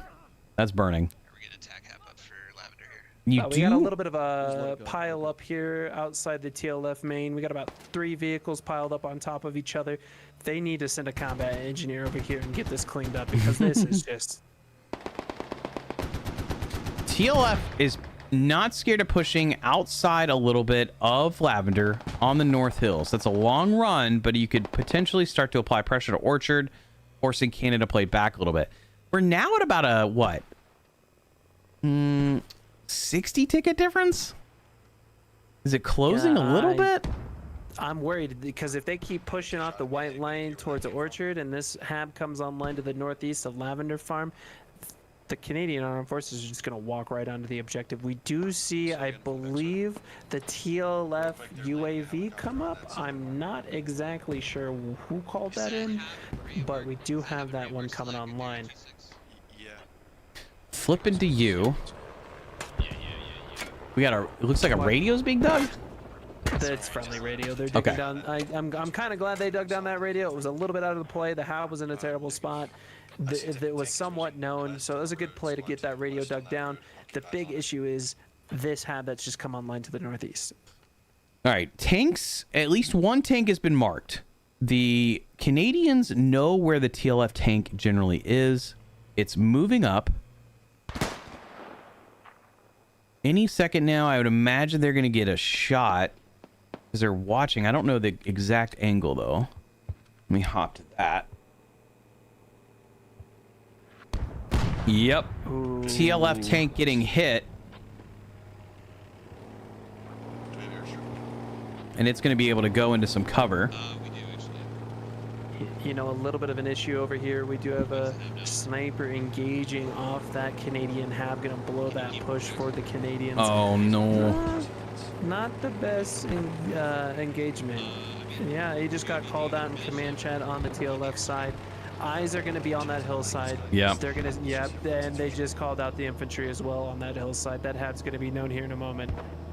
It looks like the TLF tank would like to go home. Maybe get a repair off. They're kind of sitting high right now, but the Leopard does not have an angle.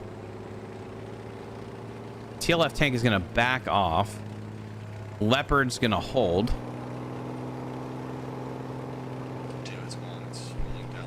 I think that TLF tank's going to be able to get out of there, Scott. Yeah, it's... Leopard's not going to be able to get an angle on No, it. it's going downhill now, and there's no other elevation for it. The CAF are pushing this radio. It isn't gone yet. There are three. Oh, it's going to be gone here Airstrike soon. incoming on enemy hab on Orchid. And CAF or TLF are calling in an airstrike. I actually think, given how the map is laid out, the jet's going to miss this because it can't pull the proper angle. Here it comes. No, it's Airstrike. It doesn't quite pull the proper angle. You gotta know how jets come into these valleys and where you need to call it in from. You gotta call it east to west or west to east. You call it north to south. It can't get the angle.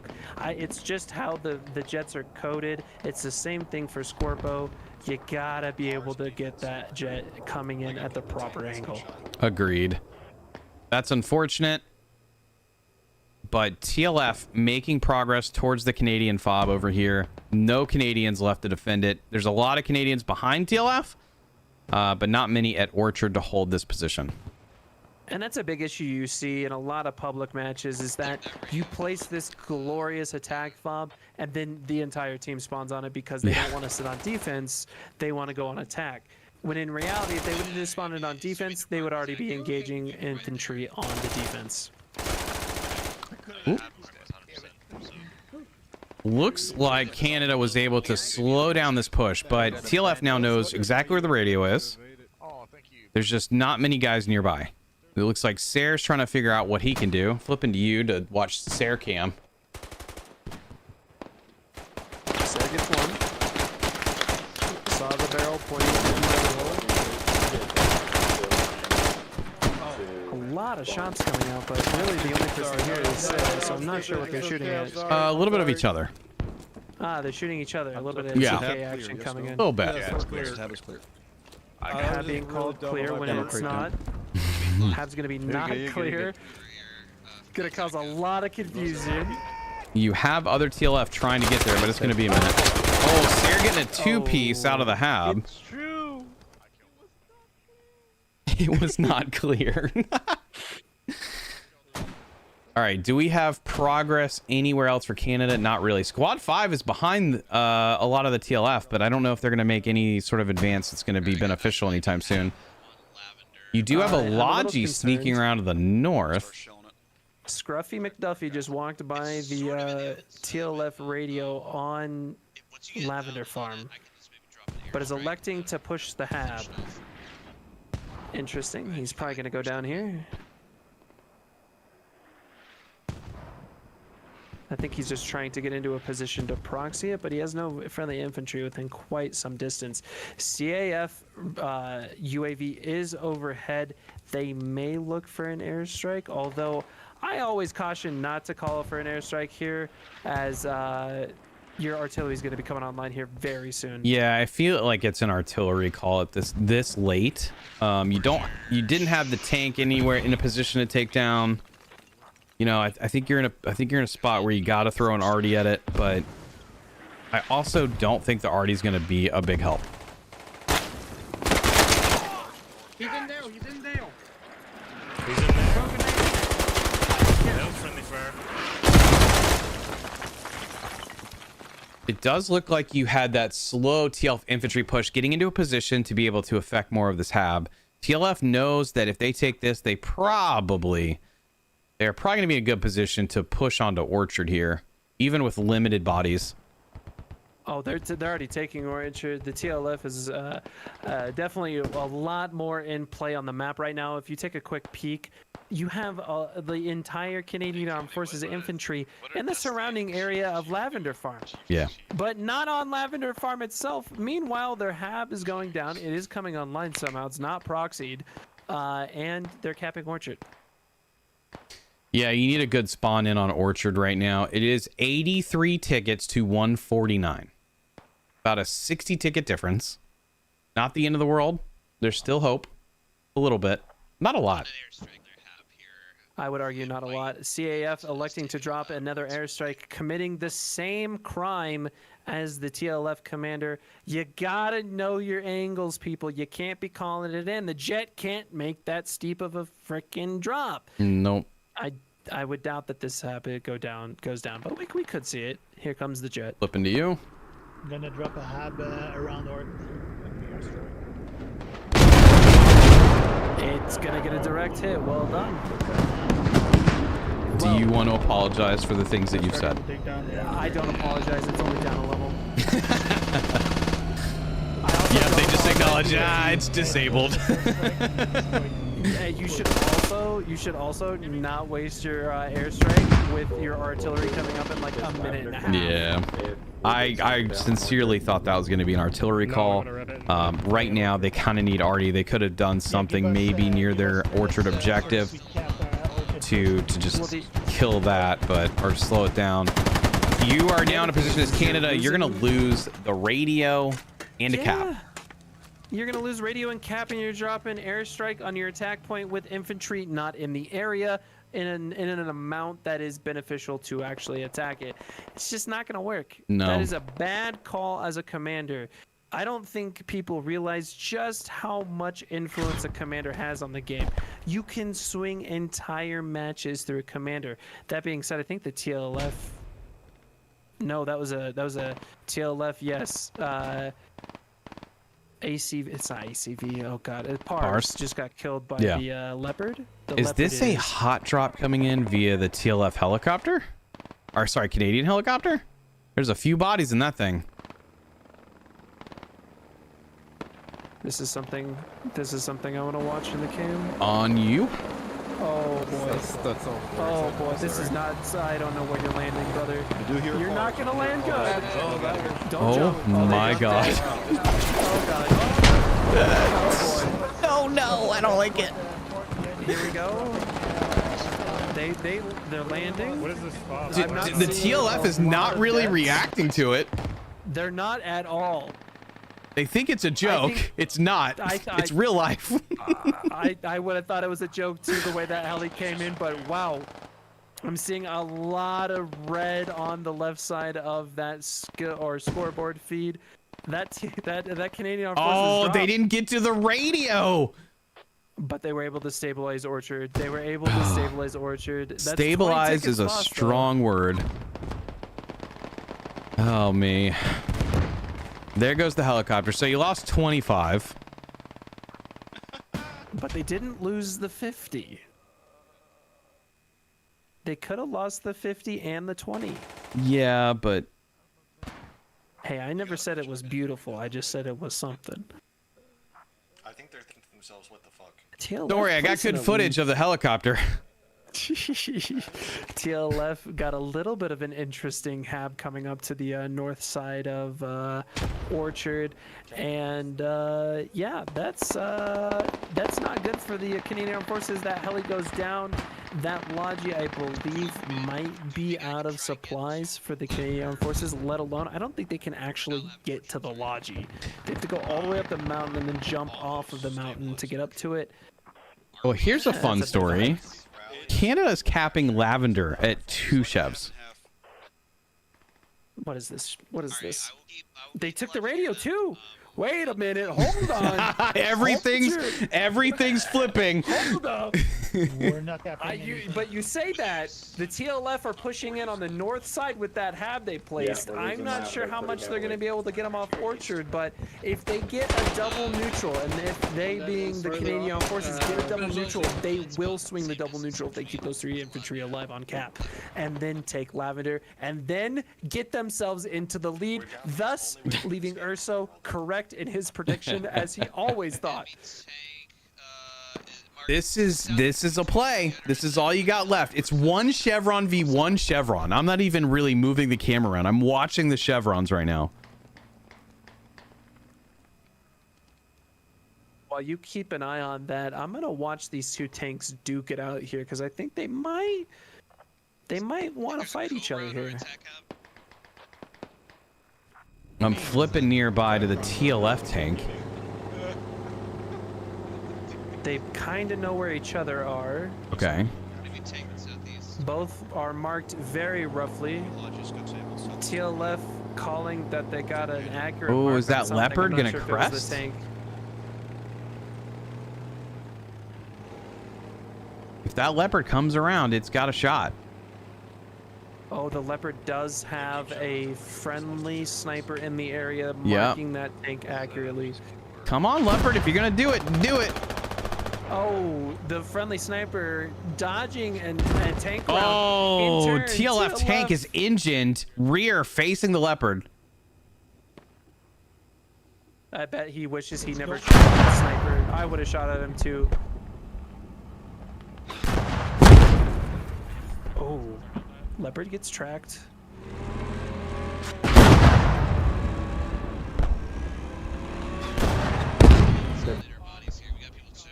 I mean, from an angle standpoint, both have good angles on each other. TLF does have the height advantage, so he can shoot down in.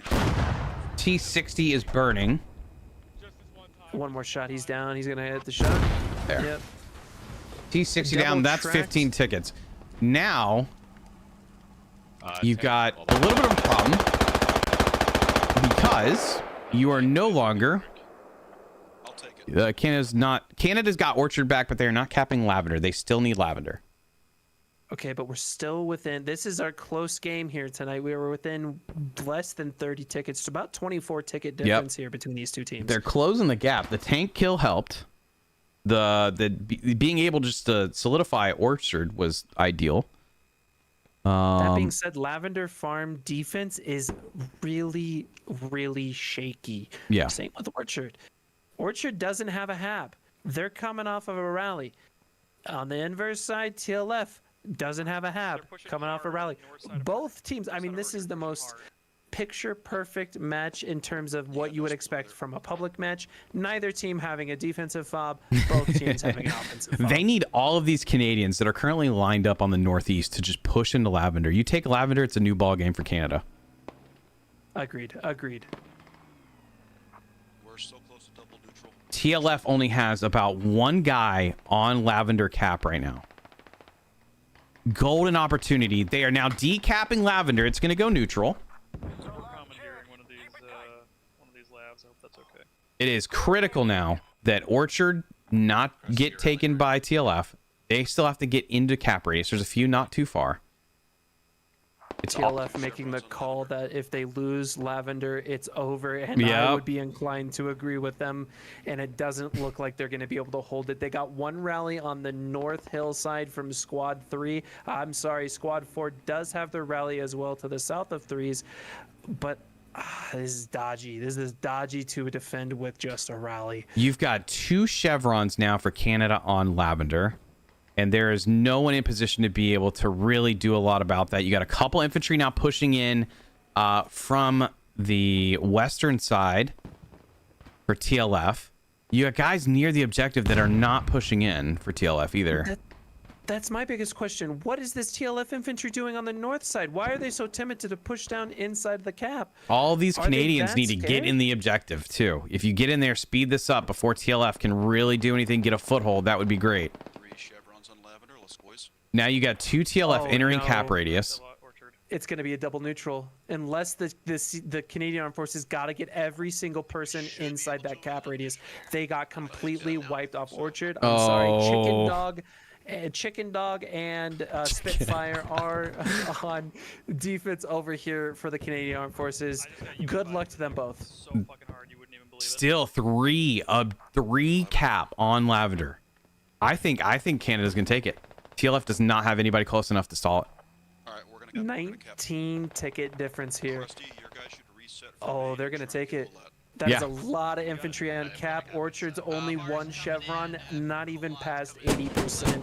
Yikes. The PAR's rolling in to try to slow it down. Too little, too late.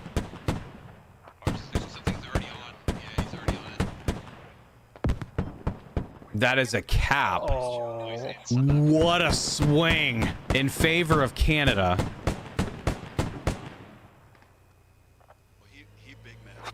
Now, here comes a migration. All the guys that I was complaining about not being on cap at Lavender are running to the next objective that TLF has. Issue is, I think this game may be closed out before that.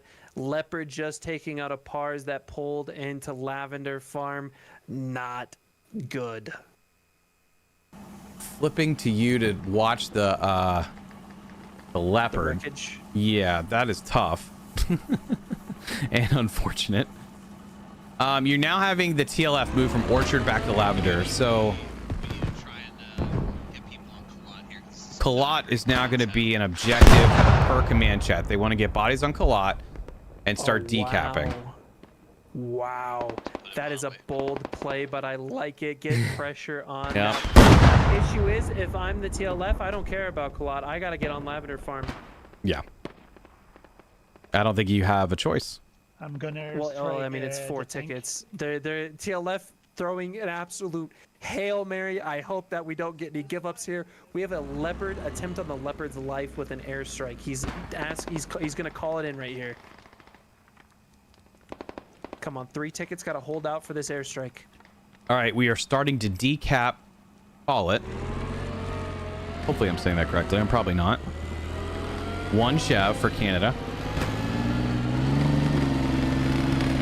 You have a vehicle rolling in from TLF. That looks like a transport with a couple infantry on board, and that is wrap. I was really hoping for an airstrike from that commander, but he didn't get it called in. 64-0 in favor of Canada. You're going to have 139 in caps to 165, 114 kills to 116. Very even on that front. 11 vehicles to 11 vehicles. 54 revives to 25 in favor of Canada. That was a hell of a finish, given where Canada was sitting at towards the mid-match there. What an impressive turnaround. I'm so surprised that they were able to do that. Look at the timeline. You just see the steady progression downward until you get to the point that that Canada gets the flip at the end. All was looking so poor at the end there for Canada, and they were able to fix it. In terms of tickets, you have 65 to 95 in terms of vehicles, favoring Canada for that. 2 radios on either side. Pretty even match. It came down to a final cap. And guys, go ahead, sorry. I was gonna say, you hated on the hot drop helicopter, but the hot drop helicopter, I will defend this till the day I die. That was the swinging moment in this game. That is what made Canada be able to come back and take that dub. And I will, by golly, stand by it. Even though it wasn't pretty, it saved them the game. Agreed. Now, guys, I want to do a big shout out to Urso for hanging out. I appreciate it very much. He helped co-broadcast. If you guys don't know Urso, he streams on YouTube, on Twitch as well. He's rated us a few times, so you guys should know who the heck he is. Hello. Let me see if I can learn how to actually do the... Okay, I apparently can't do a shout out in my own heckin' channel. But you guys can at least click the name in the description below to go say hello to Urso sometime. Go follow him. He plays a bunch of squads. If you're interested in learning, if you're interested in talking about the game, that is who I would very much recommend. Thank you so much for co-broadcasting. Do you have any final thoughts as we wrap up the broadcast for Friday Night Fights? I don't have any final thoughts. All I can say is thank you so much for allowing me to be able to co-cast this with you. I absolutely love casting Squad. I love talking about Squad. So I'm really appreciative of the opportunity to be able to flex those muscles of casting because I don't get to do it very often. And yeah, I just love it. Love it. Love what you do. Keep putting on Friday Night Fights.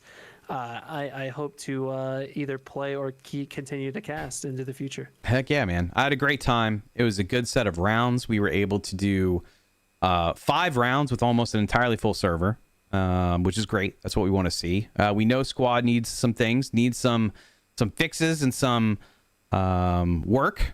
But it was really cool to see a bunch of folks come out and support the event again. And you guys can always check the Unnamed Discord for more information about the event. Shout out to them for hosting the event.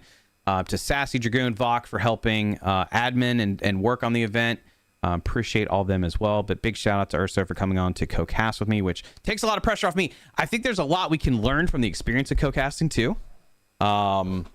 That was like there's something that is a cool dynamic about being able to switch cameras. I just have to learn how to do it effectively. It was funny. Every time I saw you go to like a really cool shot, I clicked and you were going back to your map because I'd kind of missed the moment. So we'll work on it. We'll get good. One day. One day. Well, guys, that wraps up the broadcast. We're gonna go. It still has some time before we get through the final match here due to the delay. So I'm gonna let that play out. Let Urso, drink some water. Thank you guys so much for vibing with us, for hanging out. Y'all take care. And Urso, thanks again, dude. Of course.